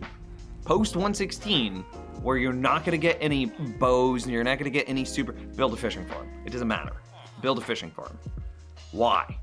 Fish, salmon specifically, is still a very good food source, and it's going to give you more saturation than most of the other things that you're going to be eating in the early game. So you're going to be talking about like, oh, you're eating berries, or you're eating carrots or something, right? Or baked potatoes. Those are not good. The only thing that's like better than salmon that are worth going out for are like steak and pork chops.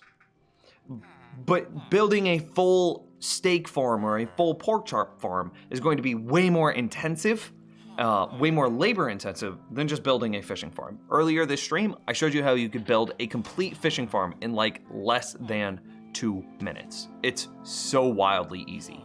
So fishing farm is the first thing that you're gonna build. Save all of your fishing drops. Where are you gonna get all the string for them fishing rods? Kill cats and spiders. Spiders are too wide, so you should be able to make 1 wide holes at nighttime and kill spiders through your 1 wide holes. Easy. So fishing farm is the first thing that you're gonna do. And Clawley with the 200-bit tips. No, you're dead to me. You said barbecue sauce was bad.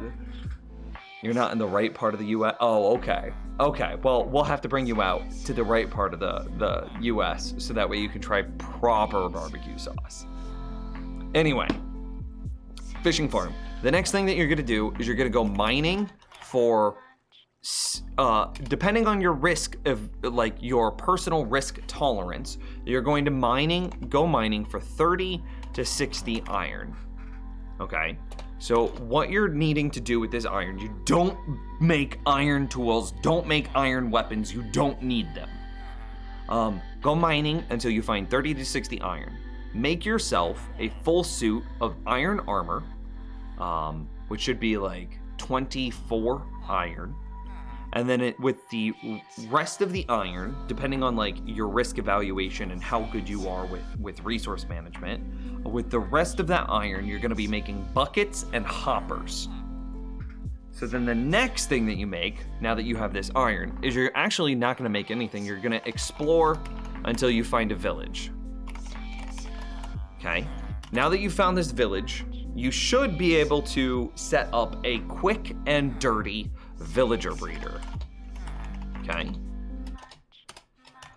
Then, now that you've got a quick and dirty villager breeder, you should be able to set up a villager trading hall.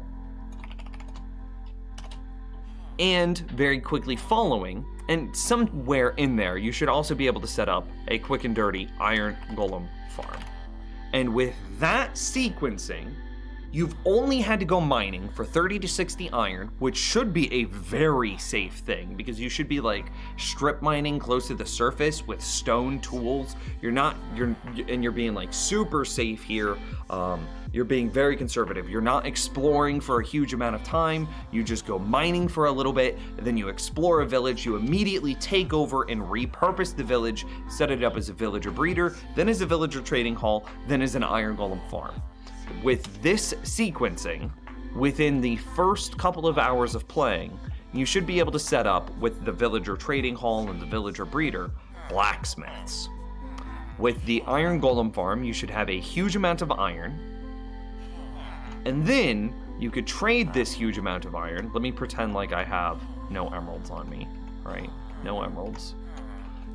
So now you've got a huge amount of iron, maybe not that much, but a huge amount of iron that you can turn around and sell to these guys, which, you know, you won't have the discounted trades because you didn't zombify your villagers. So let's just get rid of this last little bit of iron here and say that we needed to sell that too. And maybe we had to sell some more iron as well. Blat and blat. We sold all of that iron, which didn't take you very long to get. Now you've got emeralds. So with these emeralds,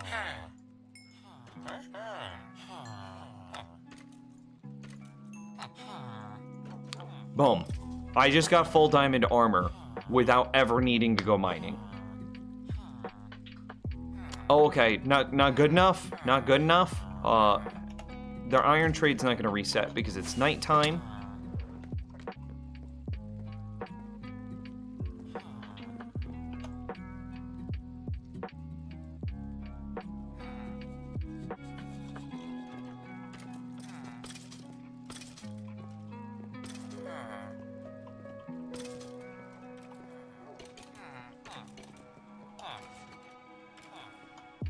Okay, for the sake of the argument here, let's say that we wait for those trades to reset.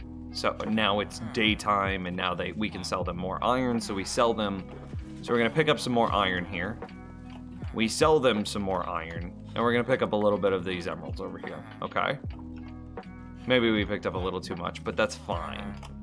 And now we're gonna come in here. I'm gonna buy my axe, I'm gonna buy my sword, I'm going to buy my hoe, I'm going to buy my shovel, and my pickaxe. Okay, I just got every last bit of diamond gear without having to mine. So, this is how you beat, air quotes here, beat hardcore Minecraft.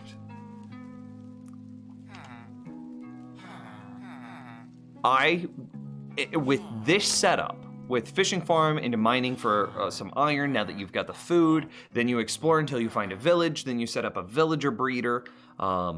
And then set up a villager trading hall and an iron golem farm. You should be able to do that with the resources that you've set up, with the resources that you found, relatively risk-free.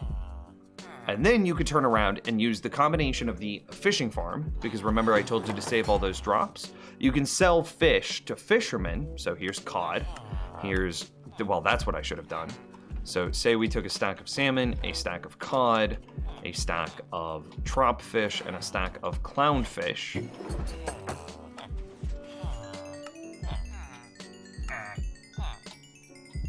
And you sell all of that to your fisherman villager, which you got from your villager trading hall. And then you would have turned around with those emeralds and bought the things that you needed in conjunction with the iron emeralds as well. And that is how you would be strong enough to not die in hardcore Minecraft with minimal risk. Again, fishing farm into mining for 30 to 60 iron, depending on like your risk evaluation or your personal risk tolerance. Then you find a village, you set up a villager breeder, a villager trading hall, and an iron golem farm, and you're done.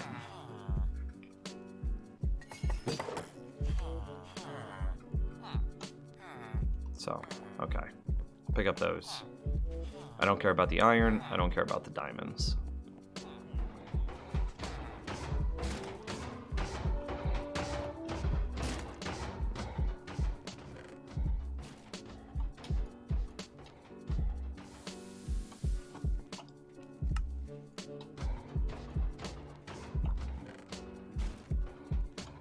Well, is there a lime green dye? How do you make an iron golem farm? It's basically villagers, and then you scare villagers. But you don't even need to scare the villagers. You could just set up an iron golem farm, like a very rudimentary one, without much of a problem.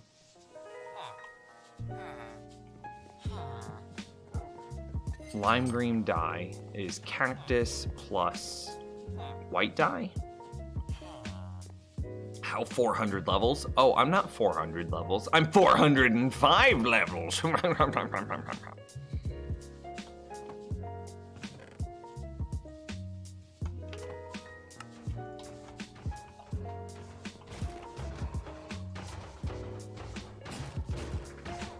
We talked about this a little bit earlier in the stream. I would say 350 levels are from my...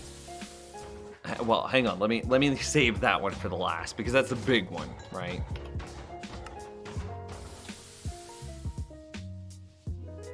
Okay, cool. So out of my 400 odd levels, I would say that 30 levels are from villager trading. We have all of these villagers here that just provide an insane amount of experience every time that you trade with them. Just like listen to this.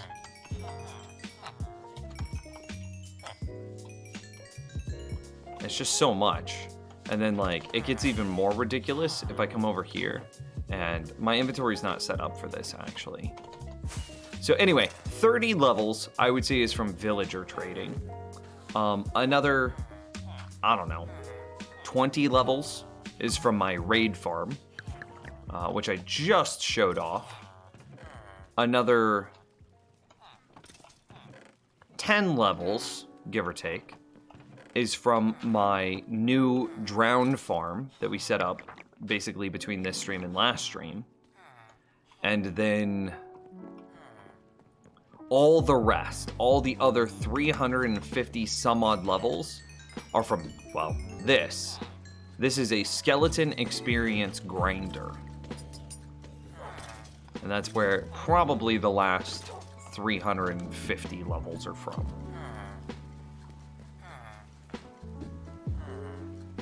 Yep.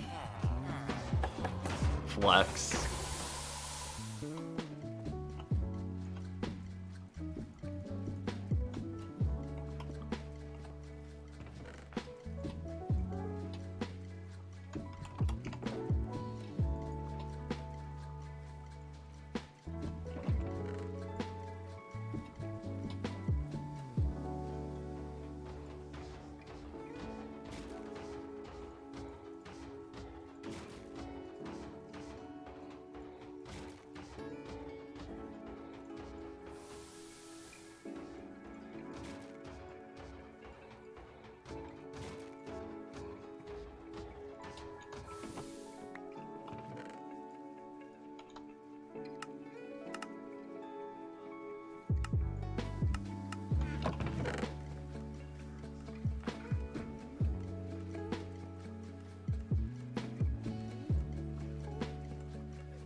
I want to go find another gold ore. Wow, I have an Enderman farm, but it would take me a whole night to get to 400. Of you just manually toiling away. So here's how this works. So it's not the fastest farm in the world. I'm not making that claim. But it works completely automatically. I, the player, don't have to touch anything for this farm to work. Which means that I can then use this this skeleton experience grinder in conjunction with other things that provide me with experience. So here's a fishing farm which also provides experience, and then I can sit here completely automatically fishing while the skeleton experience farm behind me is also running. So I can use these two in conjunction to get several thousand experience per hour. And then I'm gonna go eat dinner, dude. Like, I can walk away from my computer.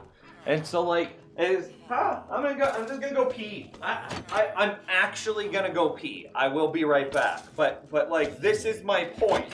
It's like, no hands. I'm gonna use my hands when I pee them, but then I'll wash them because nobody likes to like get pee on the seat. But no hands on the computer.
Okay, chat room.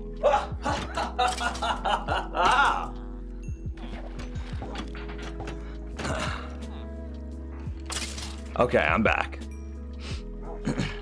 I have successfully dehydrated. I built this skeleton farm in my world a couple of weeks ago, and how do you like it, my man? And how do you like it? Oh, I missed.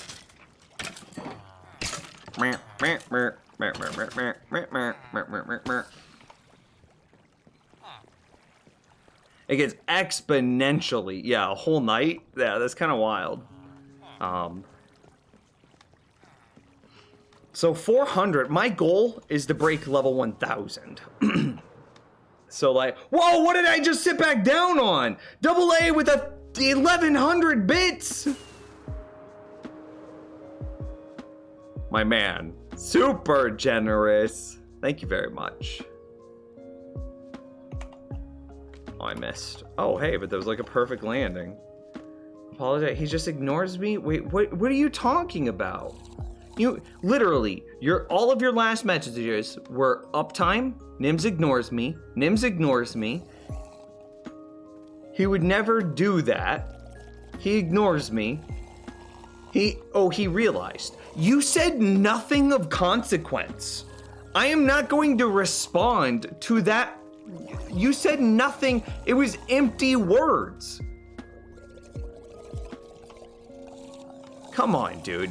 Don't be that guy. You're being that guy. That's a warning.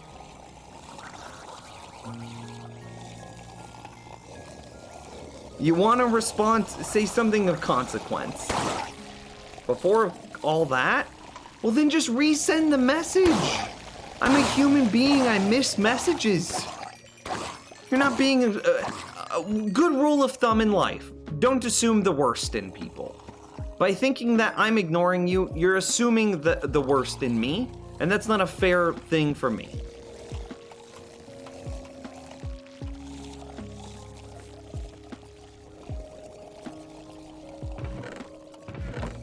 So yeah, this is where a little bit of my experience comes from. We only got this set up like really the beginning of end of last stream / the beginning of this one.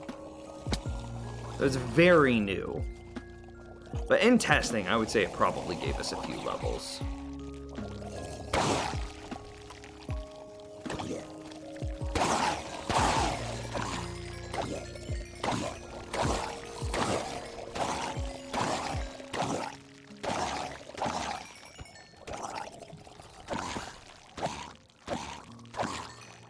Sick. You can put torches on scaffolding? Yeah, it's kind of weird. I'm pretty sure mobs can spawn on scaffolding too, which is why I did it.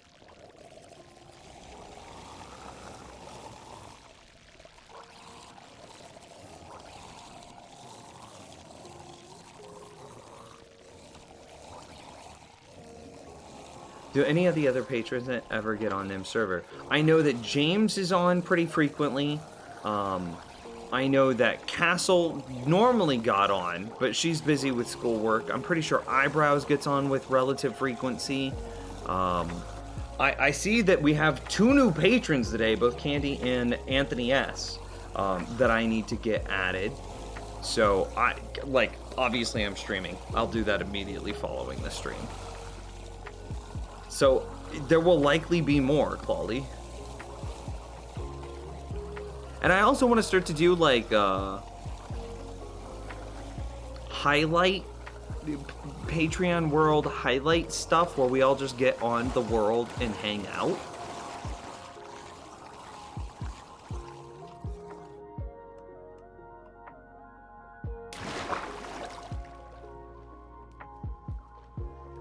Which is probably a good thing to do anyway. But then that will also increase like awareness of it, and you'll probably have more people that would log on from that too.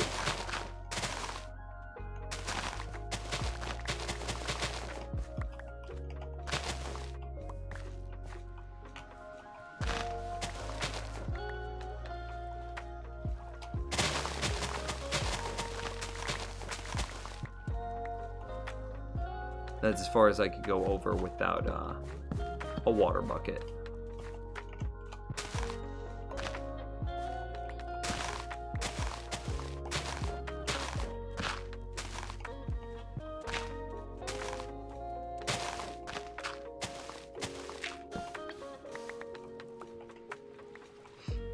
By the way, Nims, this bug's happened to me again, and I didn't care how to fix it. So these raid pillagers are not spawning in my world, and I can't get bad omens, so I can't raid, so I can't get totems of undying. This happened to my other hardcore world too, and I died because I didn't have a totem.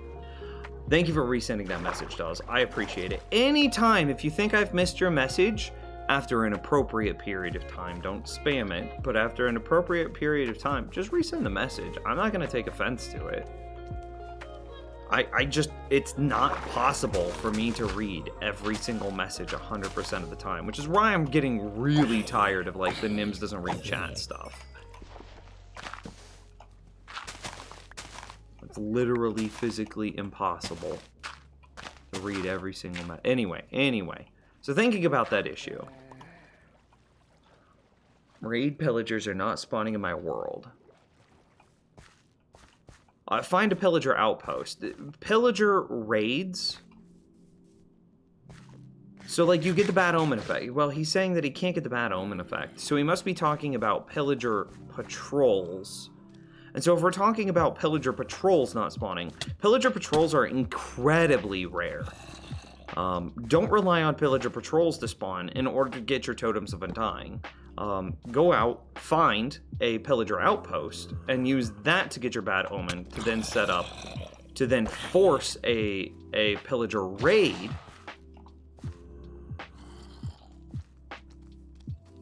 Yeah, to then force a... Oh, to then force a pillager raid, so that way you can get your totems. It's not a bug that they're not spawning. It's just incredibly rare.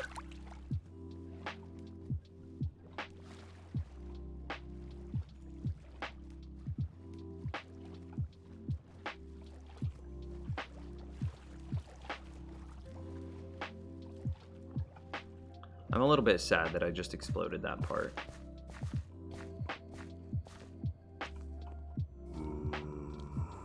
I'm actually a lot bit sad that I exploded that part.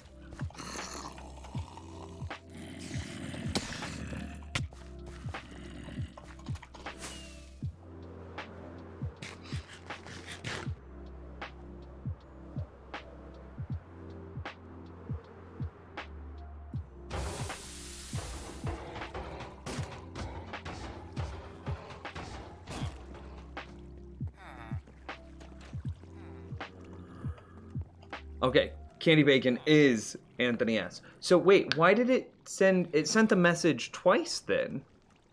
I see you both in here as Anthony S. and as Candy Bacon. What? What? Okay.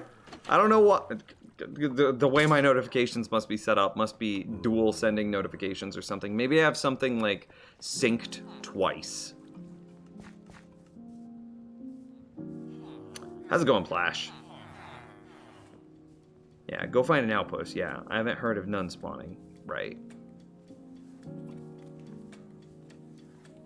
I think in the entirety of that I've had this world, I think we've only seen like 5 raids, or well, excuse me, 5 patrols. They're not that common.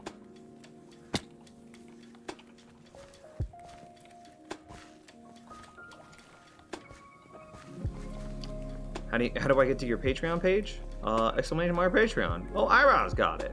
Yeah. And I am working on a new Patreon reward. Actually, I want some feedback. I'm gonna steal some feedback from you guys.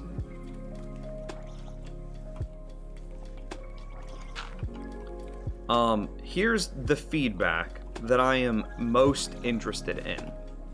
So I want to set up a reward tier for... Okay, cool. I was placing down that last little bit of gravel. I'm gonna set up a reward tier that is every single world download that I have ever created will be provided to patrons. Every single one. No questions asked, nothing withheld. Every single world download. Focus group participation, 100%. That's exactly what it is. Every single world download. They will be updated probably once every other week. So once every 2 weeks to once a month, right? So like this world that we're in right now would be updated once a month, once every 2 weeks, something like that, right? Maybe more frequent, maybe less frequent. Updated, let's just say updated regularly. What should we set that as?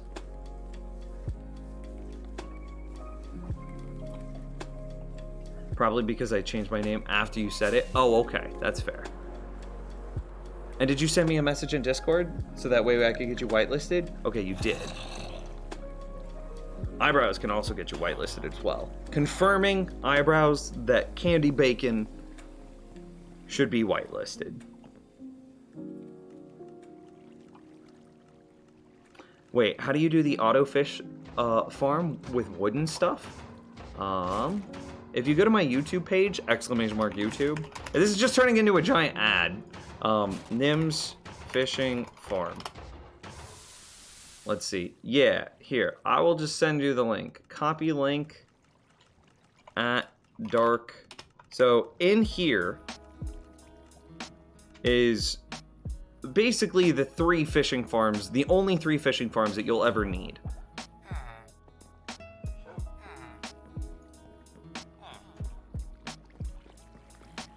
So anyway, how do we set up like a proper Patreon tier for every single world download that we've ever made. So we've got, obviously, this one. Obviously, the Village Breeder. Bee Farm, Redstone, Redstone, Redstone, Tree Farm.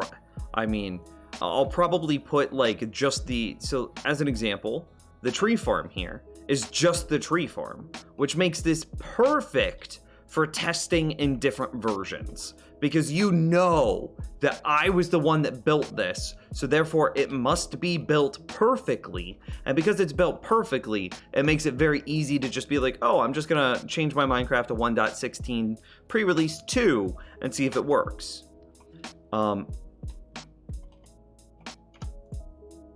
So every single world download that I've ever made is a Patreon reward tier.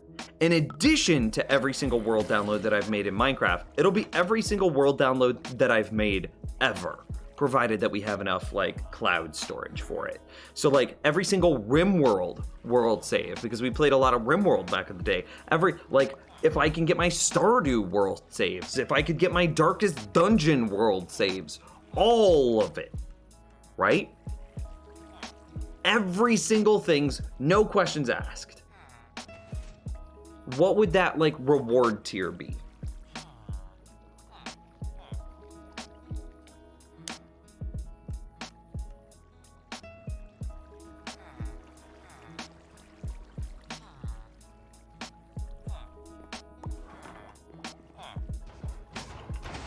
Because I think it's a great reward tier, because I think that that's, like, a really cool thing that would, like, provide, like, behind the scenes stuff, and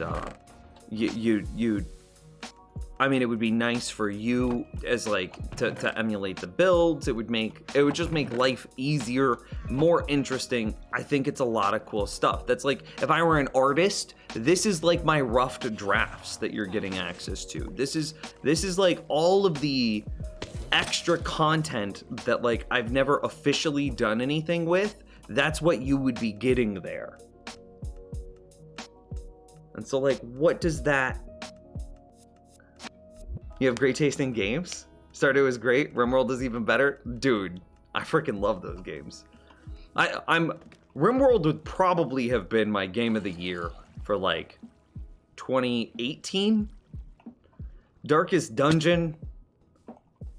I don't know if that would have been game of the year. We played a lot of RimWorld. But, like, RimWorld, Darkest Dungeon. So it'd be a good reward tier. I appreciate the feedback.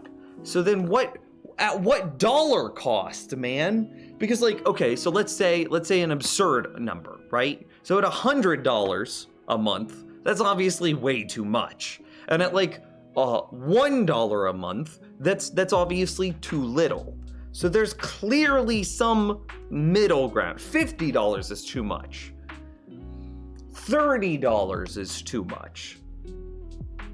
But at what is the correct dollar tier for what that value is? Have you played Factorio? I have done a full playthrough of Factorio. Yes. A complete... And see, like, I wonder if I even still have my Factorio playthrough. No, I won't, because I just reformatted.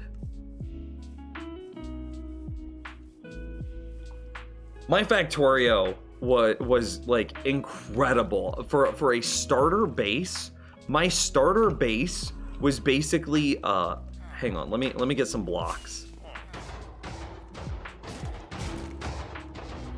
My starter base was basically this.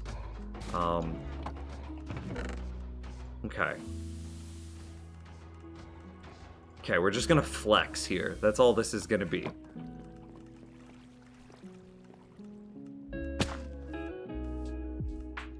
I mean, you are basically giving them all your farm ideas. They can leech off that, make it more. So it would be, because, like, every single redstone world that I've ever created with all of my redstone provided. And see, here's, as an example, here's like 6 fishing farms that only one of these was ever published. Check this out. Here are, every single one of these here is a fishing farm. Every single one of them. Like, check this out. This is a fishing farm. believe it or not, I'm actually fishing right now. So the armor stand is overriding my right click, and that's preventing me from reeling in the bobber. But as soon as the bobber is hit, then that's a, boom, that's a fishing farm. Another fishing farm. Another fishing farm. The bell does a right click override too. Every single one of these is a fishing farm. Every single one is a fishing farm, is a fishing farm, is a fishing farm. So, but all of those you can see are derivative of each other. Now check this out. I have some fishing farm designs in here that the world has never even seen before.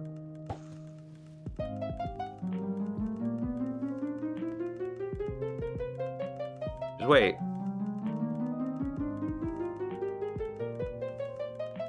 I guarantee you've never seen a fishing farm that's based on this design. And see, that's the problem with it, is it doesn't always get the recast correctly. But I just caught a fish. And so that was the prototype there. And so here's like the next version of it. I gotta remember where I'm supposed to aim. I don't remember where I'm supposed to aim.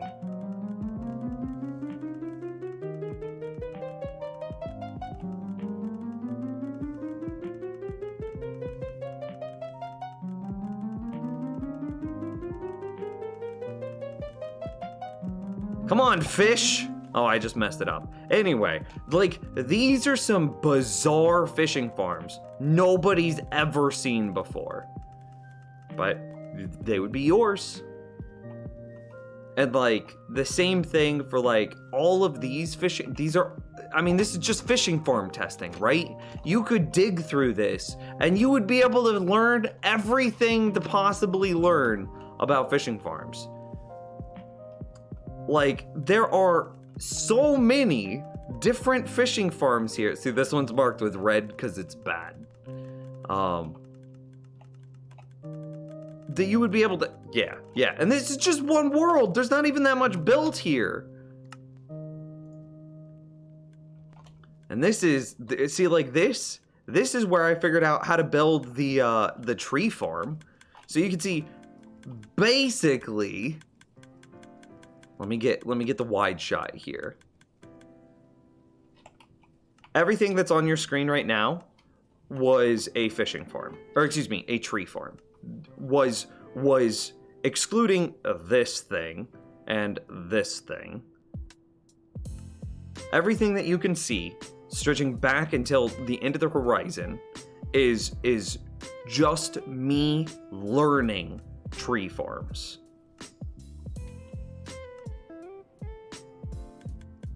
Every single one of these went into like the design process and iteration. And again, there's like tree farms in here that haven't been seen.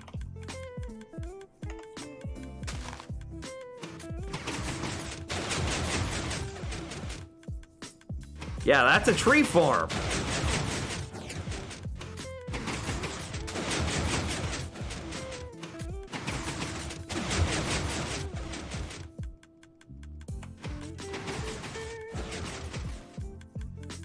That's a tree. Anyway, and like, this is where, over here is where I had like my eureka moment. And this is the first iteration of the final tree farm that everybody's kind of seen now. And then iteration after iteration after iteration. And you could see how my brain worked and how I was able to figure out the problems. And you can see that I originally started with like just a set of wall crushers from the side, but then I figured out that I could use a spinning design. See, I'm still at the wall crushers there, just all moving in from one direction.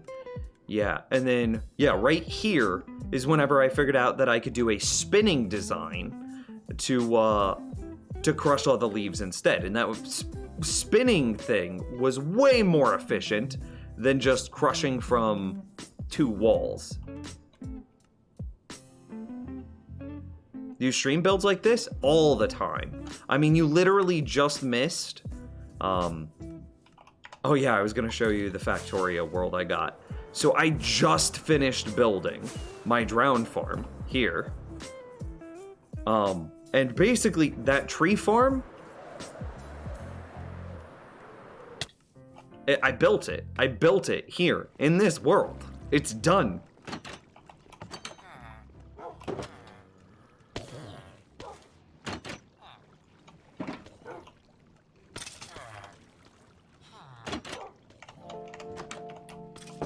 Oh, 100% hardcore, baby. 100% hardcore.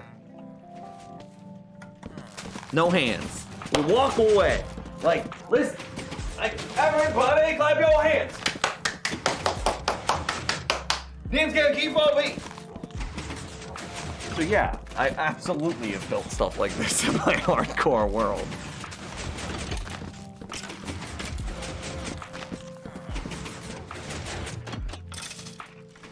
Okay, I'm gonna stop there. You get the point. You get the point.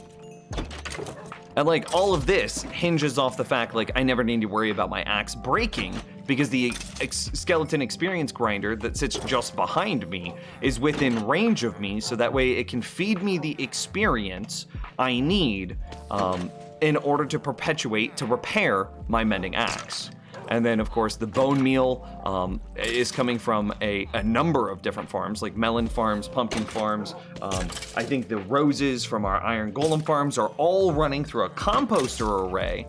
And then that is being fed, the bone meal from the composter array is being fed into the tree farm in the hardcore world. So, yes, I absolutely build these things in hardcore. Okay. So many farms will be stolen. I mean, maybe, but like, I'm also assuming that if you're willing to be a patron of mine, then you will build those farms, but you won't take credit for them. I'm kind of in the risk of posting those designs. I feel like maybe that's a motivation to start making my videos a little bit quicker, right?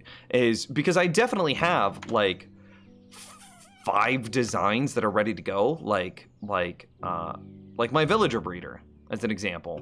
My villager breeder is done, but I haven't made a video on it.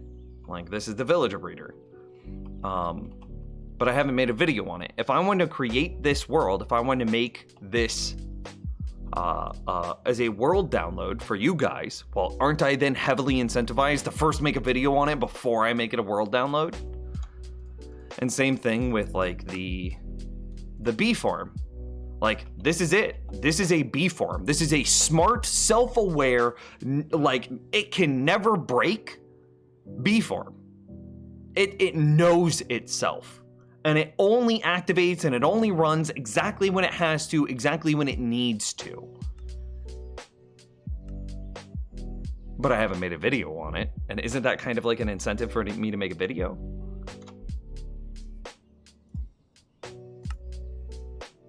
And there's tons of these. There's tons of these. Like, chicken farms are broken now. But check out this, like, design iteration process for chicken farms that I went through. This was designed for 1.13, but chicken farms got scuffed in, like, 1.14. So it never saw the light of day. But, like, look at this iterative process, dude. These are all chicken farms. Each one with pros and cons, each one that got ultimately better and better and better, which culminated in like quick dispensing lava-based chicken farms to light your chickens on fire but not kill them, so that way you could swap between cooked chicken and then you could swap over to water, which would then long dispense the water to drown your chicken. And it did it in a footprint of this size. There's nothing underground.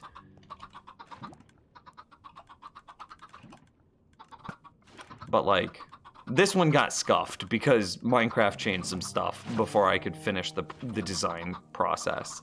And it never saw the light of day.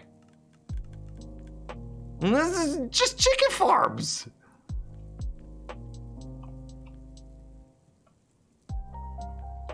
Different types of farms. Yeah, I do want to address that. You should put heads together with SciCraft. Their design sessions are incredible. I agree completely with Dawes' response.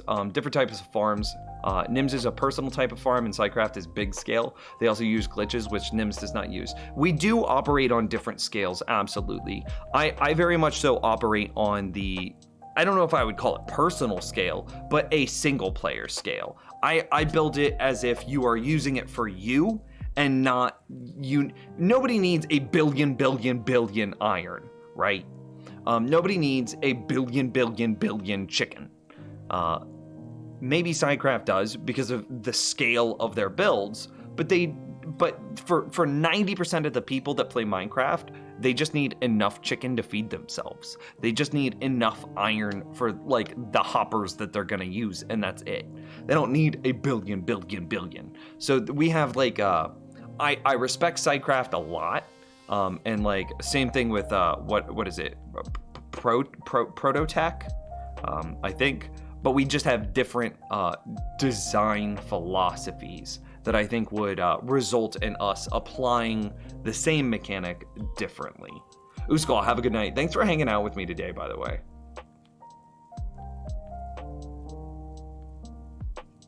You can make your redstone worlds a higher tier than your other worlds. That's kind of a suggestion. Would that be like needlessly prohibitive against the redstone worlds though? See, like here's the final version of the skeleton experience grinder. And so you would be able to just quickly drag and drop this in a world.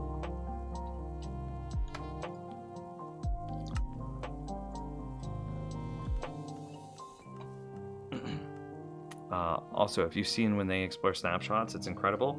I mean, it is. But like, again, I'm not a big fan of like exploring snapshots because so much changes through a snapshot. I remember when bees came out and like everybody was scrambling to make a bee farm, and like 90% of the bee farms that people made inside the snapshots didn't work by the time release happened. So it just feels like a waste of time to explore snapshots to me.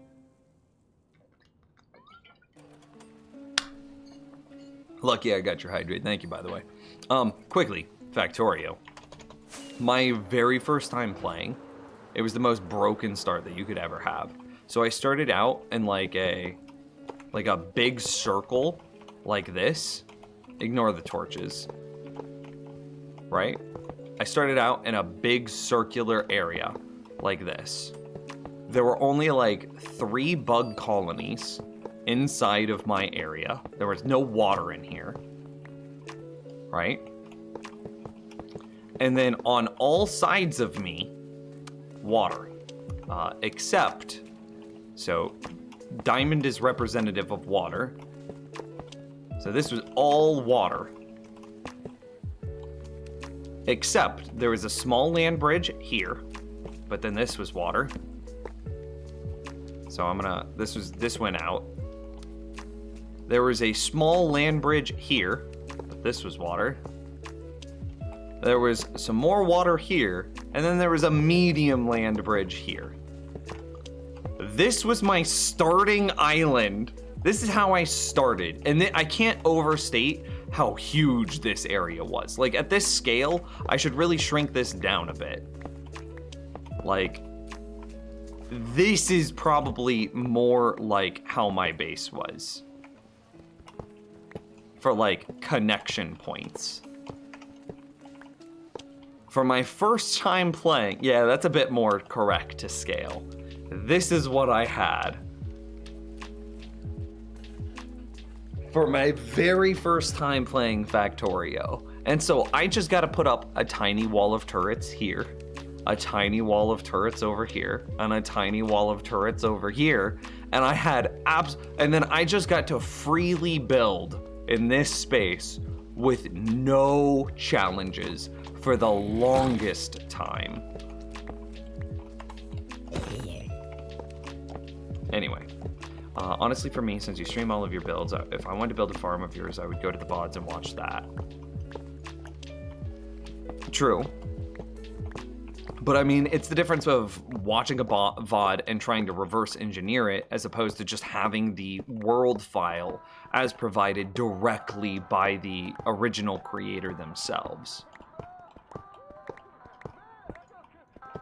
I didn't mean to destroy that.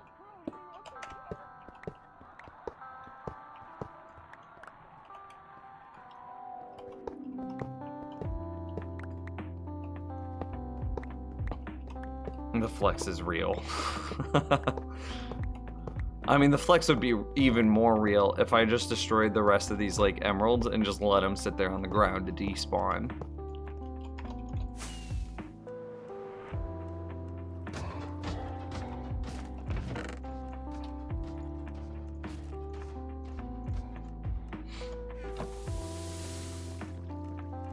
You have a diamond trade? You can't get diamond trades. The closest that you can get, well, okay, you can sell diamonds, rephrase. You can sell diamonds, but you cannot buy diamonds. The only thing that you could buy is like gear, tools, weapons, stuff like that. Please don't do that, I'll have a stroke. Oh, so like those emeralds there, then I'm just leaving. Good to know.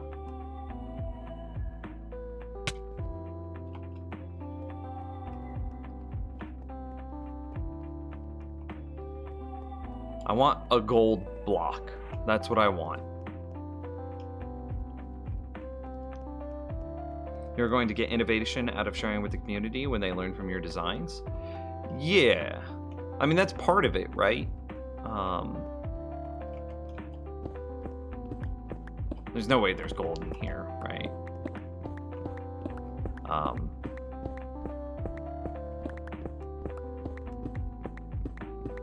Clawley, he is mad at you for saying barbecue is trash. This is true.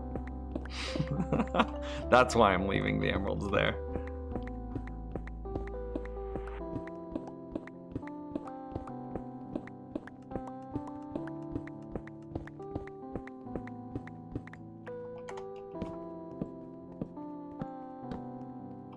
I just want a bit of gold. That's it. That's all I want. It's just a bit of gold.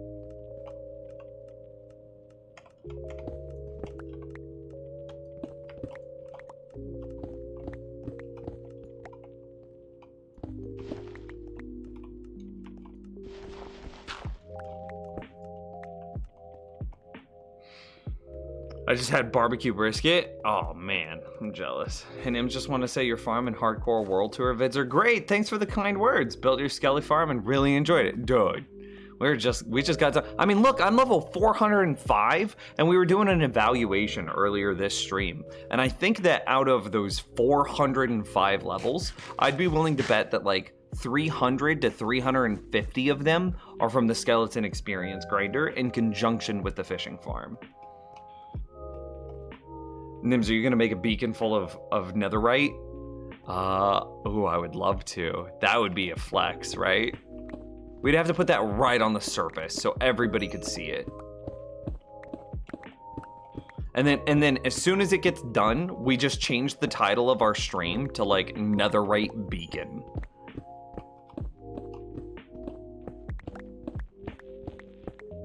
What is netherite? Netherite is going to be a material. It's like an ore, better than diamond. There's going to be a new highest tier thing above diamond.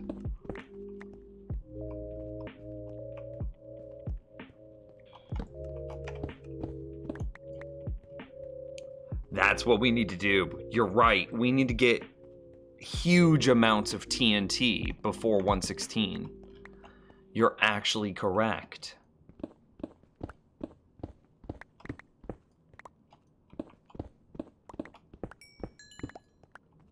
I feel like the timing is a little off in the Windows 10 version. It still works. It's like the dogs don't target quick enough. I think that's normal. I think mine is the same way. Like, it takes them a second to react. It shouldn't be a problem, though. As long as you aren't experiencing cramming, that will never be an issue. Because the skeletons, as they exist inside of the kill chamber, are outside of the detection range of this spawner itself. So your rates will never be hurt. It will never, nothing bad will happen. The only thing is, the only question to that is, as long as you're not cramming, it's okay. My bet is 116 official by about the 20th to the 21st of June. Okay, I could see it. So that gives me maybe a week to build up a double chest of TNT. So I couldn't watch your whole birthday stream. I had to go see my fam. Well, I hope your family's doing better. But thank you for the kind words. Yeah, birthday was 3 days ago. Couldn't TNT explode it? No. So that's the trick, is it's buried deep inside the nether, and it has a blast resistance higher than what TNT can do. And there's the gold we wanted to find.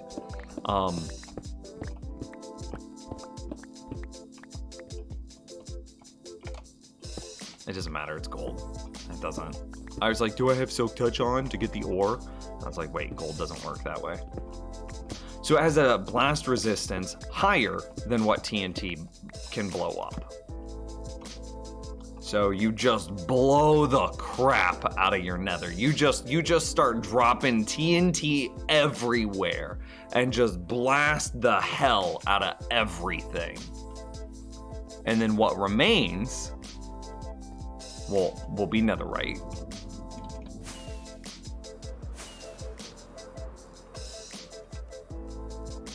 Yeah, no cramming, they just stack a little bit, but it always clears up after a little bit of time. Well, then you're perfect. Working as intended.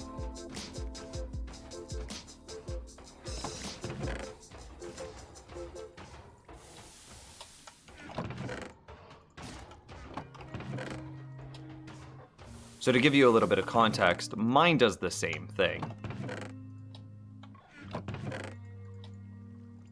I don't care.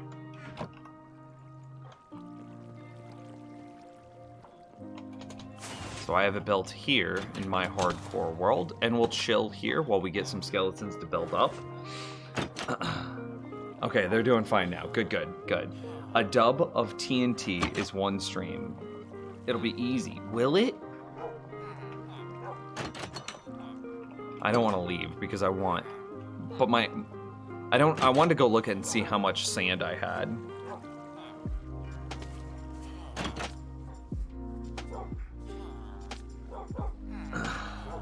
Could netherite be used against a wither then? The wither can blow it up, and even obsidian. Yeah, withers have the ability. So see, he's just chilling. Open. So is this what you're talking about, where they're just chilling for a moment? Some dude has already done what he calls the flex beacon. Well, it's in a pre-release. It doesn't count. Blowing up chunks isn't as easy as it sounds. So what I expect is within a couple of days, and see, like, it opened, but they didn't get attacked. This is perfectly normal.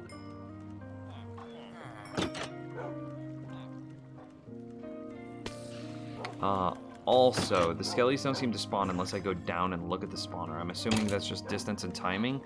Yeah, so unless you placed your blocks wrong, unless you counted wrong, the spawner should be within, see, so my spawner's right there.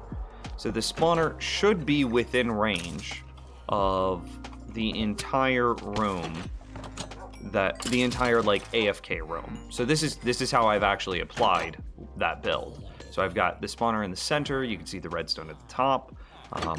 You know, so I've got a fishing farm here. I've got the tree farm here. A little nano farm here. a cobblestone generator here, which also converts ore and also converts concrete. There. A little AFK netherwort farm here, literally just a 3-cell, and then a pumpkin carver here, which uses mending and breaking shears. So this is how I set mine up. And as long as you counted correctly, this point, which is the furthest away from my skeleton spawner, should still be able to spawn skeletons.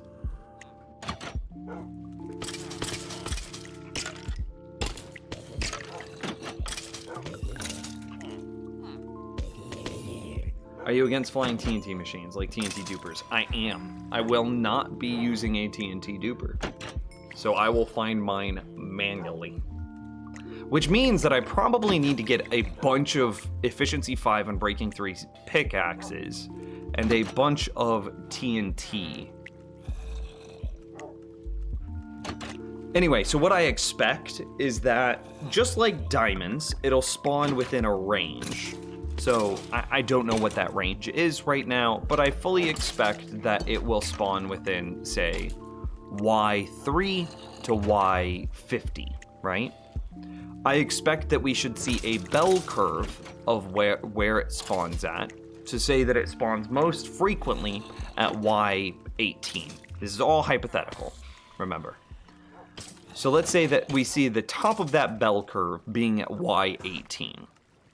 But then let's say that we see lava also spawns at great frequency below Y20. Which we know something like that is true. I don't actually know what the height of lava spawning in the nether is.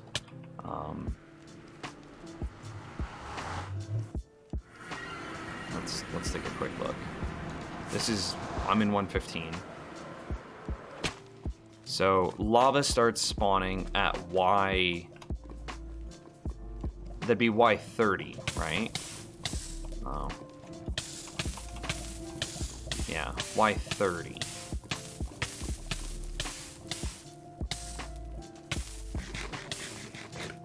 So we would we'll probably attempt to go exploring for netherite at, say, Y32, which is basically where I'm standing now. Actually, I'm on soul sand, so this is Y33, actually. So at Y32 is where we would go. Yeah, at it would be Y33. It would be Y33. So we would go exploring for netherite at Y33, so that way we're one block above the lava.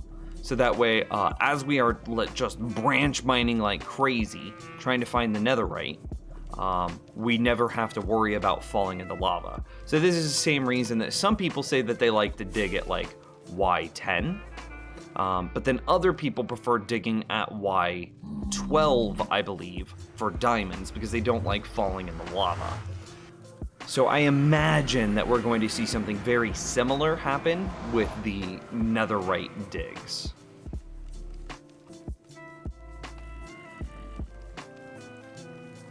I think one of the SciCraft nerds brought up a compromise between TNT duping and being legit. If you could push some tile entities like dispensers, you'd not need a TNT duper, but you could fill the dispenser with a lot of TNT. Eyebrows, that was us! We said that like 5 times in the last like month. That was us that said that.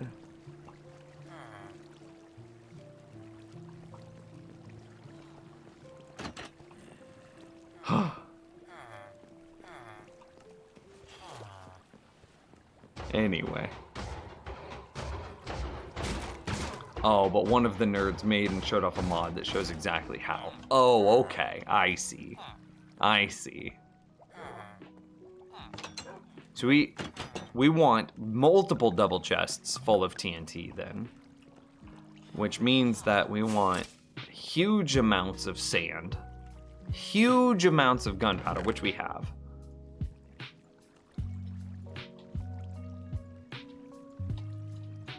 We don't have all that much sand.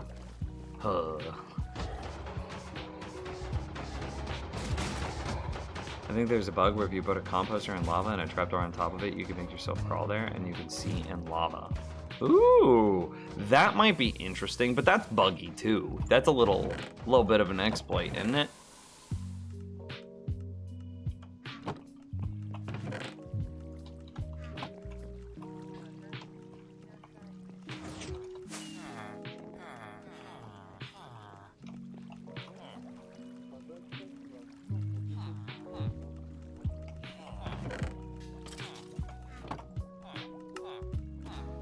Yeah, it's 4 sand per 1 TNT. That should at least give you 4 TNT.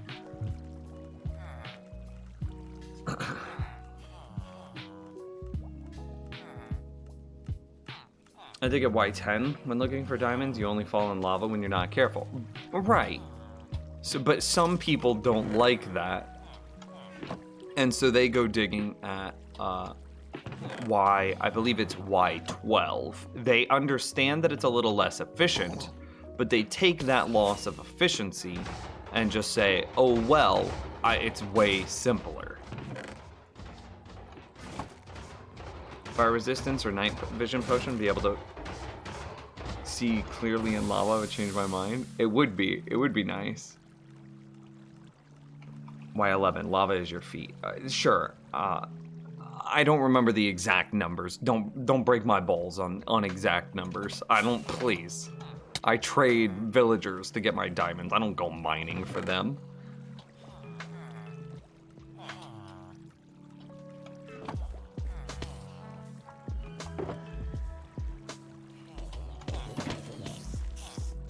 Yeah, you plebs mine for diamonds. Who even mines for diamonds?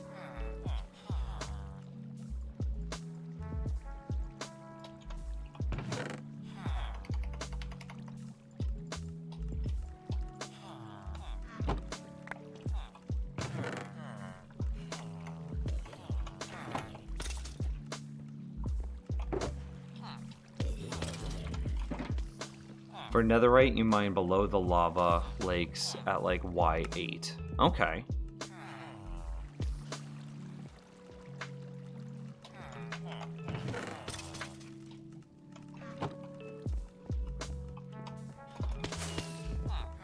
Finally, made a new Twitch account and haven't been able to find you. Oh, well, there. Hello.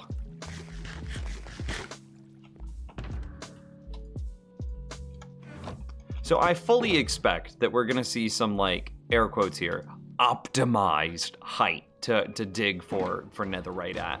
And then I fully expect that it's going to be something like you branch mine in this specific way, and then once you're done branch mining in this specific way, then you line that area with TNT roughly, I don't know, right at the maximum distance TNT apart. So like, I don't know what the distance that one TNT will then ignite the next TNT. Whatever that distance is, that's the distance between TNTs that you'll want. And then you just fill up all of your branch mines with TNT at that distance apart and then blow them up. And that's how I bet the majority of non-TNT duping will be done. Says Nims, who mined for almost 30 diamond blocks. No, we didn't mine for 30 diamond blocks. We mined to clear out the area below the base. It was just a happy happenstance that we found all those diamonds. Any new projects? Yeah, dude. Let me show you one.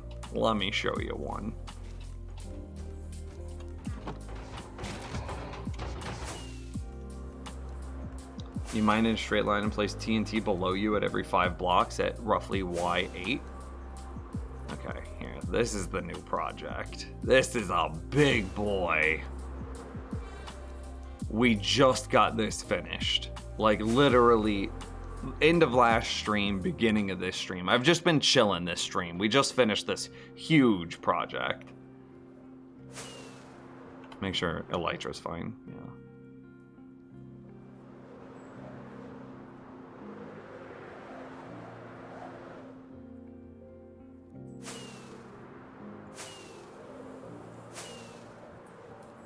It's a big boy. Okay, so what is it?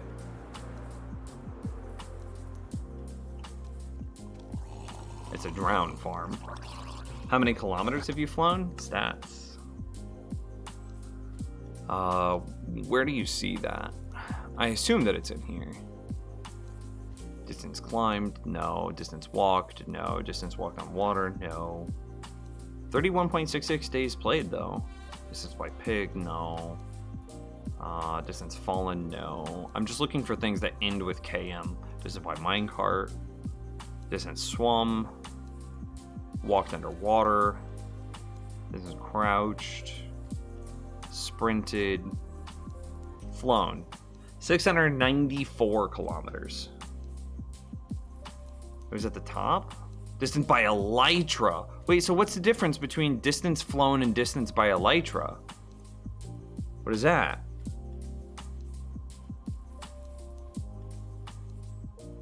I'm so confused.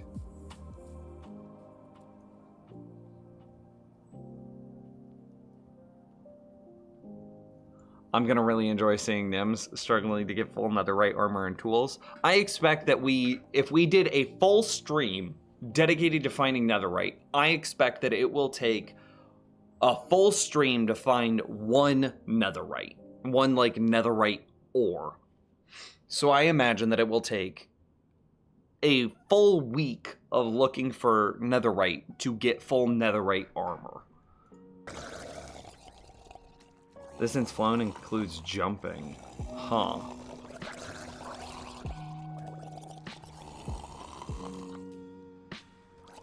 I've never touched a cartography table. No. Why would you need a drowned farm? Because gold farms are breaking in 1.16. And also, I don't build in the nether because I'm gonna reset my nether whenever 1.16 comes out, so that way we can do things like go find netherite and explore the new biomes and blah blah blah blah blah. Flown in the air is without elytra activated. That would make sense. Have they announced when 1.16 drops? I mean, they're in 1.16 pre-release 2. It can't be long. In my memory, the longest I've seen things in pre-release was like pre-release 5 for like a month. So like, I bet we've got to be within 3 weeks of 1.16. That would be my guess. We're absolutely within, provided like acts of God, right? We're within 3 weeks of 1.16. So anyway, I haven't built anything at all inside of my nether because we're gonna reset our nether when 1.16 comes out. 1.16 also is breaking gold farms. Now maybe that gets fixed before it's released proper, but let me just build my drowned farm in peace, damn it. So here's my drowned farm. Oh hey, I'm supposed to fill my inventory. I always forget to do that.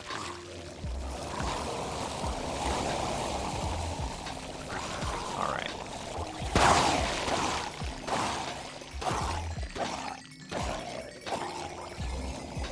Tomorrow I start a new project. We'll probably start prepping for 1.16 to come out. Start prepping for... it'll probably be a lot of resource gathering, so that way as soon as 1.16 comes out, we could just like throw project after project after project out. We'll probably have some like medium-term projects like giant sand quarries, stuff like that, right?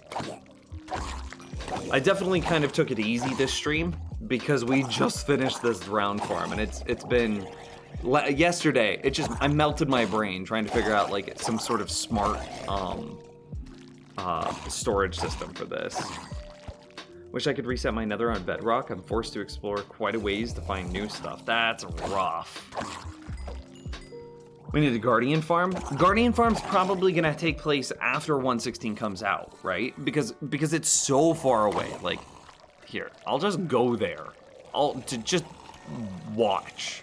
Look at this. It's due whatever direction this is, east. Okay, here we go. Make sure that I'm heading the right direction.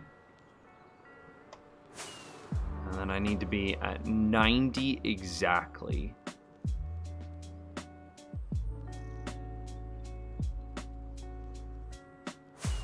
Okay.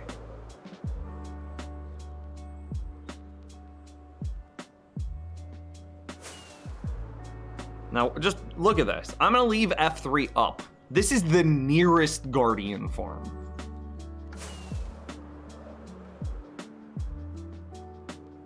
It's alright. If you can go there, that means it's not far. I actually had to question if I'm gonna run out of rockets before I get there. I actually questioned that. I know, you know, that Guardians will be the end of the world. No, I believe. It'll be good.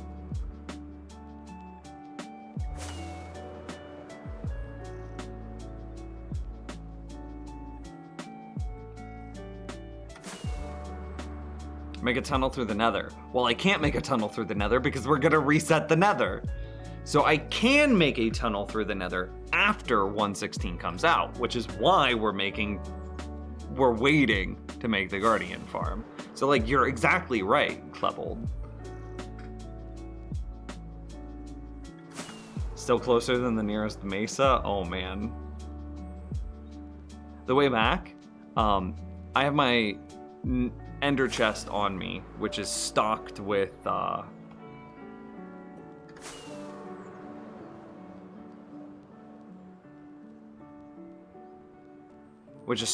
rockets, so I should be okay. But you can make the portals already? To what end? Like,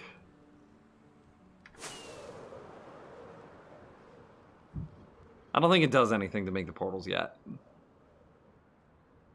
By the way, I don't remember who told us to fill our ender chest with shulkers full of, like, commonly needed resources, but that guy was big brain. And I think it's around here somewhere.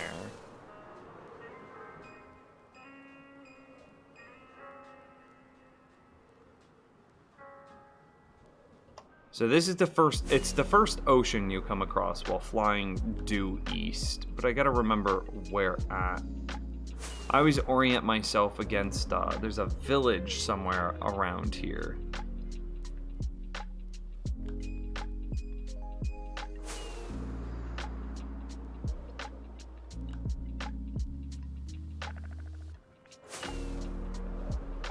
I'll remember where the village is.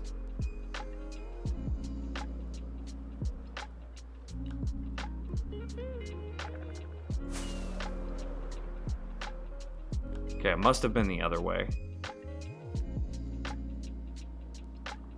Yeah, no point in making portals yet, exactly.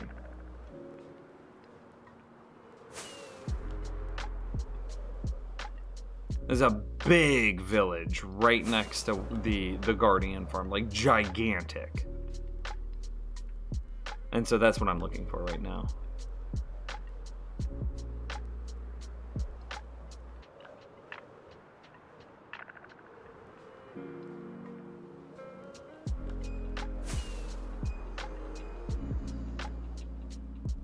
Oh, there it is. God, I was right next to it. Okay.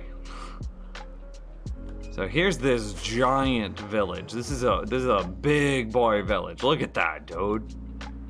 Huge. Absolutely huge. And then there's a little sandbar out here. And then just beyond the sandbar is the nearest Guardian Temple. So this is it. This is as close as I get.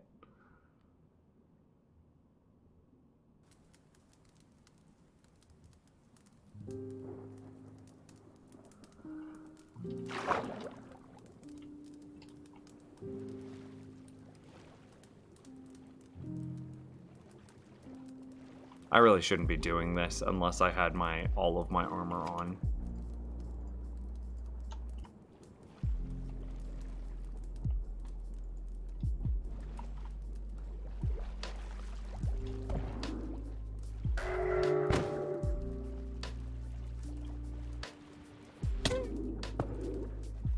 That guy's tanky. A mining fatigue.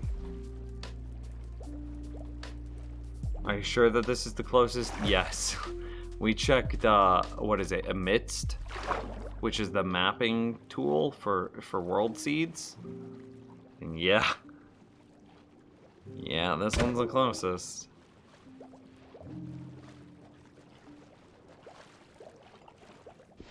Why didn't it hit him? Hello?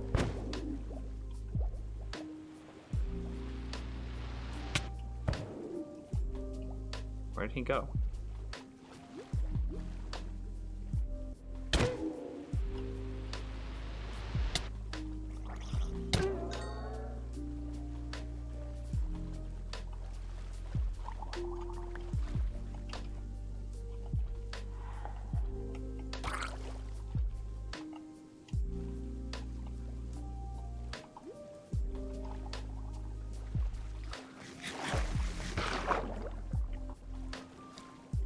Did you get a map from the cartographer? I did not.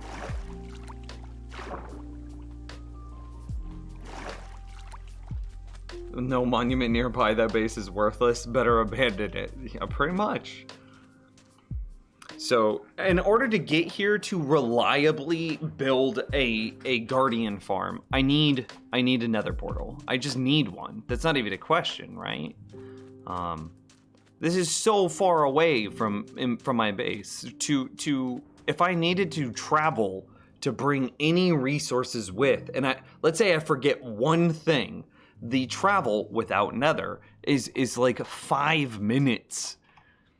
So like 15-minute round trip, because 5 minutes there, 5 minutes back, 5 minutes to get the item, is just insane for how, yeah, we obviously, oh, I just accidentally spammed a bunch of rockets. Dumb. It's just too far. So I need nether, and I'm gonna need like ice paths with boats in order to quickly travel back and forth between them. Which means that I'm gonna need something built in the nether, which means that I can't build it in the nether until 116. Double check with the cartographer.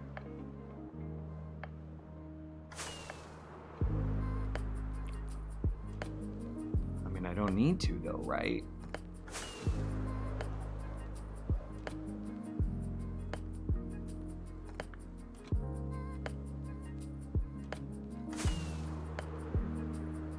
Great heroes can be Double A found even with the here, tier 2 in the sub. mud and rain. The great hero. Thank you very much, my dude. Can we get some Party Phoenixes in Charo? It's a tier 2 sub. That's a level up, man. Check my Elytra durability. It's going down.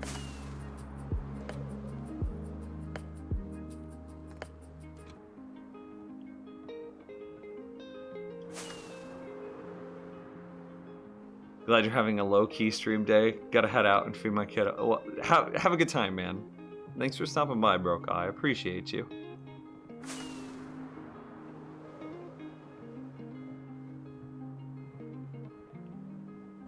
See, it was a legit question if I was gonna have enough rockets.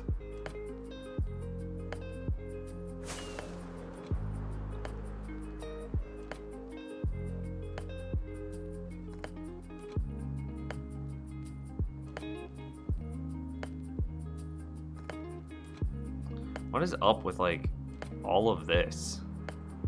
How does this happen? This must be spawn chunks. Where the sheep are able to eat all of the grass. Yeah, this has gotta be spawn chunks, right? Where the sheep are able to eat the grass, but the grass isn't able to spread. It's gotta be spawn chunk. How's Elytra? Like 70, 80%. There's our starter house, which I knew was built near spawn chunks.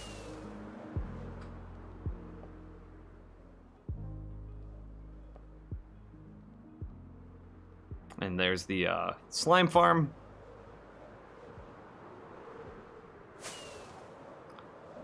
Drown farm and base. Well, see, I don't even have to worry about my elytra breaking because, again, whoever told me, I don't remember who it was, and nobody's taking credit for it either. Whoever told me to put ender chests or shulkers inside of my ender chest was smart.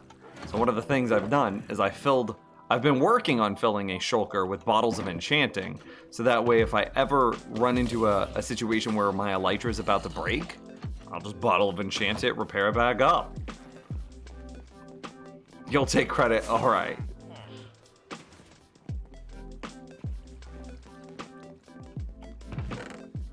It was smart, you see. And really, I should probably have all of my other elytra in there too. Actually, isn't my elytra in there? Yeah, I have a spare elytra. Let's move it out of that one and like into here. So that way it's a little bit more, don't forget me.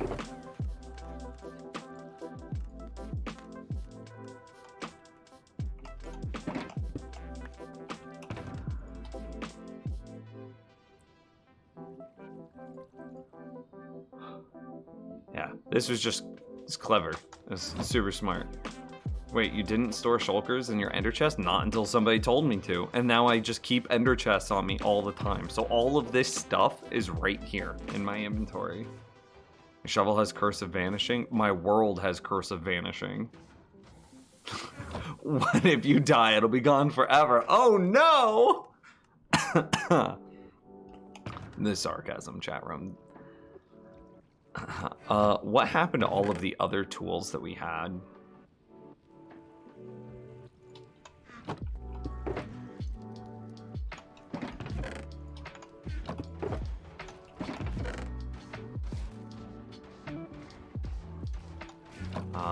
Non-ironically, I want to get a bunch of shovels. What's Curse of Vanishing exactly? If it's dropped on the ground when you would die, then it just destroys itself instead. So it's basically a tool with like hardcore on it.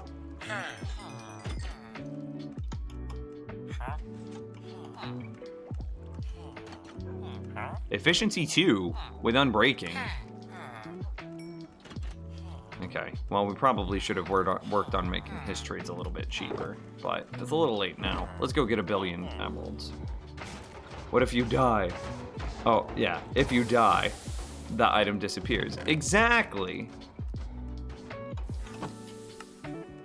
But I don't care about that, because if I die, my whole world disappears. So it's kind of a non-issue for me.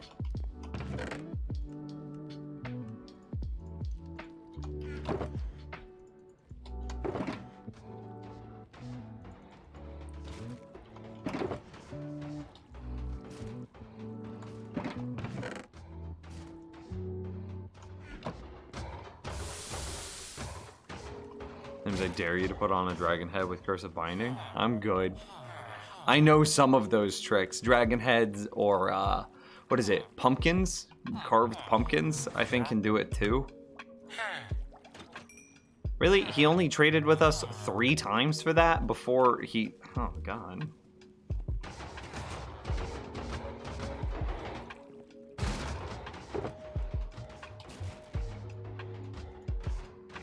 I mean, this is going to be super important.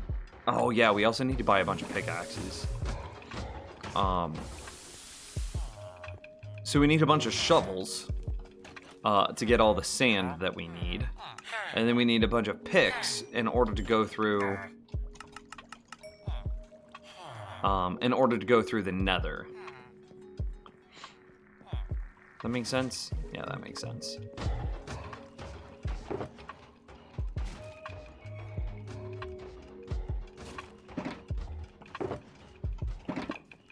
Don't need that stuff, though.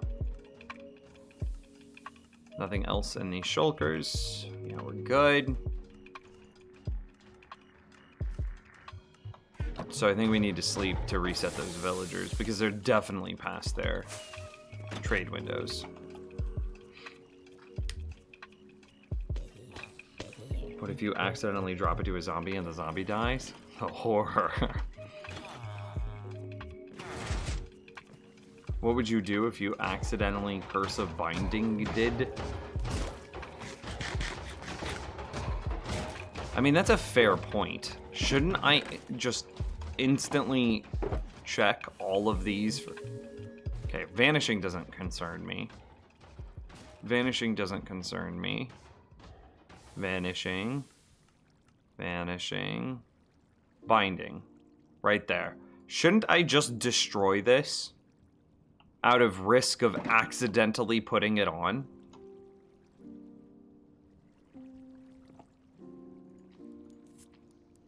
Yeah, you can't remove it.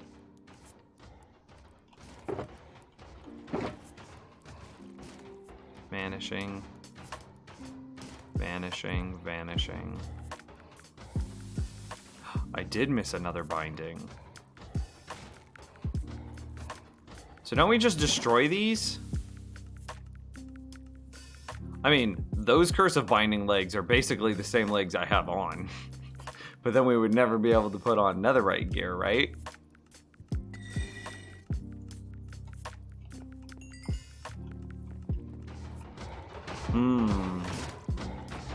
Give it to Lord Cactus? That's literally what I was just about to go do.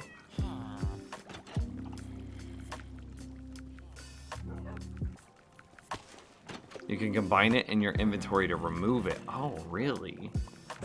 Yeah, I don't care. I don't care. It's too risky. I want it out of my inventory. Notice how I'm not shift clicking it anywhere? So that stuff's dangerous.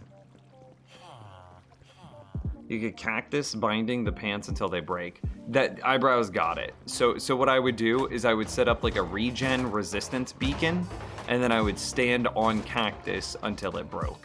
So like one of the memes that I do in this world, whenever people start to talk to me about like, oh, what do I think about netherite armor? Oh, and then I'm like, oh, it's way too strong and it definitely shouldn't exist in the game in the current state. However, it might be okay if they eventually add a new level of difficulty. And then they're like, but it makes you, but we need it. But I need to be stronger. And then I do this. And I just sit in lava, like proper in lava. And then I talk to them and I'm like, do we really need another tier of armor? Is that something that we actually need in this game right now?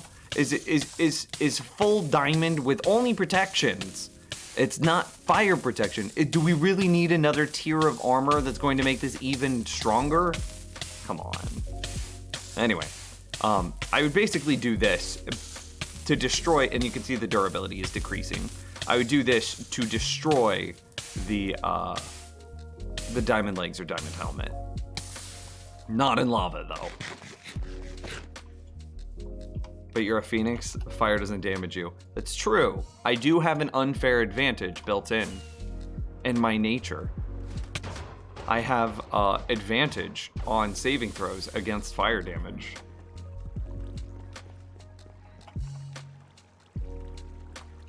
Okay, anyway. So nothing else in here. Curse of Vanishing doesn't matter, but Binding does. Alright, and we've purged that. I'd hope a phoenix either has resistance or immunity. I would assume it does. I was just being a shitter.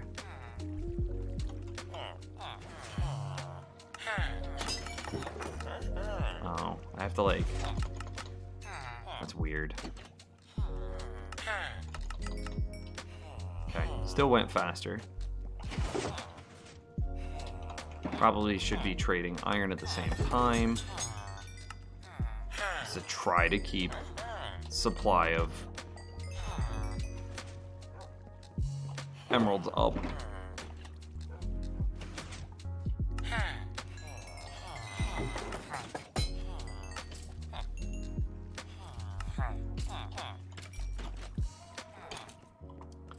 Put those...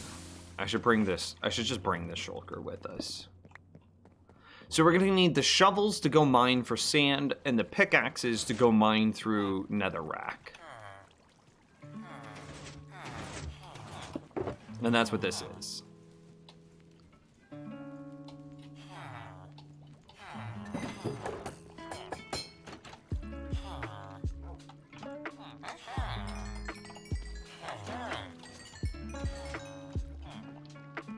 Are you using Optifine? I can't remember. I am not, because Optifine is never updated by the time the next patch comes out.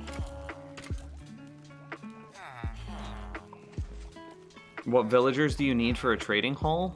I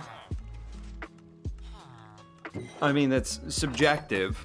I would definitely say the 3 blacksmith types, but they're probably the most important. And then put those right next to your iron golem farm output, so that way you could just dump all of your iron directly into these boys.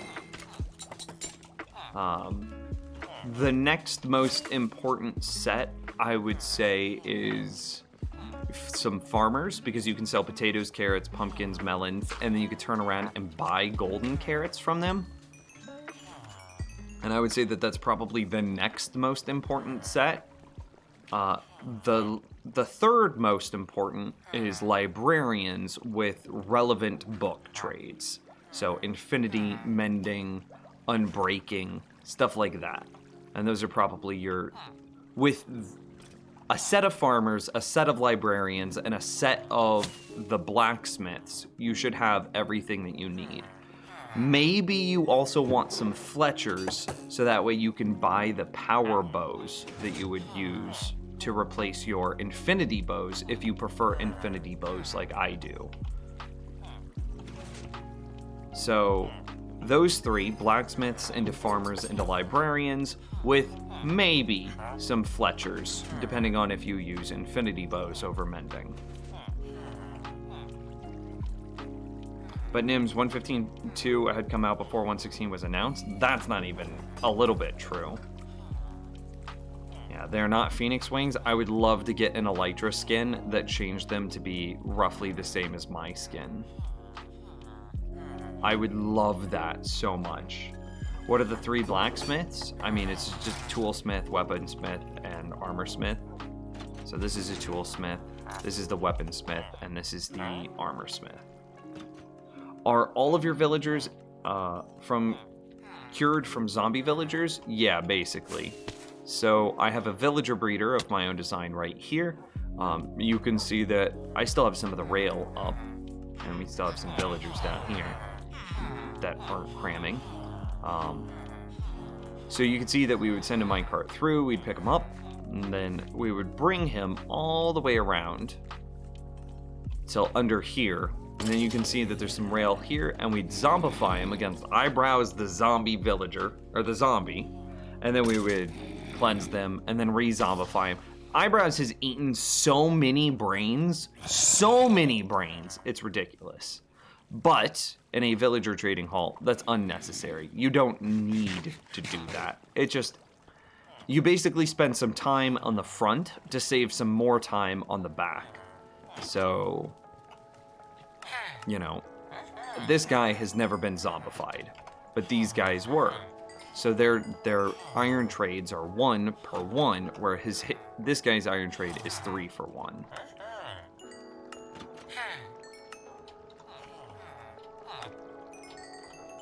So you spend some time up front to save some time on the back. That's all it is. So it's unnecessary, it's just quality of life.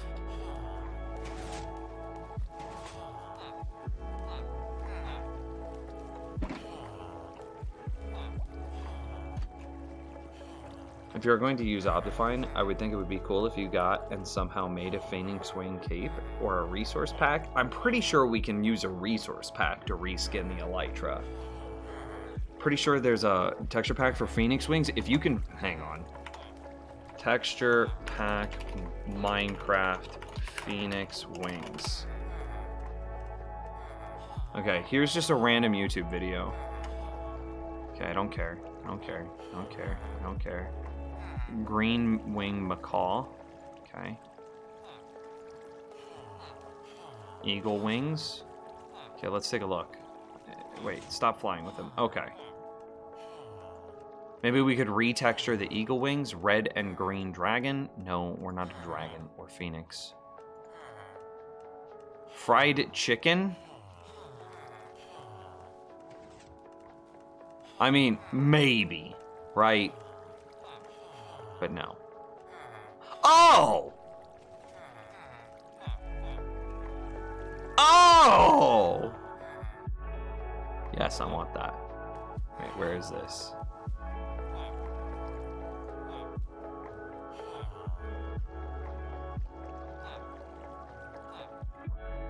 Phoenix Wings.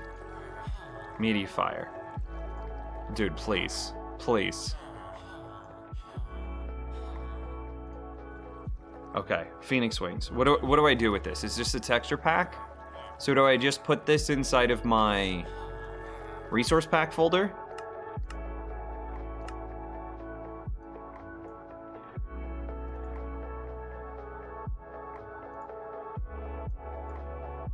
Please tell me. Please tell me. Done. Resource packs? Okay, so I probably need to reload Minecraft. Okay. Hang on.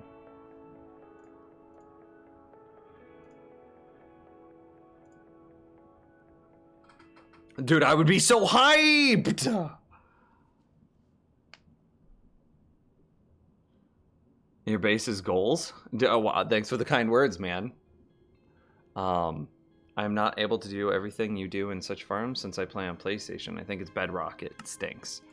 You could still do a lot of what I've done, for sure. It's not in here. But it is in the... Where do I need to put it? Okay, I think it says if it doesn't show up at the resource pack, you need to unzip it. Okay. Copy to resource packs. Okay, so I have it both as a Phoenix Wings. Incompatible, made for... I don't care. Okay, at the top. Please don't crash my game. Okay, they're a bit extra with the enchantment glint. Let's go see what they look like without the enchantment glint. Where's all of my other... I like them so much, though. Yeah! Where's my unenchanted elytra? Anybody remember where I put my unenchanted elytra? I should have had a bunch of them. Ah, there's one. Okay. Okay, sick. Yeah, actually so cool. Very happy. It's not perfect with my skin, but it's close enough. Can we see without armor?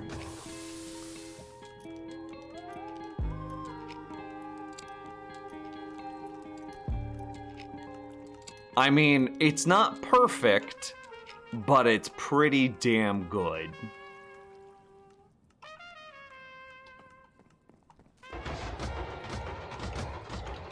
I have to be so careful here. I do have a totem in my offhand.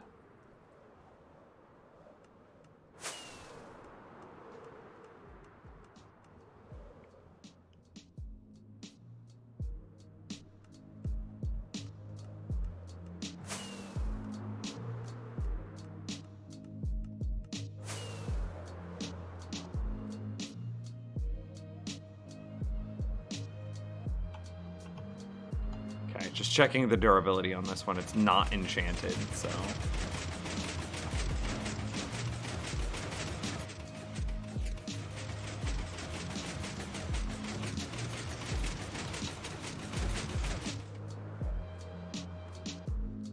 I'm very happy.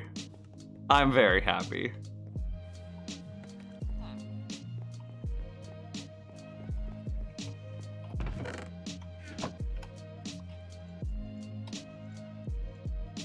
Okay. Very good.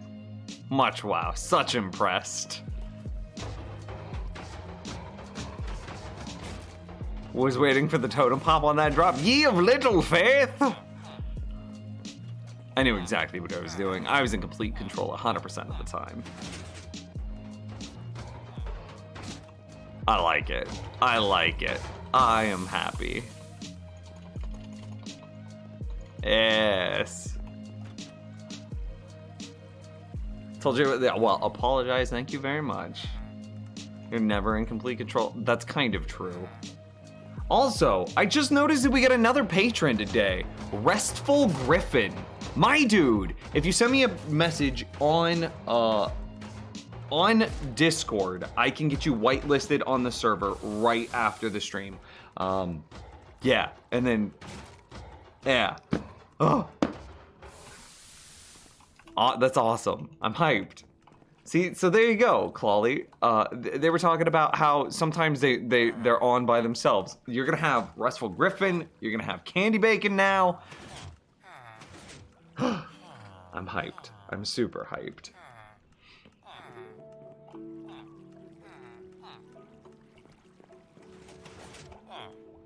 I need one more tool.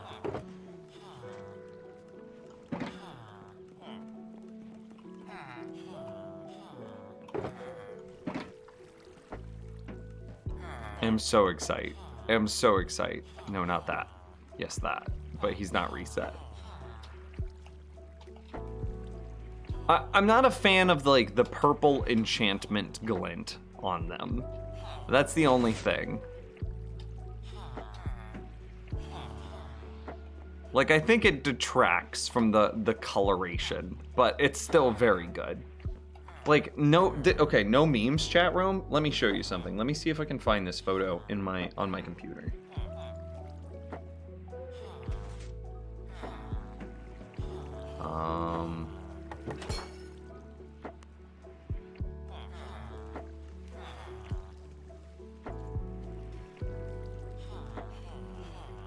Looking.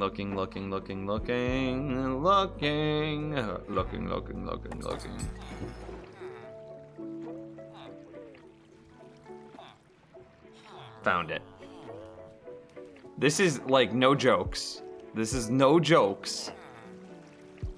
The tattoo that I want. This is no jokes. That's the tattoo that I want. And so like this and that. I don't want like the Mandela behind it, but like the like blue red phoenix feather. Yeah, dude. Maybe not so much blue, maybe a little bit more yellows and oranges, but like I'm actually going all out for this. Come on, man. I love this so much. Shoulder tat, probably. I don't think I want it to go up to the shoulder. It'll be a business sleeve, so it won't start so low. It'll start a little bit higher. But you know what? As I get older, I care so much less about like if it's a business sleeve or if it's a full sleeve. So I might just have it start on the back of it'll be my left hand for sure. And it'll start here and then it'll go up. Yeah. And it's not gonna be full arm, it'll be like forearm. I don't think I'm gonna have this big feather here, but the rest of this, like if you look at the ending just before the elbow. So if you imagine that it ends just before the elbow, like put your fingers up and block it out. That's what I kind of envision. So like, no jokes, I love this so very much.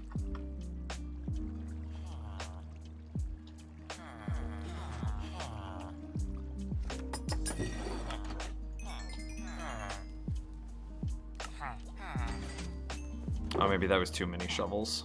Oh, well.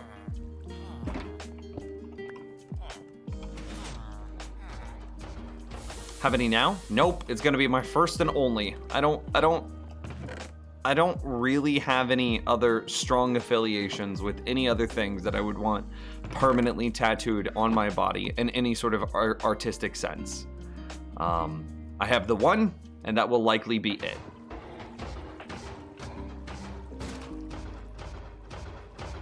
It won't be only. We'll see.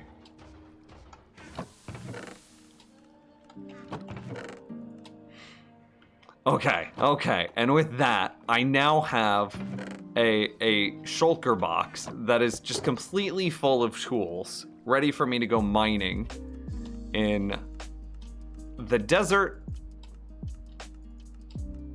and in the Nether.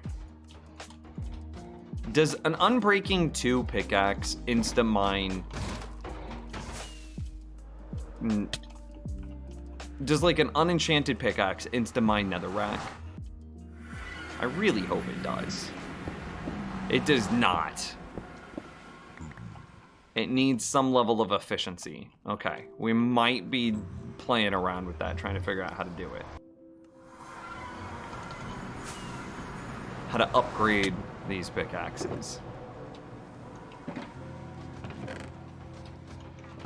Anyway, that's gonna be where we're gonna call this stream. Thanks for hanging out with me for this chill stream today. I appreciate you very much. Nobody stops at one tattoo. I mean, but it's gonna be a big tattoo, right? And I'm gonna have to, if I want to keep those colors up, then I'm gonna have to like get it touched up and nah. That like Pringles, you can't have just one. Sure, but I don't think that you guys understand how much I like the simplistic minimalism, and I don't want to be like, I like the idea of one bold tattoo and that's it. I am very, very that idea appeals to me greatly.